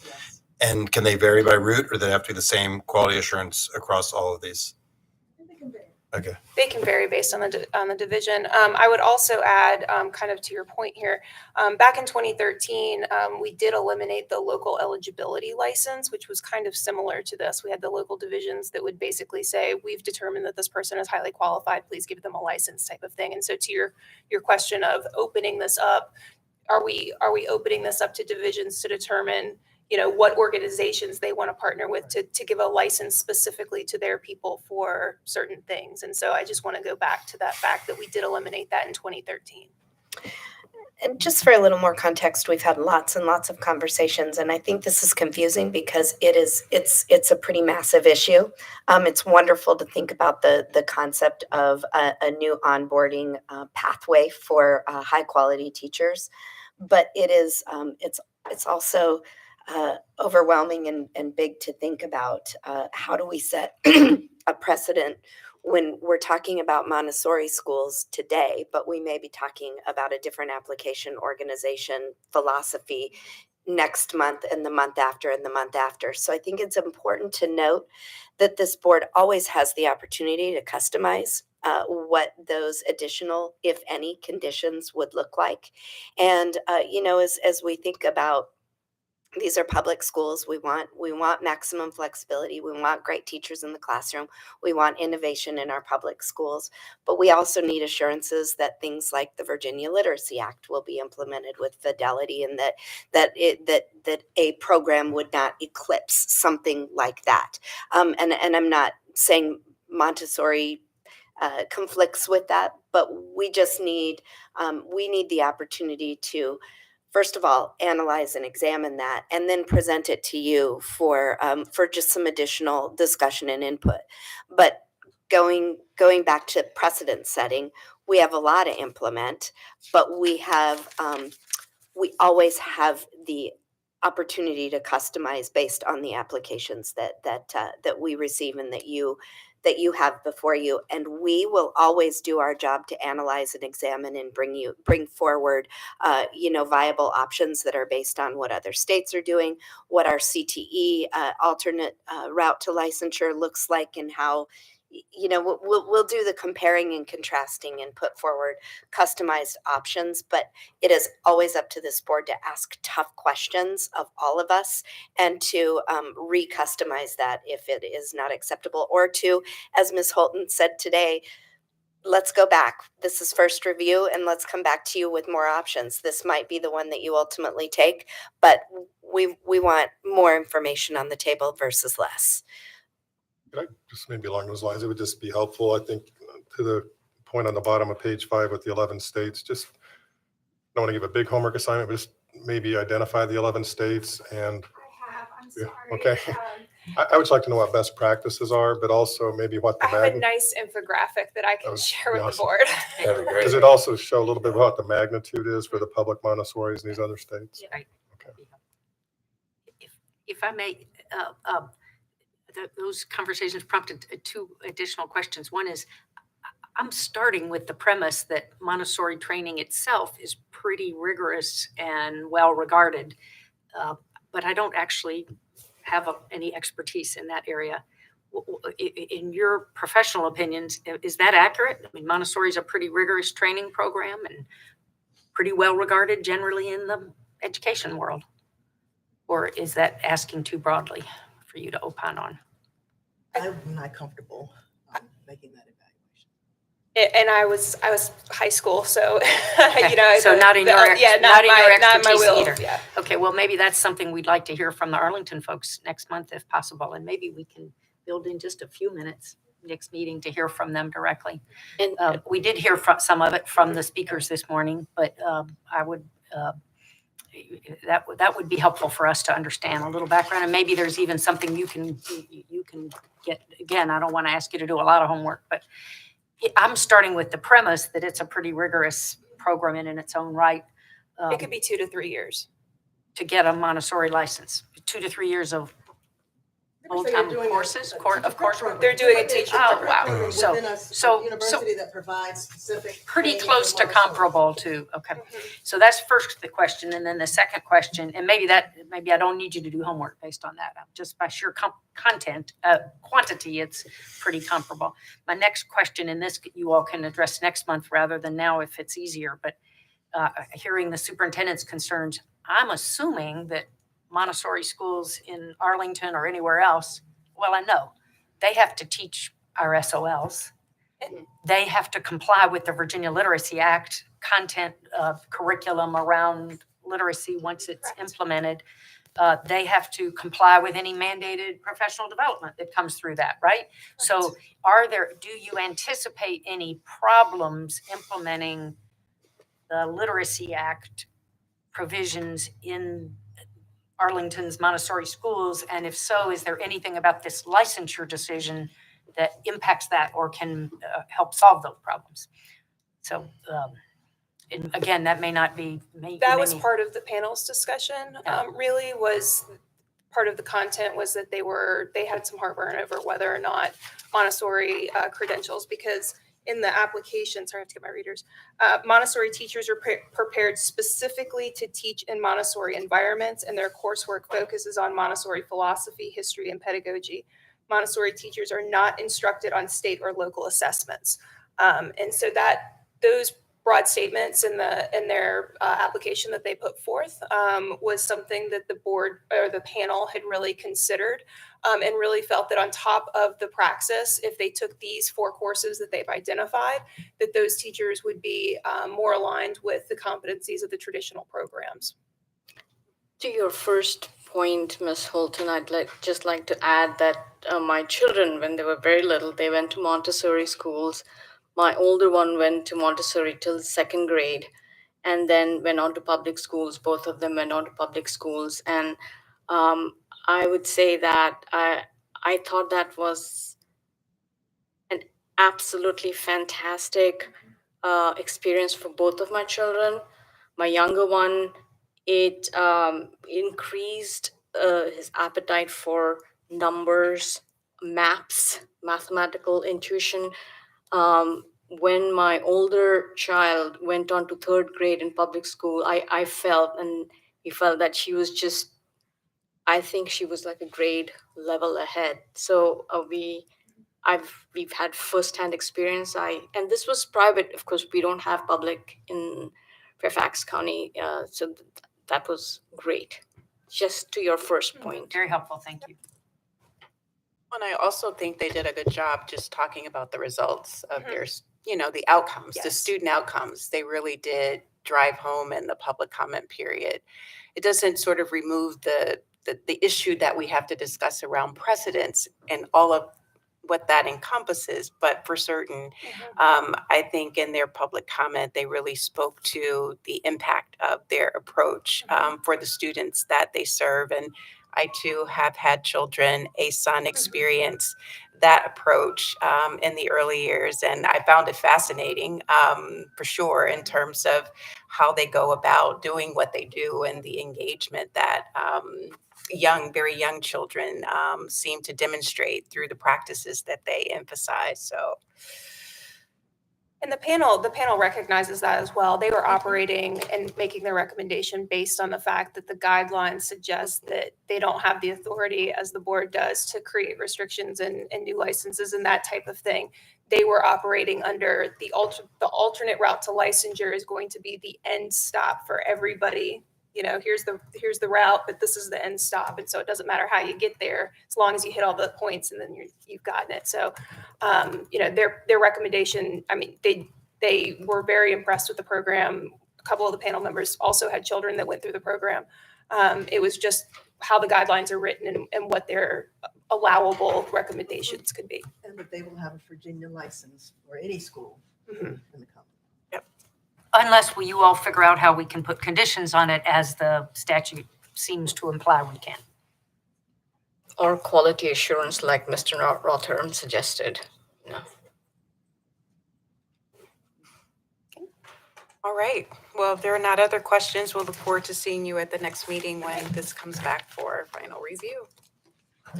Given the complexity of it, Dr. Baylor, should we think about also, like, the work session was a little truncated yesterday. We may want a little time. I don't think we want to make Arlington come down for 2 days, but this seems sufficiently complicated. We may want to discuss it a little bit more.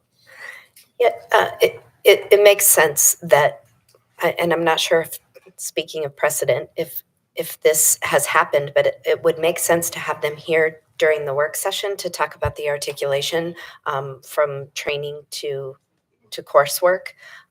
Would that either work session or when the item comes up on final review? I think asking them 2 days is. I agree. But like that, and just time. I don't know. I may be the only one. There's a lot. It seems like there's a lot of questions. There's plenty of precedent for having a division that's particularly impacted by an item be here. But for work session? Well, either we could do it either at work Yeah. session Okay. or at the business item. I think we've done it. I just think we should historically choose. we could do. I don't have an objection to doing it either way, but Yeah. we ought to be able to hear from them one way or the other. Agree. You all figure out the best way to do that. Okay. All right. Thank you. Make sure they're not hearing that they need to be here for 2 days. That's. And they don't seems like have a to lot. go through the public comment section. Oh, yeah, but make sure they come for that. But they may want to. I did think maybe we want to consider a rule that everybody who speaks at public comment is required to stay with us until full adjournment at the end of the day. It takes 4 hours of comments to shake Miss Holton's commitment to civil liberties. Well, that's actually an interesting segue because I do note that we have someone here from public comment who perhaps may have imagined that we were going to be speaking about first review of the proposed history and social studies standards. And of course, that item was addressed right after public comment. So I just want to make sure we're not skipping that item, but that item was moved up in the agenda. Yeah, I watched it on video. Oh, very good. Awesome. Okay, then that just takes us down to a couple of written reports. And Superintendent Balo had asked two teams to come and just really very briefly share timelines associated with the English standards of revision and the science standards of revision. So, Madam President, if I may, this would typically be accepted as a written report. But because this is these two topics or content areas, English language arts and science are really the first beginning to end with 5 of the new board members. I asked both teams to do a 5-minute max presentation. Of course, if you have additional questions, that's great. But this is strictly for information only to understand a little bit more about the process and to engage the board just early in the process. Can't get the document. I don't know whether my colleagues can or not. Maybe I screwed up something. I was able to this time. You were able to. On the SharePoint, Keep going. Go ahead. Okay, fantastic. Well, I'm sorry, she can't get Can I it. suggest there's been some on SharePoint, on some of these, the attachment is the item, and on some of these, the title is the item. This seems like one that you click on the title. I'm getting it on the title. I am not getting it if I click the attachment.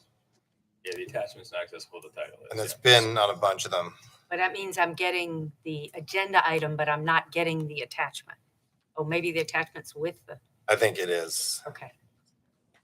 Thank you. I'll accept that. We're good? Dr. Harris? All right. I think it's in the content of it. No, that's Okay. All right, good afternoon, Vice President Mann, members of the board, and Superintendent Balo. It is my pleasure to bring before you today the proposed timeline for the revision of the 2017 English Standards of Learning. As you are undoubtedly aware, it is the board's comprehensive plan and the Code of Virginia that require the review of Virginia Standards of Learning every 7 years. The current English Standards of Learning were revised and adopted in 2017. To stay on schedule, it's time to open the current English Standards of Learning for review and revision. As you can see from this slide, the Virginia Literacy Act is a comprehensive approach that brings students, families, teachers, reading specialists, leaders, and school divisions together to support early literacy development for all students.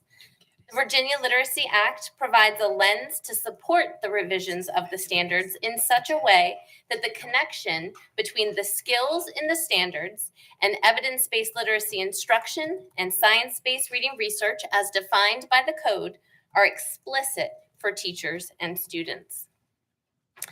The English Standards of Learning encompass all courses in kindergarten through grade 12. The current standards are organized in 4 related strands: communication and multimodal literacies, reading, writing, and research. These strands allow for a comprehensive approach to the teaching and learning of literacy. While the strands are developed separately, they are expected to be seamlessly integrated in the classroom. Standards that incorporate rigor in English help students develop the expected classroom competencies. Proficiency in reading, writing, communication, and research skills allows students to learn and use knowledge to make meaningful connections between their lives and the academic disciplines. Through the rigorous application of the English Standards of Learning, students become critical thinkers, effective contributors, and global citizens. As described in the proposed timeline for the revision of the 2017 English Standards of Learning, there are several key features I would like to highlight for you today. There will be many ongoing opportunities for stakeholders to provide feedback on the current standards of learning and to inform the review and revisions moving forward. If the proposed timeline is accepted, we will begin collecting public comment and feedback on the current standards as early as tomorrow. We will have a dedicated webpage for the collection of this feedback. Additionally, we will host community engagement sessions across the Commonwealth and virtually to hear from parents, teachers, community members, and business leaders regarding their feedback on the current standards and visions for the future. There will be ongoing stakeholder input throughout the revision process, where we will seek out and engage with institutes of higher education, parents, business leaders, industry representatives, military personnel, professional organizations, and literacy leaders so that they might inform the revision process. We will have several key partners that will guide the work of the Standards Revision Committee. We will have an English Education Advisory Board comprised of parent representation, relevant business and industry, military representatives, higher education staff at both the community college level and four-year institutes, school division leadership, classroom teachers, and the VDOE English content team.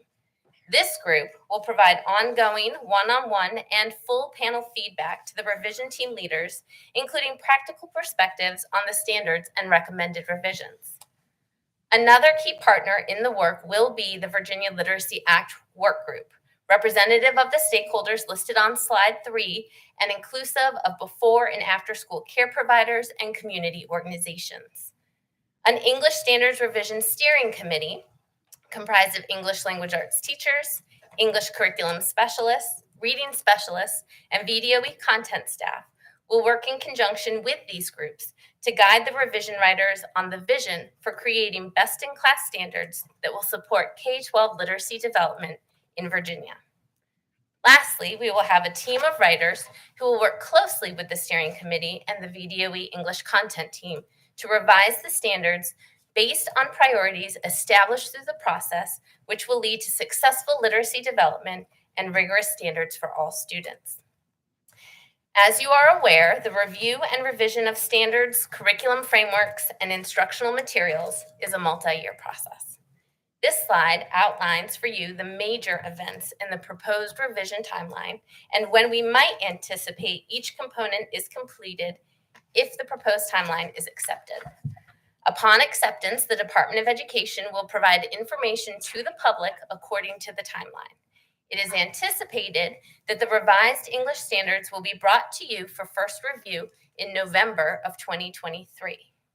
If the projected timeline stays on schedule, we anticipate that it's possible to bring the revised standards to the board for final review and adoption in January of 2024.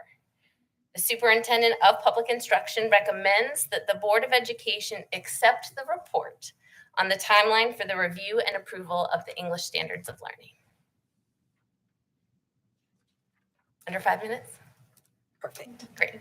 Could you go back to that last slide, please? Yes, ma'am. So here the crosswalk would be done after the adoption.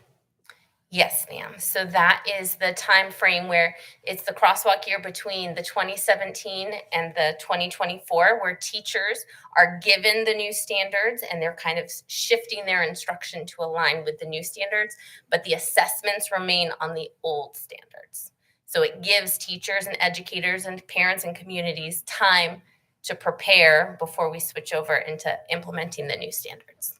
And during that crosswalk year, that is also when we provide the crosswalk document to show teachers where things have shifted and moved. We use that time to create instructional resources to support teachers who need to utilize the new standards. And we go through that textbook review process so that new textbooks align with the new standards. So 2024 school year, starting 2024, it'll be adopting the standards of learning. But so we would if everything stays on schedule, we would adopt the standards in January of 2024. And then we would use Curriculum. that 2024 year to create the curriculum framework. 2025 school year. So we would, so in 2025, January-ish, somewhere in there, that is when the curriculum framework would potentially be adopted by the board. And then we would use the 25-26 school year as that year for educators to kind of look at the new material and learn the new material and prepare for the full implementation. So the full implementation will not happen until 2026. Correct.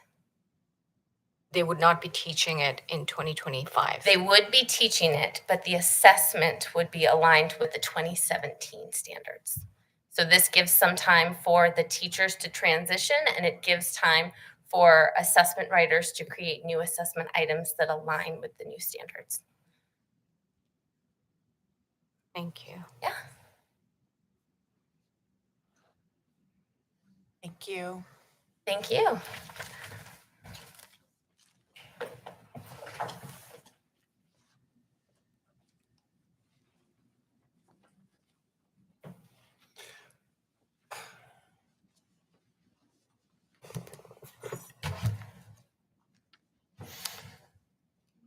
Welcome. Last item. Good afternoon, Vice President Mann, Superintendent Bailo, and members of the Board of Education. So in the working of revising standards, which you've had many conversations about, you are quite aware that the code does require us each 7 years to revise standards. A phrase used this morning was that the entire process follows guideposts, and there are guideposts of presenting standards for first review, presenting standards for final review that come way in the future. Today, we're not presenting science standards for you. What we are hoping to do today is to lay out a framework that will give all of those guideposts for the science standards revisions over the next 2 years. The reason for us bringing this to you today is in 2018, the Board of Education approved the 2018 Science Standards of Learning.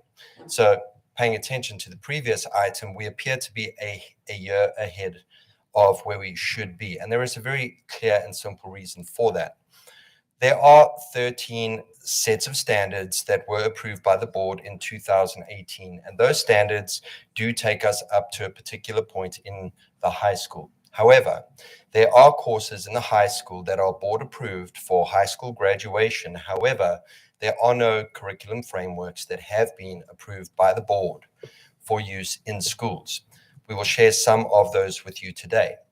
So what we are hoping to do is to take our existing 13 sets of standards and to add an extra 11 sets of standards, taking it such that when the science standards of learning are brought for final review in 2025, there will be 24 sets of standards for you to review, which is why we are bringing it to you today as a 2-year process as opposed to a 1-year process. Dr. Peterson, in a moment, will be able to lay out some of the details about how that will be broken up in year 1 and year 2. We'll share with you that we are following guidance and leadership's preference in order to reach out to stakeholders to review existing standards and existing documents.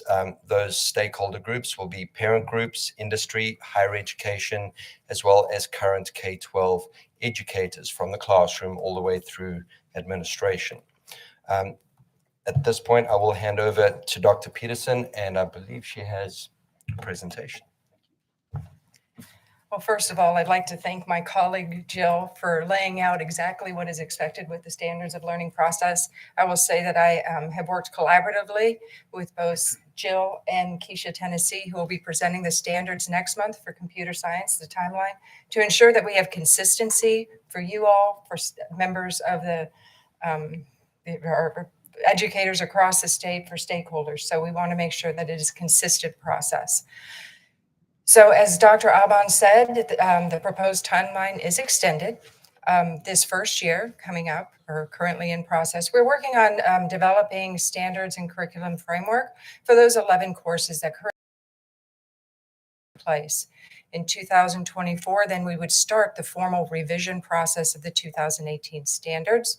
We would have anticipated adoption in late, I think in December 2025, with the crosswalk year. The crosswalk year is when, again, they would be teaching the 2025 standards, but being tested on the 2018 standards, which gives teachers time to look at the 2025 standards, figure out ways to adjust their instruction, and also our assessment people to develop questions that can be pilot tested before full implementation in 2027 and 2028. So a little bit more on what exactly do I mean about those 11 courses. So if you look at the board approved document, there are 33 board approved courses for science. And I think we win the lottery on that one, and there are quite a few. Some of those already have standards affiliated with them because they're from the AP courses, IB International Baccalaureate courses, and such. So they do not need standards. However, 11 of these advanced level courses do not have anything with them. Back in 1983, when the standards were made for science, it was decided that the level 2, biology 2, earth science 2, physics 2, and chemistry 2 courses would not have standards, nor would they have curriculum framework. And this decision was made to allow divisions flexibility in how they chose to pursue those different coursework and be able to make it malleable to adjust to their community needs, what the needs of the students and aspirations were with the students. We know that times have changed. We have a lot of provisionally certified teachers. We have a lot of new teachers, and we have teachers that may have taught one area of biology maybe or earth science for many years, but now are being asked to teach a different lens of earth science or biology and may not have any support structures in place, particularly in those rural divisions that don't have dedicated instructional people to be able to create such documents. Our goal is to have documents in place for those teachers. We had a bit of a transition with our last standards, and we didn't want to throw 11 new sets of standards at the same time. So we decided to have a soft transition into the process, and we created content guidelines. And those content guidelines were created with stakeholders, with businesses, with higher ed input, and they were in place so that there would be some guidance to those teachers so that they knew what was moving forward. But it also gave them a few years to feel it out, teach it, make recommendations, and have input.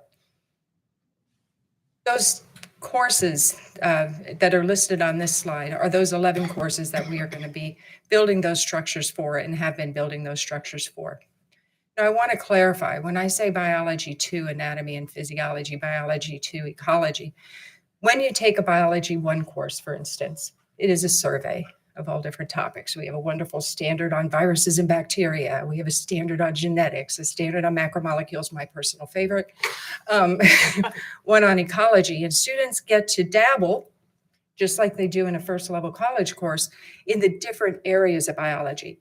And from there, they find they may have an affinity for one area, they may be interested in one area, they may have career aspirations and want to learn more.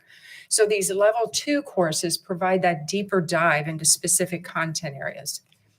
So in developing these courses, first of all, we relied on the school courses for the exchange database. What is that? Well, about 4 years ago, Virginia transitioned to using something called SCED codes. And those SCED codes are a numerical system that if it appears on a transcript, any college can identify, oh, they've had this course, and these are the expectations of this course. I'm going to wrap it up. So we wanted to make sure that they aligned to the SCED course description, and we also wanted to make sure that the students in Tazewell, as well as the students in Arlington, as well as the students in Hampton, had similar content expectations and similar ways for students to show mastery of that content. Jill did a very nice job of going through the process. That regular standards process are going to address those courses that we have standards in place, and we're going to follow all those different things that Jill indicated in her presentation. We also have the structure of the curriculum framework, and you are lucky Superintendent Balo, that you said to wrap it up, because I could probably talk about this for hours. This is the structure we have. This was a shift. We really tried to create a structure that would be a tool for teachers. What came on before my class? What is it going on afterwards in terms of what concepts are they coming in with? What am I preparing them for? What are the central ideas? You notice there's leaves in our document, and that is to show the embedding of the scientific and engineering practices. For your information, in the notes section of this PowerPoint, if you're able to download it, it's the attachment affiliated with it. Go ahead and download it, and you could look at the notes section, and there are all the details you need. And I am more than happy to talk to anybody about our curriculum framework. Do you have any questions? Yes, I do. So I do see attachments, but I don't see these slides on the SharePoint. I saw just document, Microsoft Word documents, but It wasn't not. at first, but it got fixed. It's up there now. Try again. It wasn't there, and now it is. Okay. Okay. I think it's been there. It just There's some wonky things going there on today. we switched from a Couple questions. So the 11 courses that you mentioned, the biology twos and the earth sciences twos, are the current curriculum, is that available somewhere that I could see? I would be very interested to see. Sure, I will share it with anybody that wants it. Realize it is in draft form, and it was developed with the intent, if we pull together a committee with nothing, it is very difficult to start from ground zero. These are being taught currently. Not the ones that I have, because there's nothing out there right now, in theory. There are content guidelines, yes, but there is no curriculum existing. We do have draft documents that we are creating or have been created thus far to go to committees so that they can use that as a way to provide comment. Sorry, I Yeah. don't think I'm making myself Okay. You want to see the clear. In local school divisions, these are being taught by locally created curriculum. If the division has it, yes. Okay. So yeah, I'd be very interested to see if in however form, just for me to get a handle. Secondly, I don't think I've ever heard of this SCED you said, which indicates mastery of content. No, so each course that we have in Virginia is tied to a certain code, and that code is based on a national database. And that national database is used by schools, K through 12 schools across this nation, as well as colleges. So I was one that I was in many different states growing up. When my report card and my transcript traveled to the new school, that SCED code would say she was in this course, and that course has a description so the school knew what was the content entailed in that. We transitioned to that system approximately 4 years ago. We used our own coding system before that, but now we went to this nationally normed system, which makes sense as kids decide to go out of state or wherever to college. It provides that general description. So that general description is, we need to follow that and make sure that's in place, because if a kid goes to Virginia Tech or Penn State, or even just a school in Delaware, there is a certain level of expectation of the content that student is going to be exposed to in that course with that assigned code. So if it's an honors course, it's a different code? No. So that is a good question. The code is tied to content. So, for example, biology is 3101. That means that general concepts are taught there. Division decides then, are we going to differentiate this to be honors? If they go to a university or dual enrollment, they will use the same code, but there is an alternate column which allows the division to say, this is honors, this is dual enrollment, this is whatever level of distinction, but it's tied to content versus rigor level. With the exception, AP courses have their own code and IB courses have their own code. Okay, so content, not rigor, and if it's an honors, there would be an extra HN, or if it's dual, then Right. a different designation. And when the university gets it, let's say your child applies to a university, it will have the SCED code, it will have the title of the course. So the division has latitude to call it honors biology or honors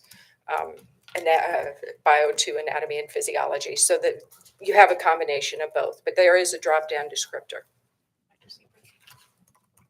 And so combining our previous presentation from your language arts colleagues to now, there's the coincide, there's the rollout of the website and everything is posted and those kinds of things. And so since we've been doing some learning by doing and some of it has been uncomfortable, let's just make sure that we plan to keep track of who participates and where they're from and what they do. And let's build that on the front end.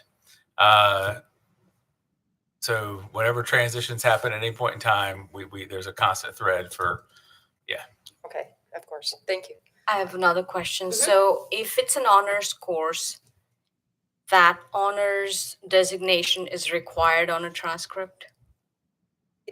That is a local decision of how that looks.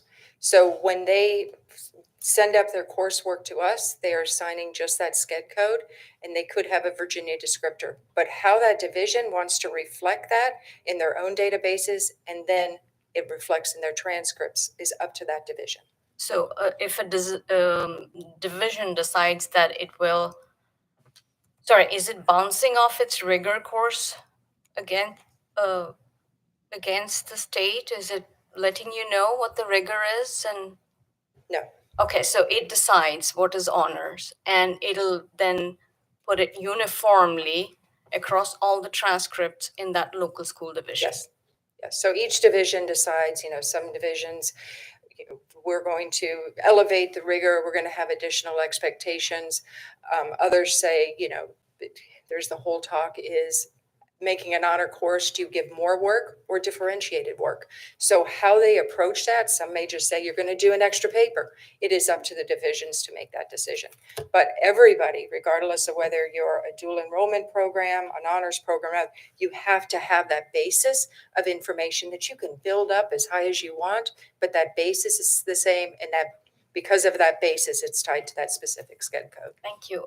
In your experience, have you ever seen anything where in a local school division, some schools, even though they are honors courses, do not put the honors designation?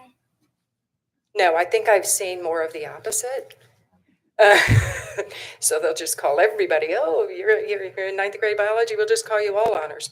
But no, I have not observed that, but my experience is limited to Gloucester, Virginia. So I'm not sure I have the wealth of experience my colleagues do in terms of what other divisions do. Okay. Thank you. Gloucester is a nice place, though.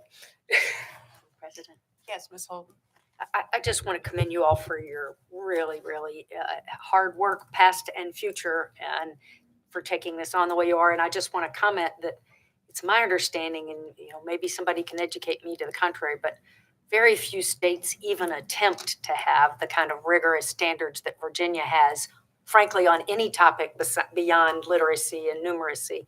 And the fact that we have set forward so many detailed standards in the sciences, in history and civics, in computer science, in topics across the board, so as to enable our teachers so as to support our teachers in presenting great content to students is really extraordinary. But just hearing you talk about this makes us realize just how much work there is behind the scenes going on to make that happen. And I just thank you and your colleagues who were talking about English before, and the content work going on here at the department, and that has gone on here at the department and with all your stakeholders over the years on these many topics is really stand out in the nation. Thank you.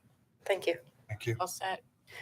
Do you want to do that? So just as a point of order, the Superintendent of Public Instruction recommends that the Board of Education receive this written report.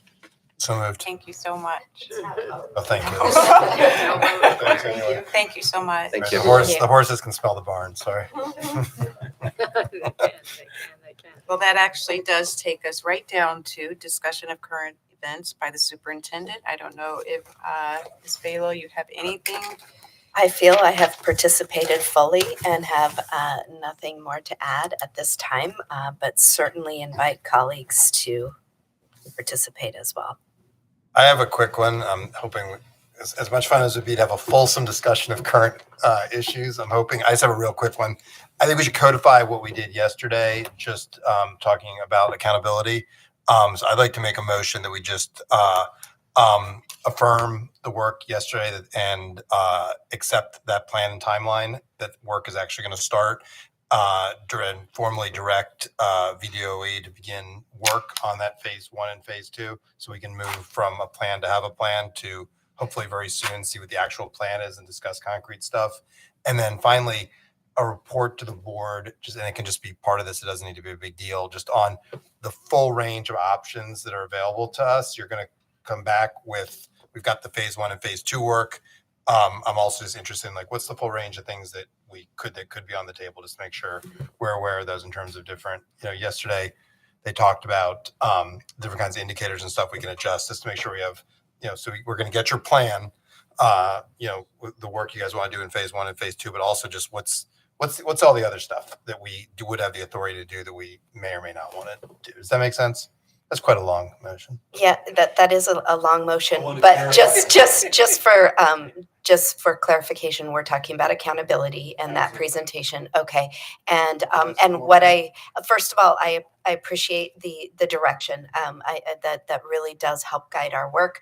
It helps guide what we present at the next meeting, and so I appreciate that. And what I'm hearing you say is that the direction, a formal direction in the form of a motion, is to move forward with the work as presented yesterday and adopt the objectives. And Yeah, and once there's a second, I'd be happy to say the rationale behind it. My rationale is two things. One is just good public hygiene. I felt like there was a discussion yesterday, and someone could have heard that discussion and been like, there's a plan and the board's not sharing it. There's not a plan. We have a plan to get a plan. And second, just to get us on record that we're going to start a process here, which I think will be a pretty robust and complicated process. And it's just good to be on record, I think. And again, that allows I think we're not formally starting a regulatory process, but it signals to the public that this is an area of board interest. Thank you. I'm glad you clarified that. If I may speak to the motion. I'm fully on board with the part about asking the staff to report to the board on a full range of options. In terms of endorsing the full time schedule put up yesterday, I think that was presented to us as a work session item. I don't think we made decisions about it. And if we were making decisions about it, I might well have raised questions. For instance, there was a November 23 approval of phase 2 plans on accountability and accreditation that seemed to me to be that wouldn't be possible without legislative changes, and that's before a legislative session.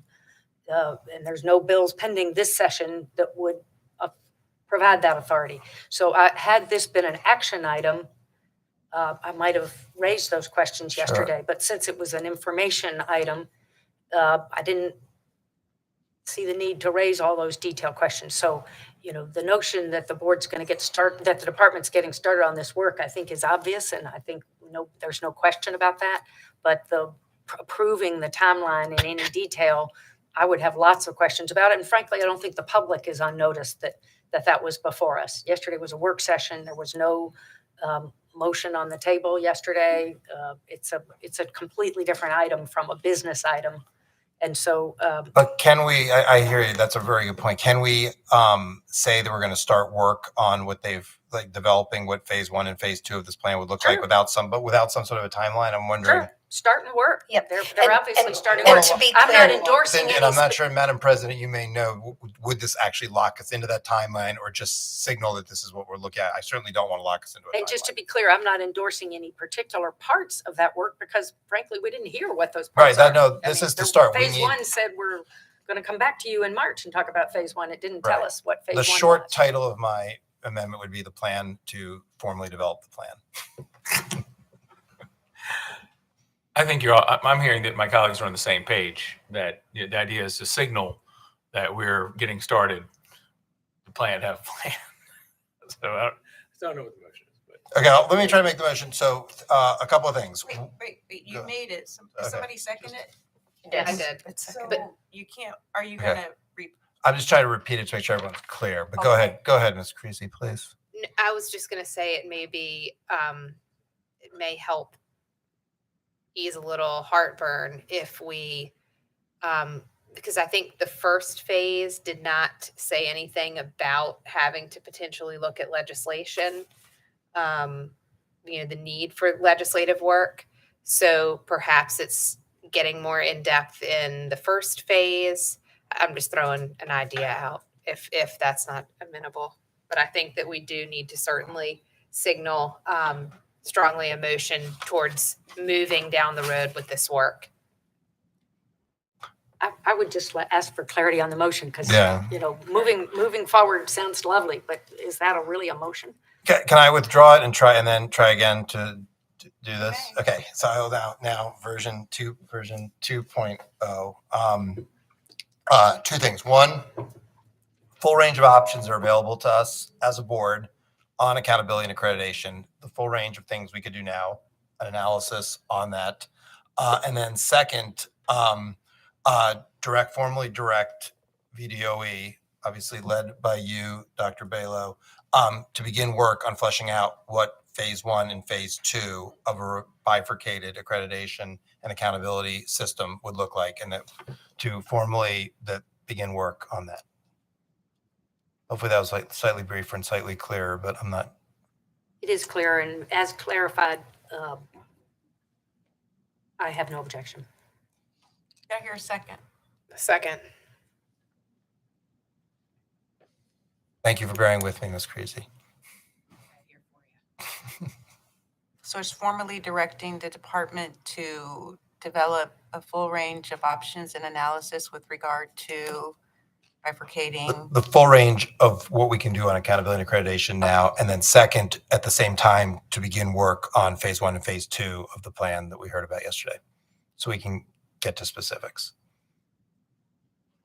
It's a little bit different. It is a little different. That's different than what we just, I Every think the time you say motion. it, you say it differently. Yeah, I Sorry. think the motion to direct the department Begin work on phase 1 and phase 2 of a bifurcated accountability and accreditation system. To begin work on what you said, direct department to begin work on what phase 1 and phase 2 would look like. Yes. That I can live with. And you also said to give us an analysis, a report on a full range of options available to us about accountability and accreditation, Right. including an analysis of those options. Yes, it may be easier to say what this is not. We're not committing to any particular accountability plan today. We're committing to begin work to develop one because we don't have one to commit to. Yeah, and I do want to be clear that the timeline that is set forth is something that we want to hold to. So adopting the framework along with the objectives is, as we presented yesterday, is as Mr. Rotherham said, formally begin the work. That is the work. And I think you're going to do that, whether with this motion carries or not. But I'm happy Right. with, have no objection to the motion as you formulated it the second time. Again, and I want to signal. I That think was part- different from right. how you formulated it the third time. Sorry. We should make sure we're clear, but it's the signal. So if groups have strong feelings on this, they can start to engage. They can start to engage the department and go through that process to make clear what we are, the direction we're going to be moving. And timeline has been something that has been in front of this board, and laying out a timeline and building consensus around a timeline is something that's really important. And it's important to create predictability for the Commonwealth as we go out for stakeholder input. So that is quite important to include that as part of this. And I appreciate the analysis on the full range of options to bring in front of you and formally begin the work. May I add something to Mhm. that? I really feel strongly that in even beginning this work, it's really important for us to begin communicating this as best we can to school divisions, making sure that superintendents are sharing this information with their building principals, with their lead teachers, with their teachers in their buildings, and with their parents. So as we begin this work, I certainly want to do it hand in hand moving down this road. So just want to be clear on that. Mr. Rotherham, may I make a friendly attempt, not to amend your motion, but just to make sure I Sure. understand it? The version I heard and wrote down is a motion to direct the department to give us a report and to report to us on a full range of options that are available to us regarding reforming accountability and accreditation, and an analysis of those options on what we can or cannot do. No, The timeline. I didn't hear anything about the timeline. Number two, that we direct the department to begin work on what phase 1 and phase 2 would look like. Yes, as outlined in the plan. Yes, and I think we can have a separate discussion about the timeline. I certainly don't want to lock us in to anything. On the other hand, I do think per the comment that was just made, people need to be aware that this is coming. It is potentially going to be a very They all saw big it change. yesterday. Yeah. You don't need to. I see no need for the motion, but I can accept it as I heard it. Mr. Hanson? I think it might be helpful just as part of the analysis to have timeline consideration, just kind of like but just a thought. But one would assume that would be incorporated in a plan that Right. comes back. I mean, I think what I what's hard is obviously if these things merit action, they should come before the board and there's a known agenda item so that we can do the thing that is being asked for, as opposed to having it come in this way, because it really does, if you go into the work session sort of really understanding that this is going to be something we're asked to make a vote on, then the kinds of questions that you may delve into are a little bit different than just a discussion that's coming before us for point of information. And I think if we want to really signal this, it belongs on the agenda so that we can take the formal action. And I just think that's good. That's good governance practice. It keeps the confusion at bay. There is an emotion on the floor. If you accept Ann's reflection of what you have articulated, understanding that a timeline will be embedded in whatever plan comes forward, then we can go forward. Yes, and I think Dr. Ballo, you're hearing clearly at the next meeting, there was a timeline in there. We're going to need to make sure it's robust. Obviously, in my brief time on the board, I'm starting to think timelines are something of a religious experience rather than like a calendar experience. So it will evolve, but we can that we can start to commit to something, and so then if it evolves in a predictable way. So there's been no second retraction to Ann's clarification. So are we now ready to vote on the matter? All in favor? Aye. Any opposed? Motion carries. I have also a note and a motion at the end. As we've heard, National Merit Commended accolades were withheld in some Virginia schools to celebrate students' achievements, and they weren't able to include them in time for their college applications. And I'm aware that this has been being investigated by the Office of Attorney General for civil rights violations. Also, we heard recently in the news that honors designation for subjects are excluded in one particular high school, Thomas Jefferson High School for Science and Technology. And as Ms. Peterson said, that it's a local school division decision, but it really is uniform within a school division. In this particular case, has been reported is that only Thomas Jefferson High School for Science and Technology in Fairfax is not putting the HN honors on the transcripts, and this robs students of accurate academic rigor on their transcripts, on their subjects, which in this day and age when many colleges have test optional admission policies is unconscionable. And I know that students are helpless and parents are outraged in what seems to be a systemic, violation. So I'd like to move the superintendent for a report as to what authority the board and the state have and what regulations exist for the honors subject designation and the national merit commended notifications being done in time. Also, when the investigation into the national merit commendations is released,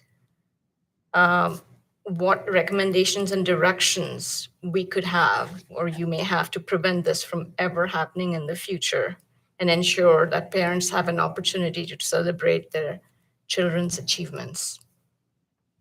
Let me know if you want me to repeat any of it. So if I may, I'm just going to go back to Madam President's point about I have no objection to asking to a board member, and we do it all the time, a board member to ask the superintendent to look into something and to report back to us. But to make it in terms of a formal motion that the board has to vote on, it's just not, to be doing that in this open-ended, this is time for open-ended discussion. The public is not on notice that we're going to be considering formal motions at this point. It's not a good practice. This is not good hygiene to be making. This is a discussion time, not a motions time. But I have, as I say, I have no objection to you asking the superintendent to report on it. And we can even we sometimes give her the sense of the group.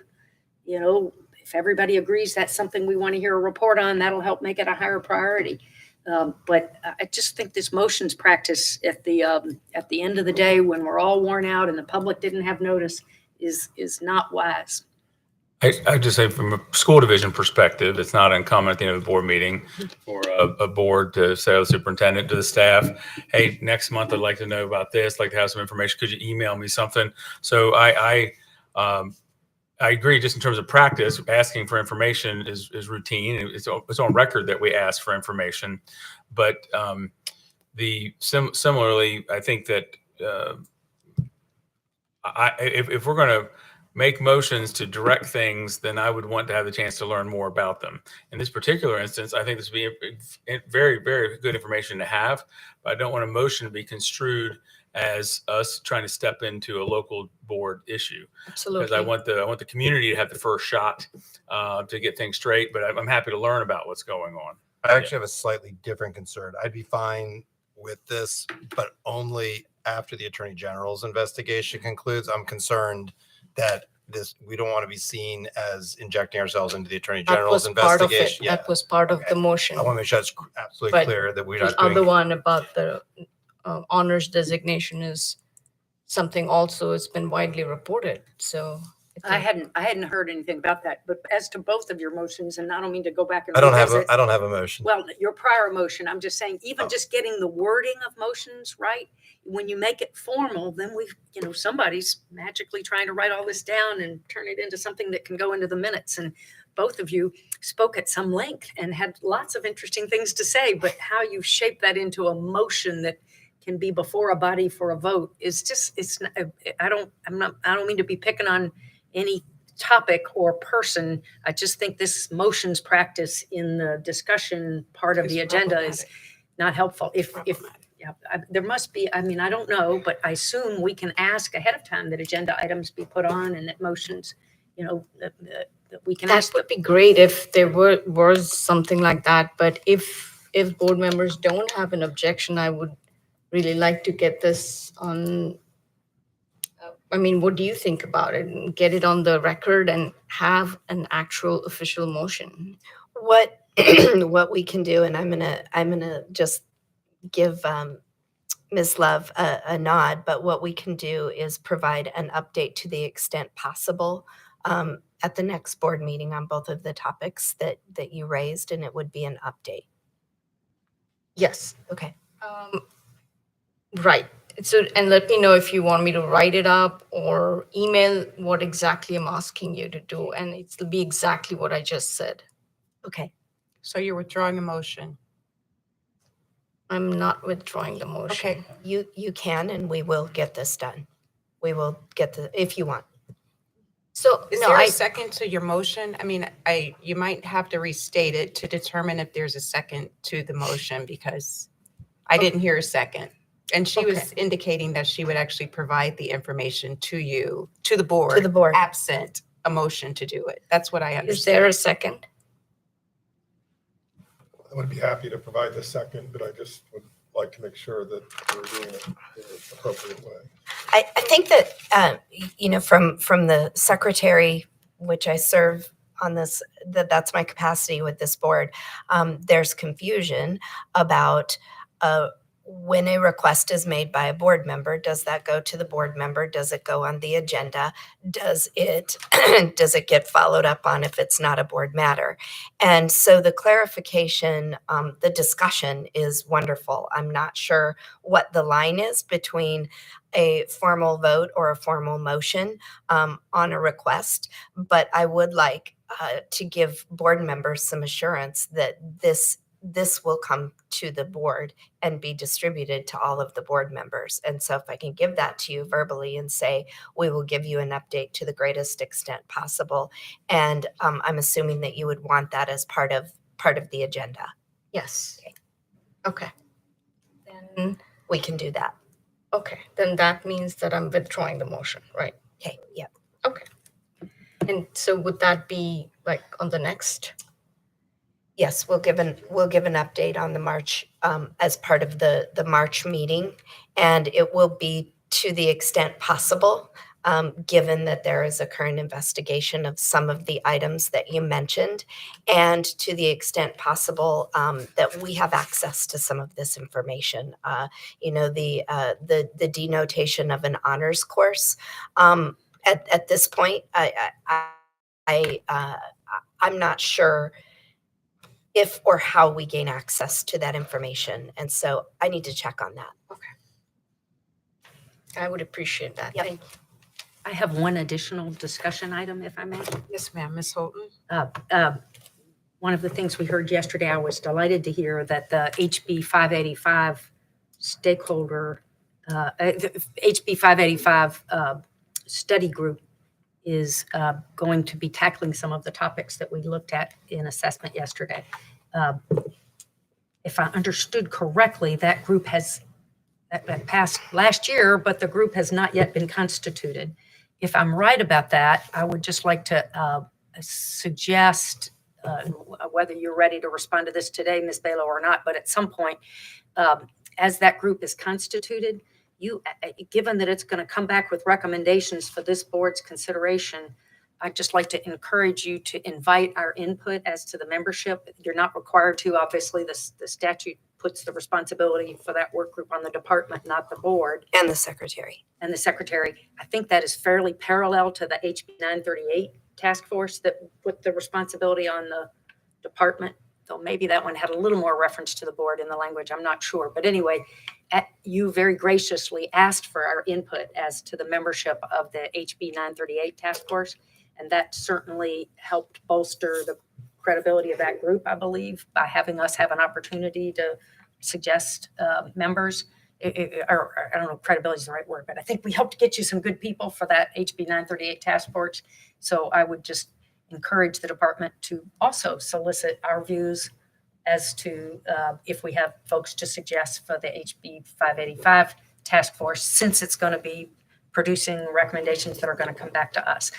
And then that reminds me to ask that, can we get an update on whatever happened? The HB 938 task force did make recommendations that were relevant to the topic that were presented to us, and the assessment topic that were presented to us in the work group yesterday, and they were due to the governor and the General Assembly by December 1st, and I never saw it. Did I miss it? Did that report ever, what happened to that report? You did not miss it. I believe that the final work is being done on that report.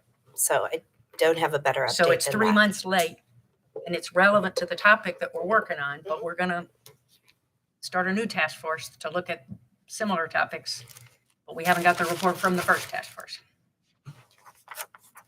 Well, I don't mean to be putting you on the spot, but I just think we've got some process concerns going on here, and I raised them up for your consideration. Thank you. Thank you. Vice President. Yes, So this is not a motion. It might become an ask, but I don't know. I want to just throw it out there. And it might be something, Superintendent Bailey, you might want to just check in with your accountability team. January and March of last calendar year, somebody who looked like me with my name working for Roanoke City Public Schools came during public comment and put on the horizon for the board at the time the issue of the chronic absenteeism indicator. And at that point in time, it was because there were so many absences because of the being told to stay at home, quarantines, et cetera. Being dutiful in my role, trying to bring things from the field, from Region 6 and Region 7, school districts in that area are currently still seeing significant absenteeism issues and getting kids to school. It's huge. We're working with our juvenile court judges. We're doing all the things we can do to get them into school. But early indicators as of the first semester are that chronic absenteeism numbers, and in a number of schools in our region, I can't for the whole state, are significant enough that it's going to impact accreditation. Now, again, the same issue is that impacting accreditation, I'm concerned. First of all, these are complex issues, lots of attendance issues, lots of things being worked on. We got to get kids in school, et cetera. But to poke school districts in schools for that when we're still in this era is just my biggest concern for us as a board is it will distract from whatever the accreditation data really tells us about student achievement performance. I think that, if the answer is, oh, we're accredited with warning because of chronic absenteeism, which we really had very little control over, that might distract from trying to look at the student achievement and student growth information that we're looking at. So it was waived for a year. The board was very clear to that gentleman from Roanoke City last year that it was going to be a one-year waiver. But we're getting ready to redesign accountability assessment anyway. So I don't know. I know at our regions, we've looked at the attendance data. I'm not sure what gets reported up. I'm not sure what would be involved for the department to get just like a little check-in, maybe do it through the SSLC group. Where are you on this chronic absenteeism indicator? And is it going to be a giant distraction again for this coming year? If I might just add on to that, and maybe you're asking, but maybe we've already fulfilled the task. We have, we heard last month, or not last month, but in November from Ann Hyslip. We also heard from Christy from Excel and Ed on accountability models, and both of them indicated that, the concept of chronic absenteeism being part of an accountability system is challenging at best and is being tried and maybe not as bearing as much fruit as folks initially thought when ESSA passed in 2015, 2016-ish. So I think that before you, maybe even at the March meeting, this board will see some recommendations to think about the alternative. We have to have a non-academic indicator for federal accountability, but this board, and the Commonwealth of Virginia certainly has an opportunity to rethink what that non-academic indicator might be, both in state and federal accountability. And we again have heard that chronic absenteeism is maybe not the best one to put out there. States, as you know, are all over the board on their non-academic federal indicator. From, I think it's one of the states in the Northeast is physical fitness and well-being. I know in Wyoming we were career and college ready, career college and military ready.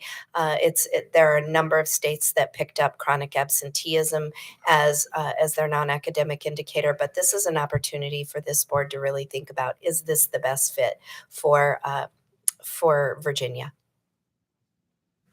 Just be clear, attendance is hugely important. Yeah. It's something we challenge run after.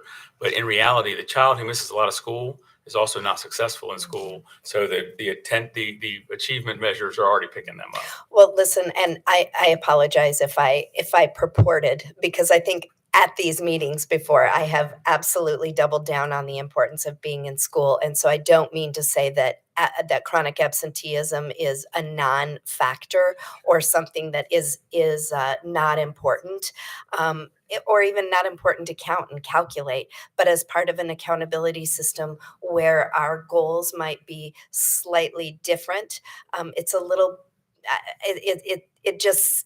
It's not that it's irrelevant or disconnected from accountability or student performance, but does it belong in an accountability system as a measure juxtaposed with things like proficiency and growth?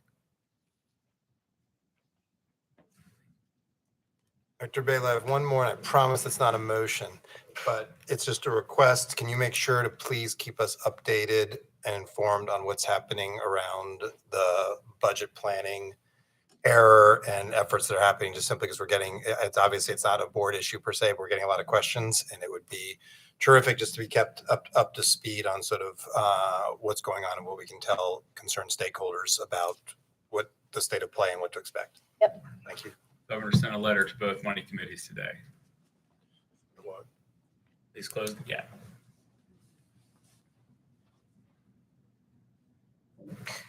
Okay. Well, it is effectively 5:40.